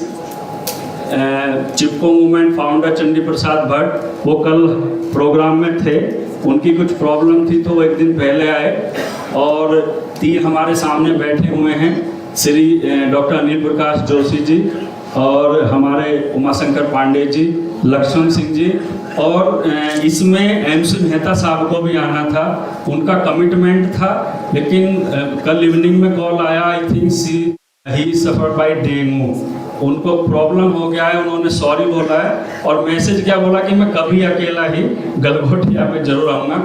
तो इसका उद्देश्य सिर्फ ये था कि मैंने बताया कि जैसे सभी कॉन्फ्रेंस में क्या होता है कि हम लोग जो लैब में रिसर्च करते हैं, जो पढ़ते हैं लिखते हैं, उसको आते हैं प्रेजेंट करते हैं, एकेडमिक बातें होती हैं जो अभी अनिल जी ने बोला कि उसको भूल जाते हैं। हम चाहते हैं कि इस इवेंट में जो जमीन पर काम करते हैं, किसान के तौर पर काम करते हैं, जिसने चाहे 50 पेड़ लगाएं, 100 पेड़ लगाएं, पानी बचाया है, वो भी आए, नहीं कि खाली वो आए जो रोजाना का 50 ये पानी की बोतलें पी के सड़कों पे फेंकते हैं और वेस्ट क्रिएट करते हैं। तो ऐसे लोग हैं, और शायद मुझे लगता है कि कोई स्पेशल एसोसिएशन मीट ना हुई हो, मतलब उसको छोड़ दें जो पद्म अवार्ड इसी को मीट हुई हो। ये फर्स्ट टाइम है कि 5 पद्मा श्री इज हेयर, तो इसमें ESTA बहुत ही मतलब स्पेशल और बहुत ही बड़ा सम्मान, वैसे तो बड़े अवार्डी उनका हम करने जा रहे हैं। तो मैं चाहूँगा कि सभी जो हमारे डाइस पे गेस्ट हैं, हम सब मिलके सबसे पहले हमारे जो पद्मा अवार्डी हैं, पद्मा भूषण श्री अनिल प्रकाश जोशी जी का हम लोग सम्मान करेंगे। मैं चाहूँगा सर आप आगे आ जाएं। हाँ हाँ बिल्कुल बिल्कुल बिल्कुल।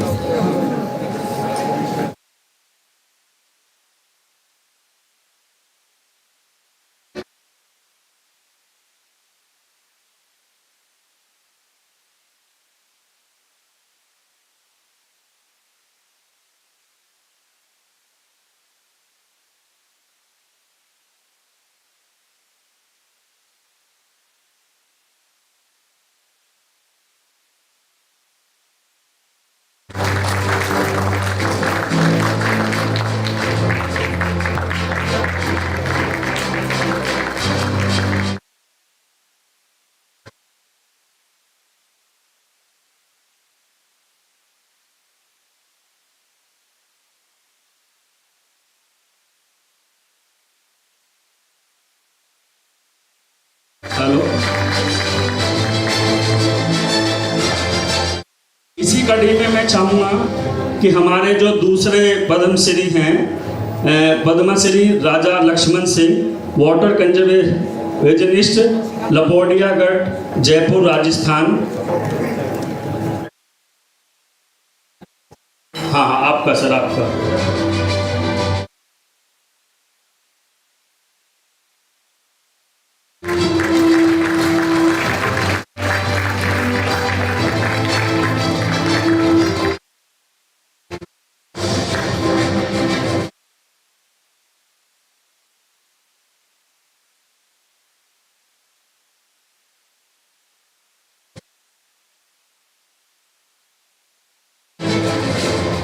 अब इसी कड़ी में मैं चाहूँगा आगे जो हमारे एमिनेंट पद्मश्री हैं, श्री उमाशंकर पांडे जी, वाटर वॉरियर, हम सब मिलके श्री उमाशंकर पांडे जी का विशेष सम्मान करेंगे। ESTA सभी को पद्म पर्यावरण विभूषण अवार्ड से हम लोग सम्मानित कर रहे हैं। मैं चाहूँगा जोरदार तालियों से आप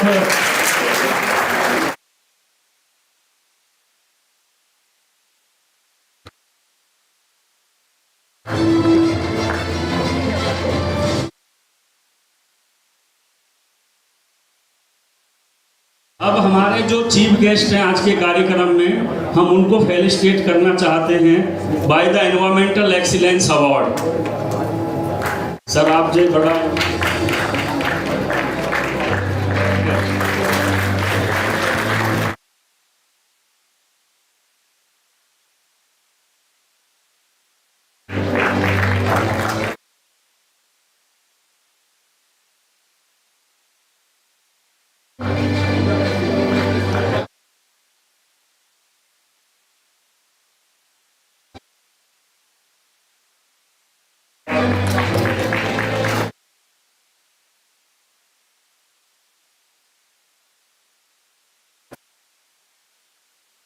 I especially recognize the symbol of women empowerment, Miss Aradhana Galgotias-ji, Director of Operation galgotia University. हम चाहेंगे कि मैम को हम सब सम्मानित करें।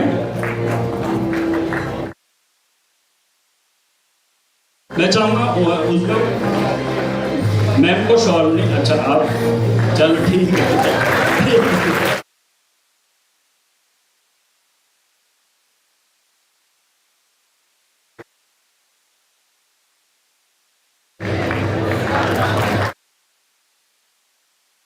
मुझे बहुत खुशी है कहते हुए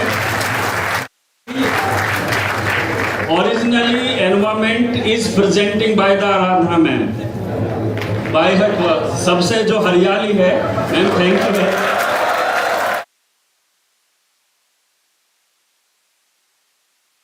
Now in this we are also felicitate and present special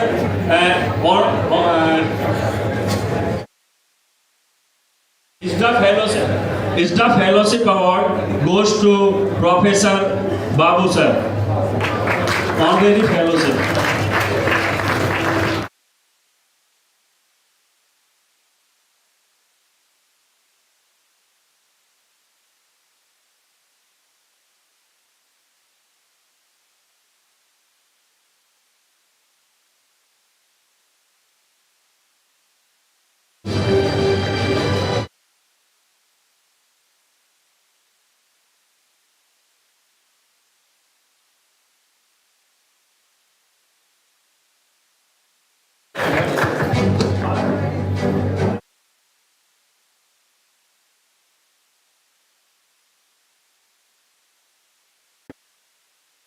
After this special felicitation that is for only eminent Padma Shri eminent person, अब जो हमारा रूटीन वाला जो हम हर साल करते हैं, क्योंकि ये पार्ट ऑफ G20 है, दिस ऑफ G20 कुछ समाज सेवी और एनवायरमेंटलिस्ट लोगों को शामिल किया। मैं चाहूँगा आप थोड़ा जल्दी आए, सर को जाना है। तो इसी कड़ी में I would like to invite professor Sanjeet Singh. This is the fellowship award है चलेगा Awadhesh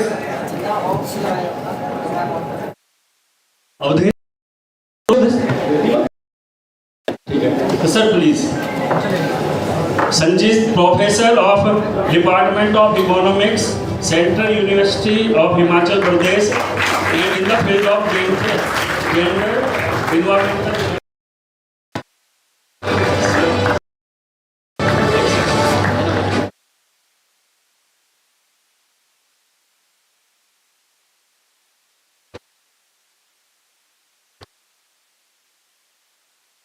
Thank you, sir. The next environmental fellowship for Dr. Sasikant Mazegi, Professor, Vijayananda University of Ballari, Karnataka, for the environmental biology.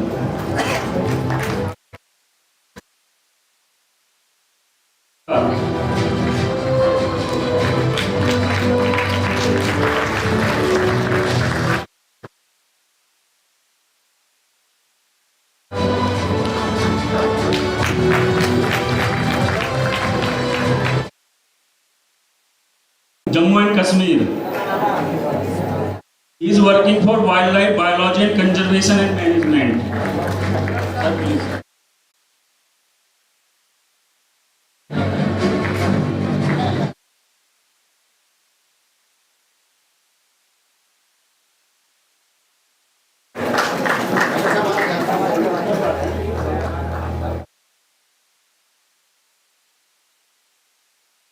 And Dr. Suresh Kumar, Associate Professor and PG College, Hisar, Haryana, for environmental toxicology.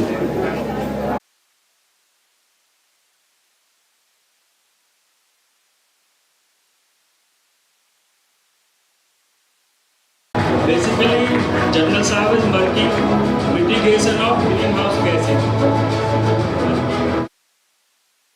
Greenhouse gases for the climate change.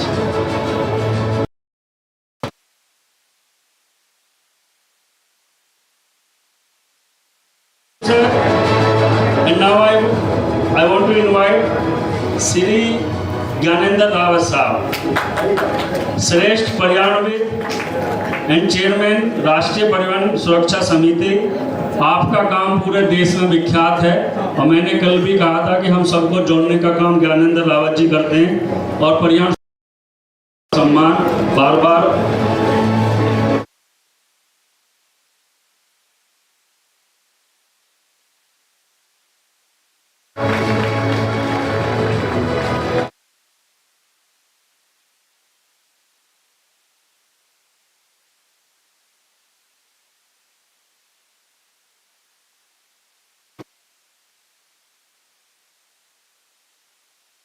Professor and head शहीद Bhima Nayak government PG college Madhya Pradesh. महिलाओं की भागीदारी start नहीं हो रही थी। मैं ma'am से बोला था कि काफ़ी वोमेन हैं जिनको अवार्ड देना। Ma'am really we appreciate you, आपकी ड्यूटी थी इलेक्शन ड्यूटी, इन्होंने मैनेज किया। Is a senior professor manage only for this award. Ma'am welcome.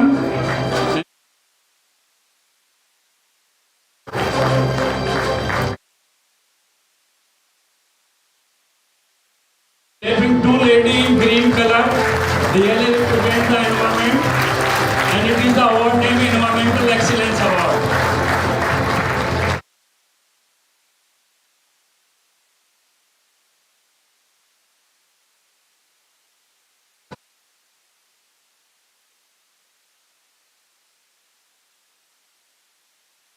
Next category of award is EHD Eminent Scientist Award. The minimum eligibility for the professor and now is Professor Durgesh Pant and Professor Prodakt Bhattacharya, School of Environmental Management in Indraprasth University, Delhi. And sir is working for the environment and natural resource management.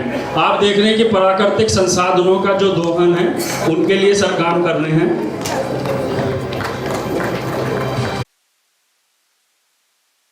And now Dr. Rakesh, Himalayan Environmental Studies and Conservation Organization, Dehradun, Uttarakhand. And sir is working on millets and mountain ecosystem. आजकल देखा होगा PM भी हमारे के ऊपर और सब millets की ही बात करते हैं।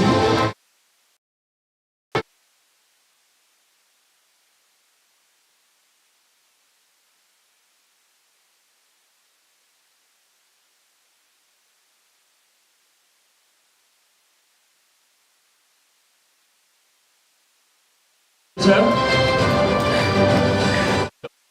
Malti Goyal, she is present.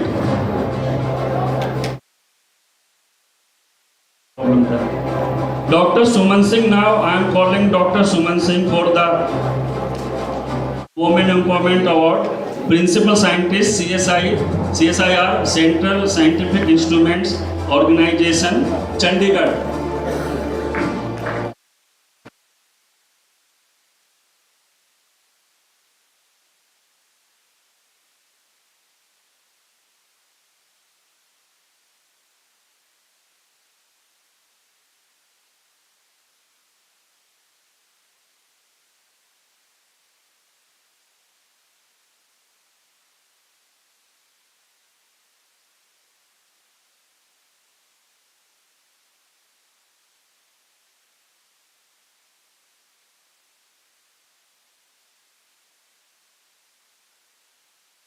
PhD Academics Award, only 3% selected out of I think 36.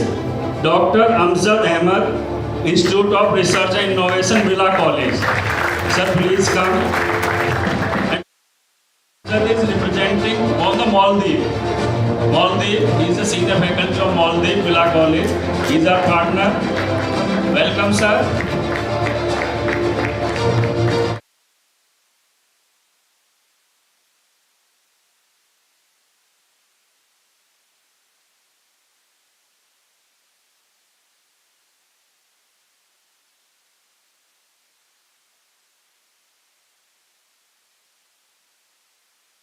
Thank you, sir.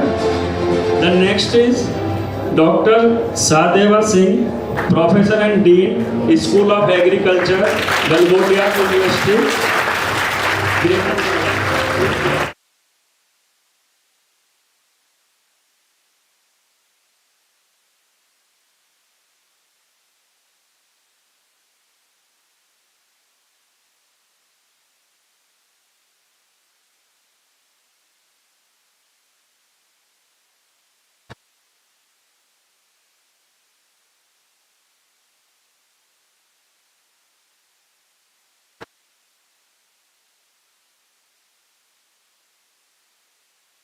Awardee is Dr. Rinkal Sharma, Associate Professor, Sarda University, Greater Noida, Gautam Nagar.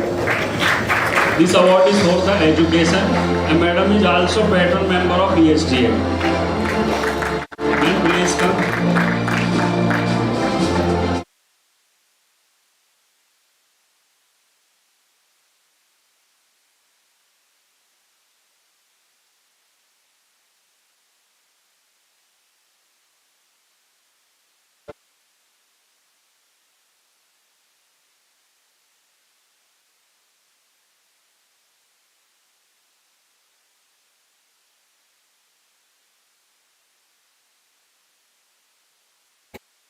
And now next category is the Senior Scientist Award. We have selected only 4 persons. Dr. Vinita Vishwakarma, Additional Dean Research, Center for Nanoscience and Nanotechnology, Galgotia University.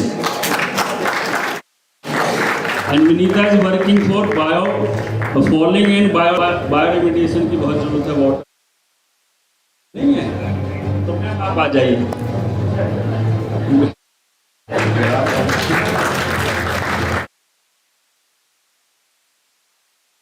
Here is a lot of faculty of Galgotias University. Welcome, ma'am.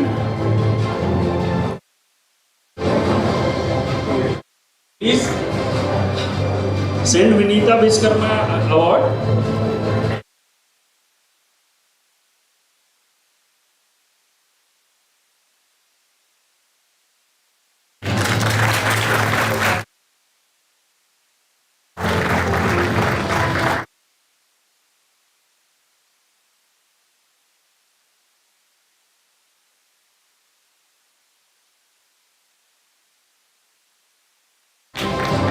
The next is Dr.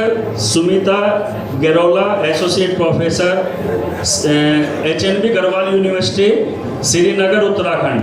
And she working cultivation of medicinal and aromatic plants.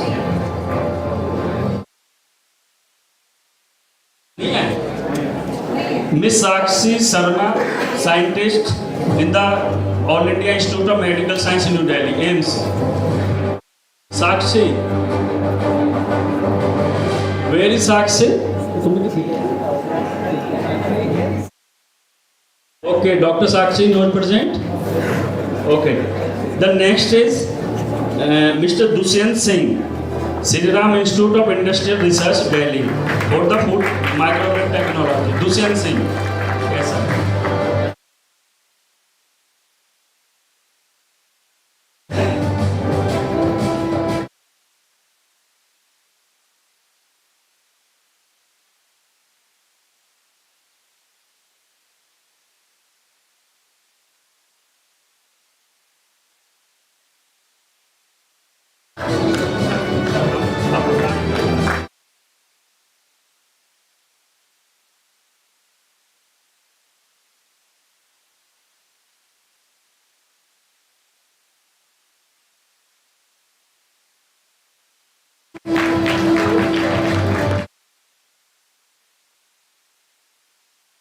Education Excellence Award. The first award is for Dr. Vishal Sharma, Associate Professor, Director of Higher Education. Next is Dr.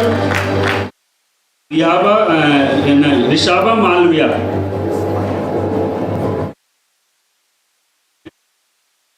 from Galgotia University.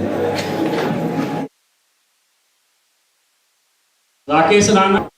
Now Green Leadership Award, Bhatta Joshi, Assistant General Manager in NELCO, Odisha, Environmental Management and Industry.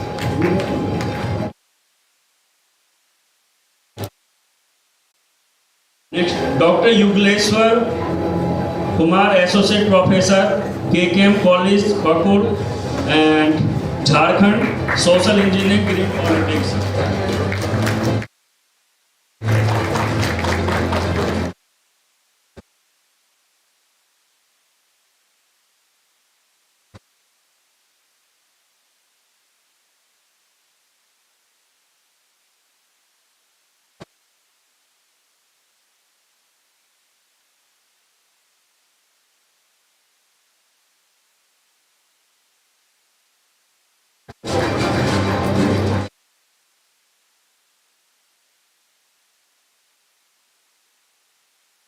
Next is Dr. Manmohan, sir, thank you. Dr. Manmohan Bag, Assistant Professor, SBC Medical College, Cuttack, Odisha, is present. Aye, sir.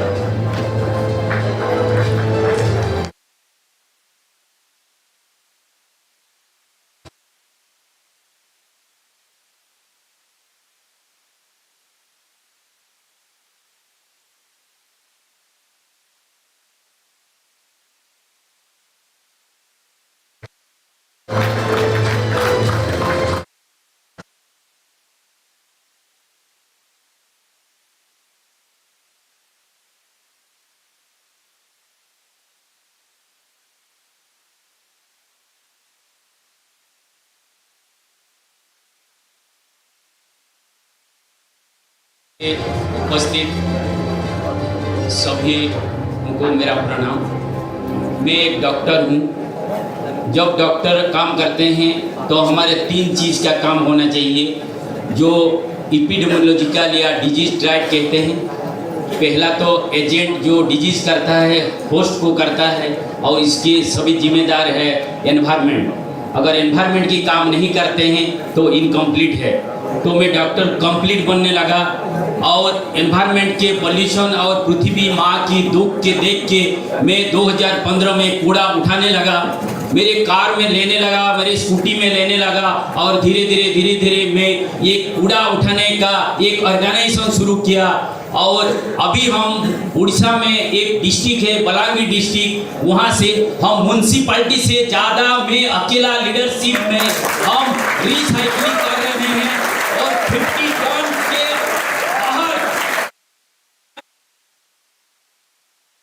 में और 100% हम और कूड़ा को हम पूरा wealth में बदल देते हैं। अगर आप काम करना चाहें तो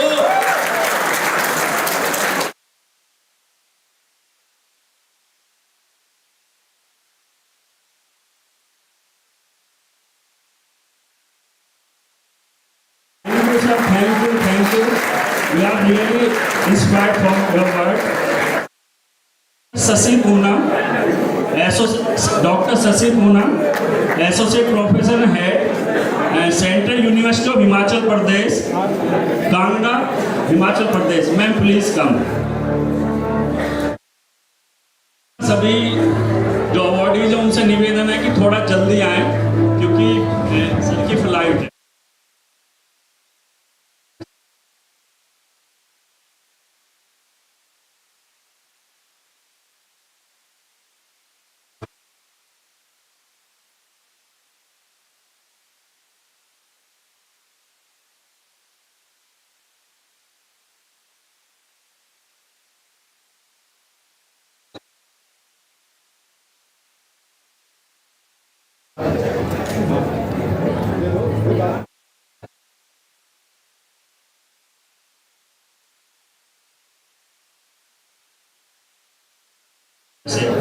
हाँ बिल्कुल।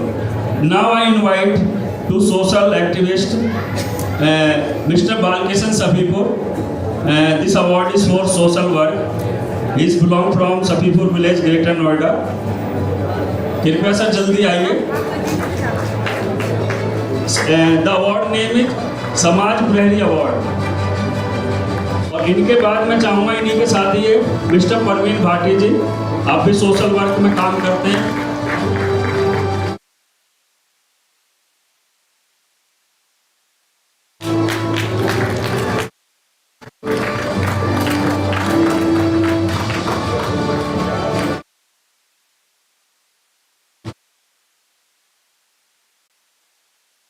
Mr. Parveen Bhate, please come. Parveen. Parveen ji, come fast.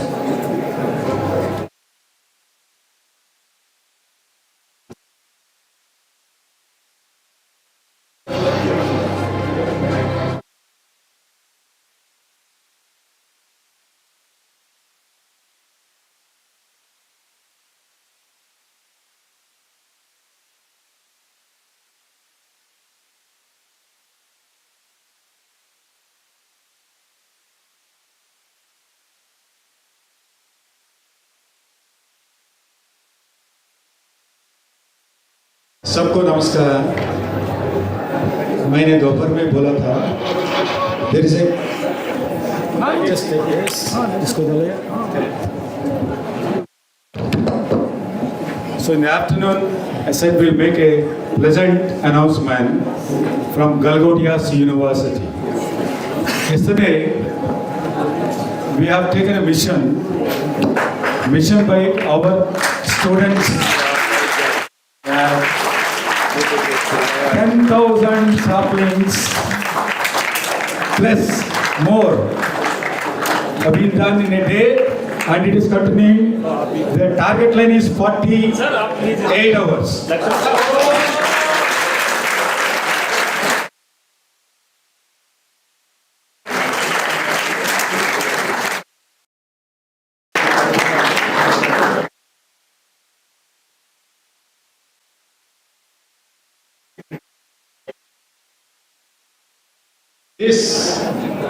This is a dedication from entire Galgotias University to our Honorable Chancellor Sir.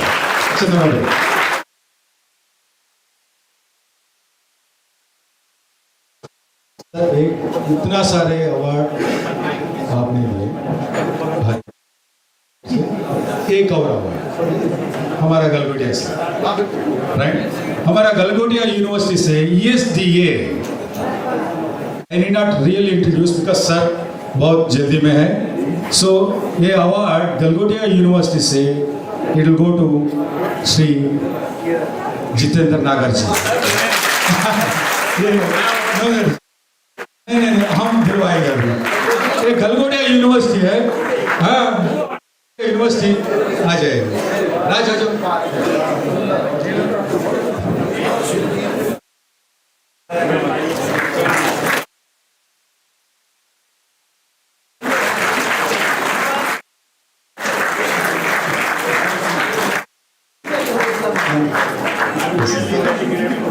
Thank you very much.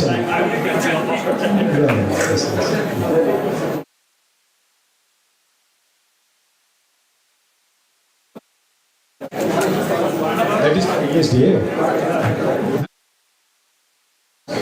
चल रहे हैं सर, ये भी आप क्या है?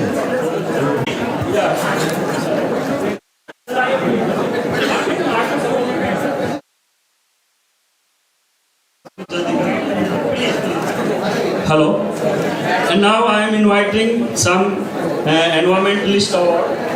मैं कहूँगा मैं थोड़े नाम जल्दी लूँगा तो आप प्लीज ज्वाइन. अवार्ड इस पर ला रहा हूँ.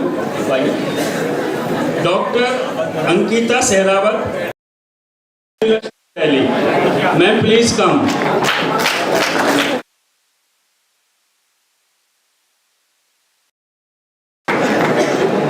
And next award is Dr. Sheetal Chopra, Lady Environment College, University of Delhi.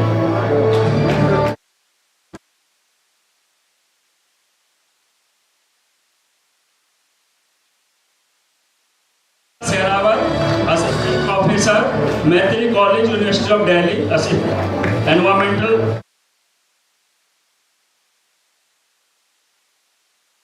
Next is Sheetal Chopra, Assistant Professor, Lady Environment College, University of Delhi.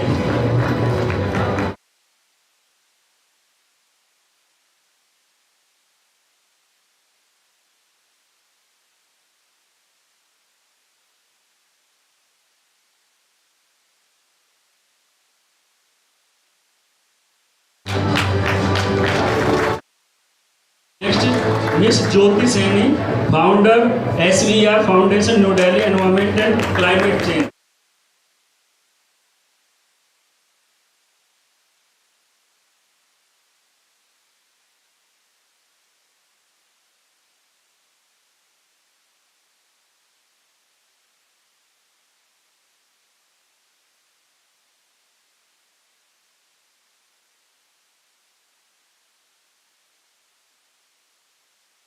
Now, some person.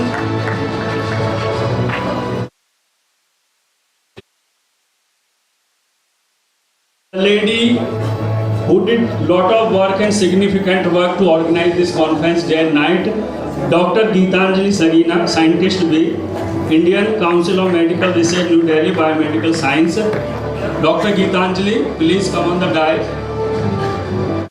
If you don't mind, you may ask your husband. She is newly married. Dr. Geetanjali.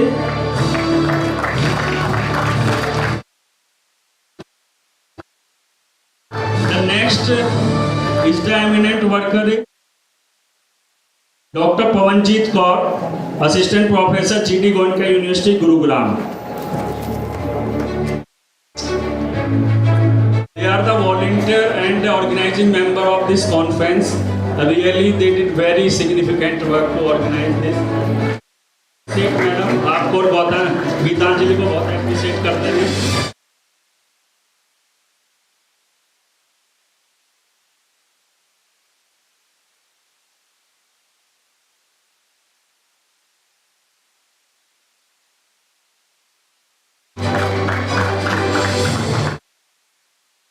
Dr. Sumanlal, the scientist and assistant professor, Kurukshetra University, in the field of chemistry.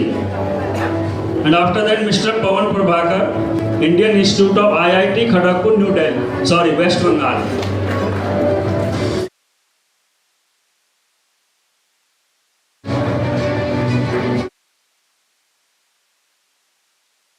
Dr. Sumanlal is working very dynamic work on polymer chemistry.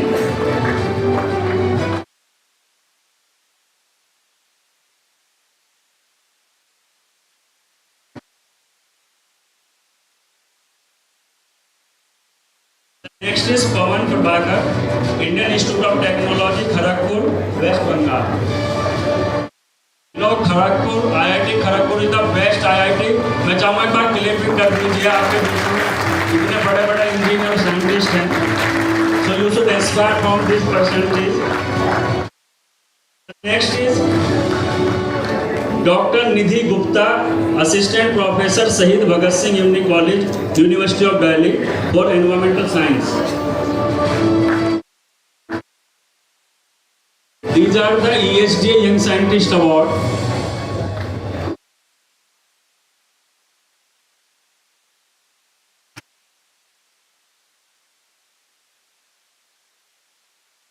She is professor in Delhi University.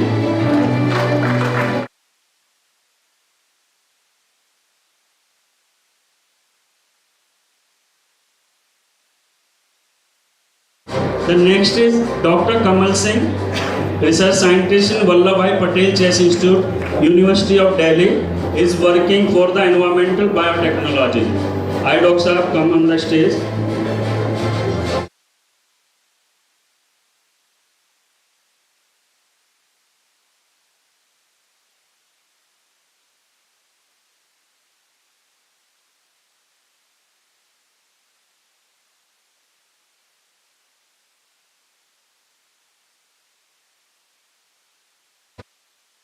भाई बैठ के बनाओ, light में आ रहे हो.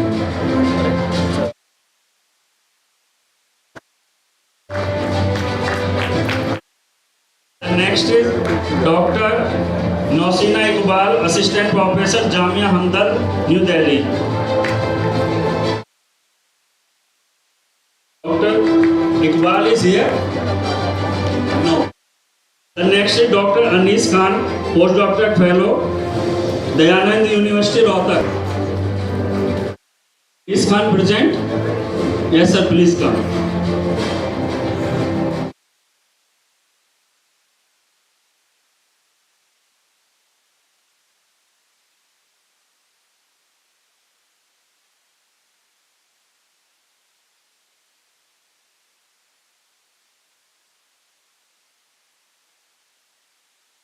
The next is Dr. Yashasvi Singh, Assistant Professor, Yashasvi Singh, Graphic Graph, Dean to be University, Forest Biotechnology.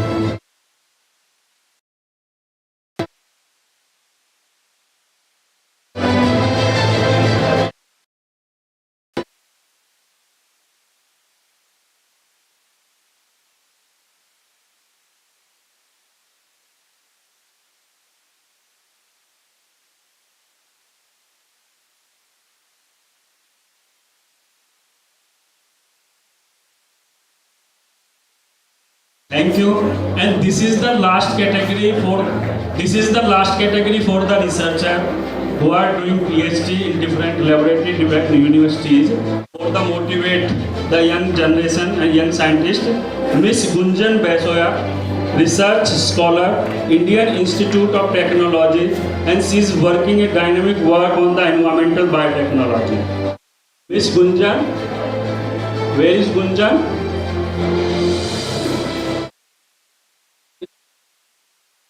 I think Gunjan is on the registration desk. Yeah, just call her.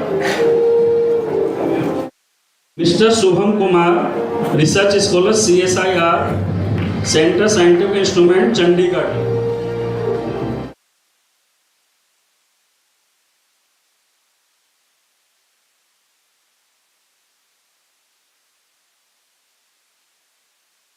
From Chandigarh.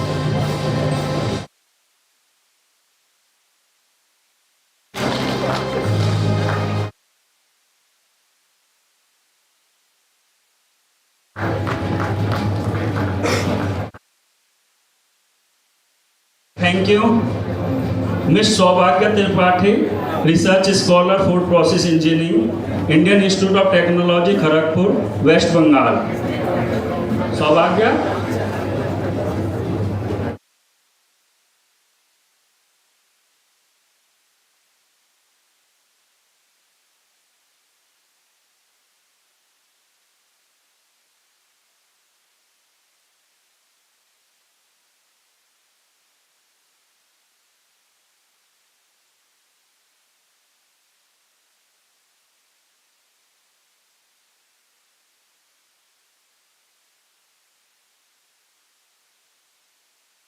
Okay, now Gunjan is present. Madam Gunjan का award देना अभी जो वो आगे registration she is a main part of our organizing committee. Miss Gunjan, Indian Institute of Technology, please come on the dais. Gunjan Baisoya जिनका भी रह गया था.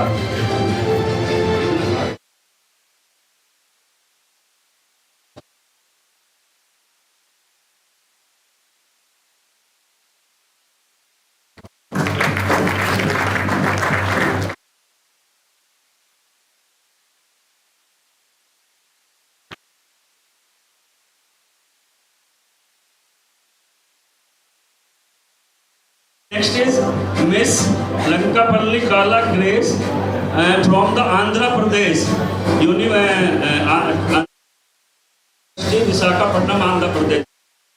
Your award has been confirmed.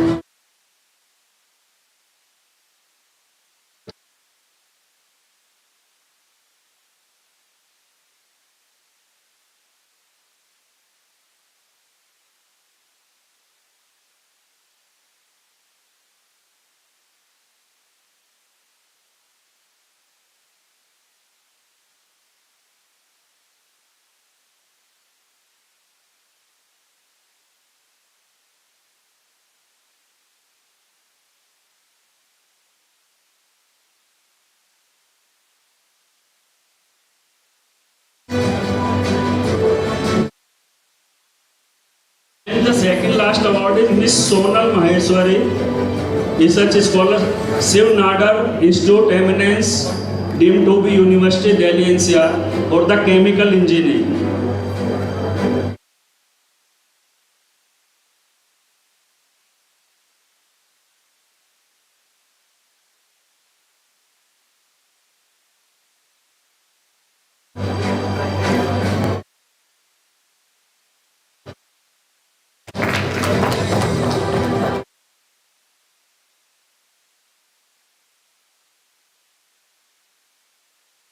And the last awardee of today Environmental EHDA Award ceremony, Mr. Ali Jan Hassan, Research Scholar, National Institute of Technology, Jamshedpur, Jharkhand, for the environmental chemistry.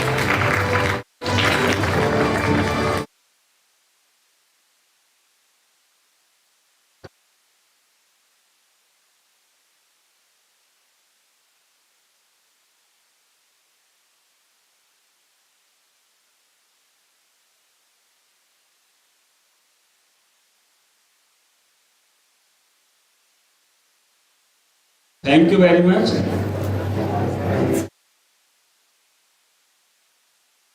The ISTA award is complete, but before going in the next session and next phase, we want to recognize the person who is behind and with me every time from the Galgotia University, Mr. Raj. ESDA is giving him the certificate of excellence. Not a certificate of appreciation, it is certificate of excellence. You are always present with us.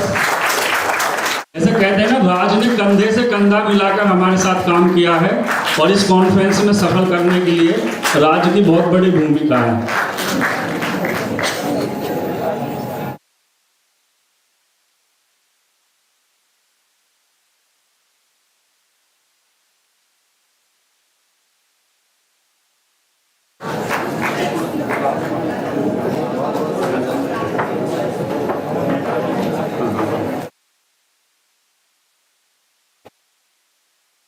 Sir, please sit down. Sir, please sit down. Hello. Please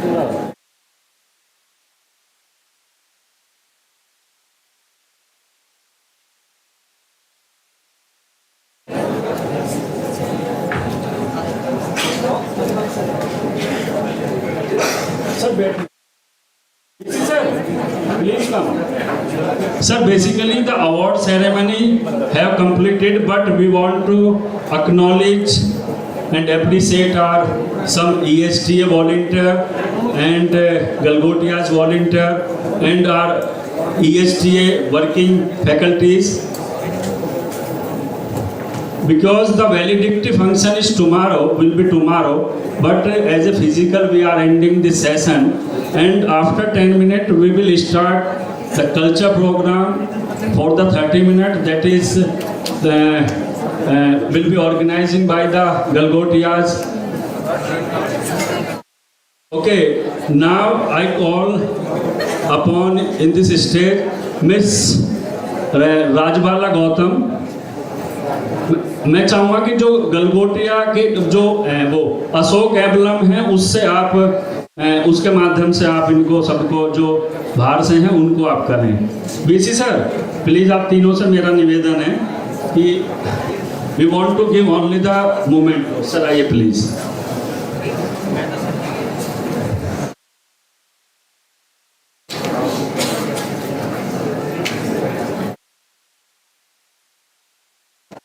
Miss Sonam Datta, she is present. Dr. Chawla.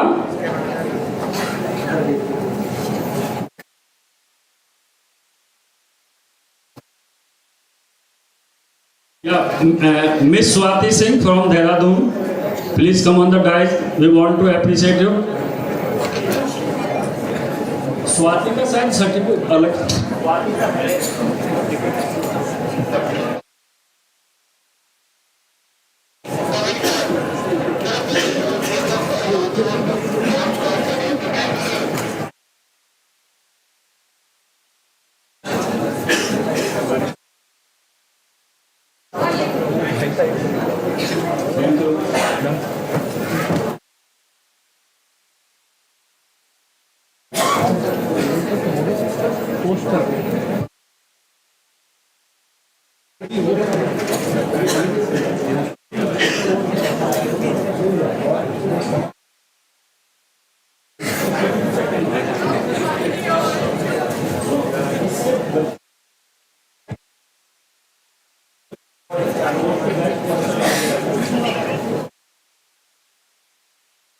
We are announcing the result of poster presentation, and the total participant was 52. The first of all, I invite as a best poster presentation Recording in progress. Shiv Nare, Bhaskaracharya College of Applied Science, University of Delhi. Please come on the dais.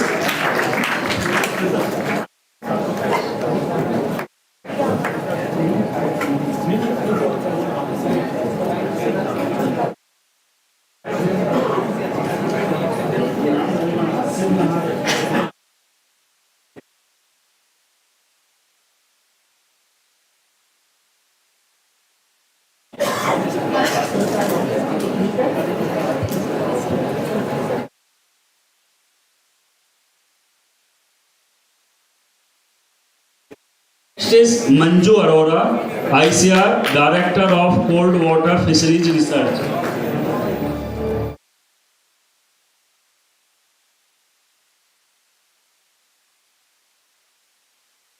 Jyoti, Maharishi Dayanand University, Rohtak.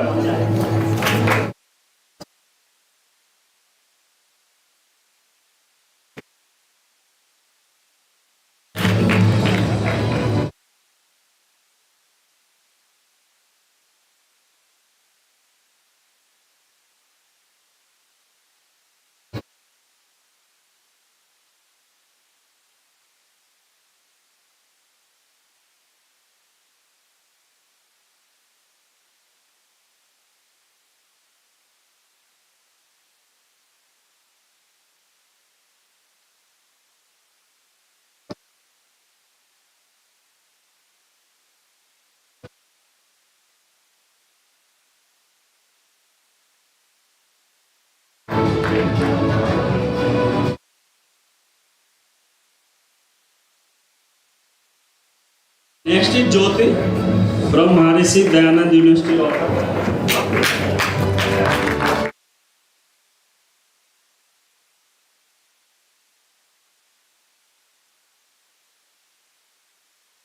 And the last is Govind Kumar, Central University of Punjab, the Best Poster Award. Dr. Govind Kumar.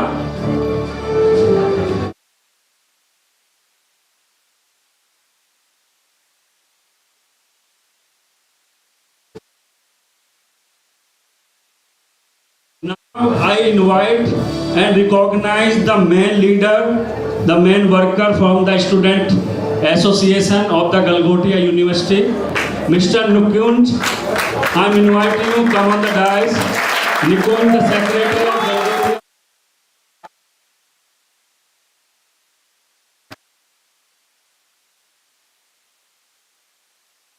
मैं चाहूंगा कि निकुंज को पहले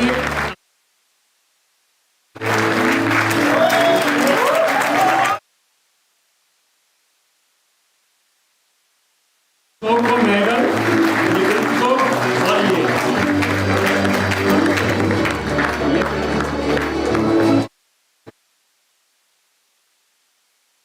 और ये साथ में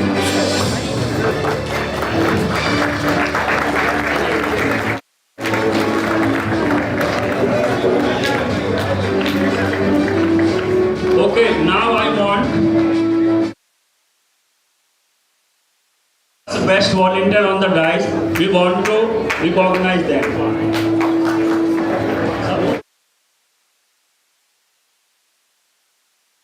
Vice President,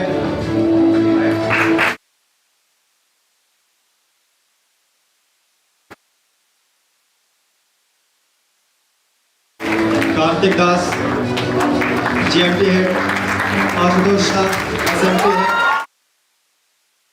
Camp Circle Head, Rajiv, Camp Circle Head, Ayush, Online Promotion Team Head, Karuna, Online Promotion Team Head,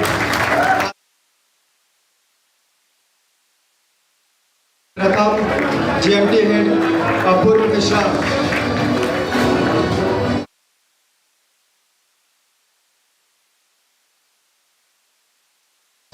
Cyber Cell Head,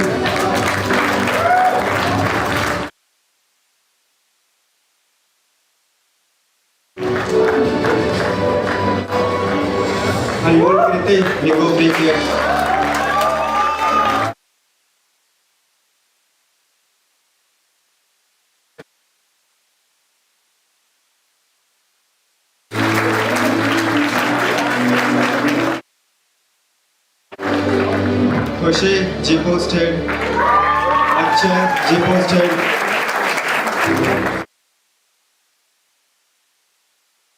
Ashika, Wizards Head, Sovit, Cyber Cell Head, Ashika, Sponsorship Head, Aman Head,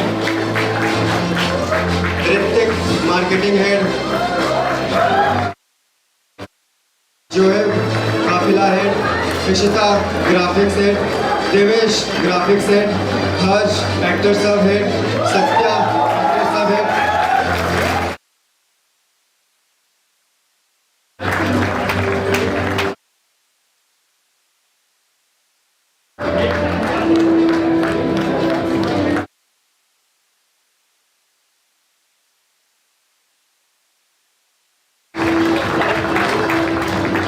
सारे heads एक बार stage पे आ जाओ please.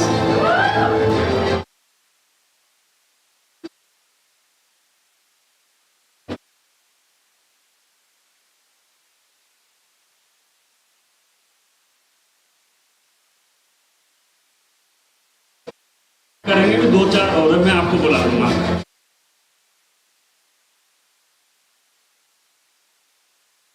After 5 minutes, we will start culture program, and I want to.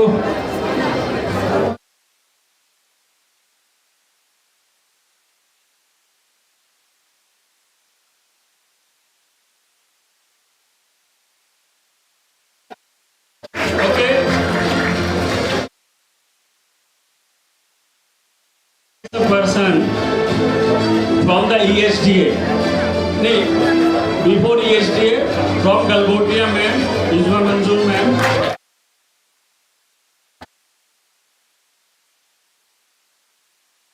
Ashok emblem आप मैं चाहता हूं कि हमारे साथ अशोक एम्बलम भी आप मैम को दें।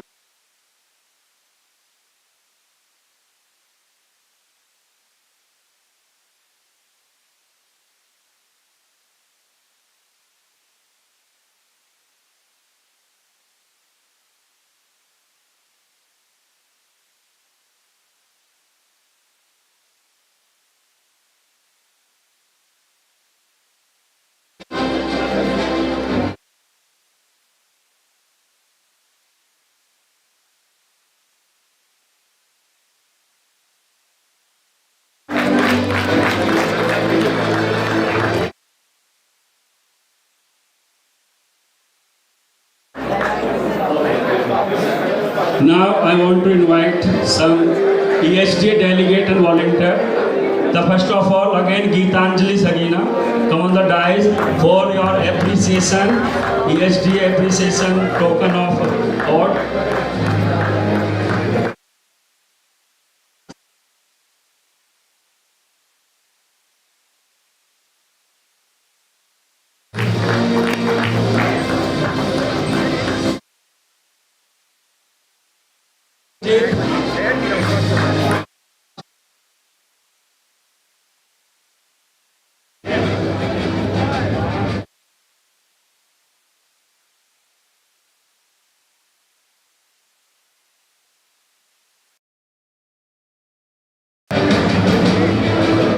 Mr. Ritik Kasana, seated work for ESDA, some moment and everything.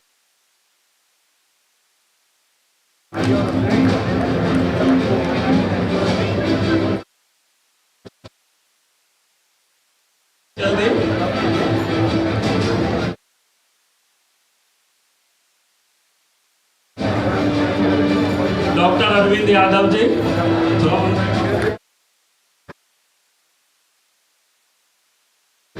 Dr. Arvind Yadav from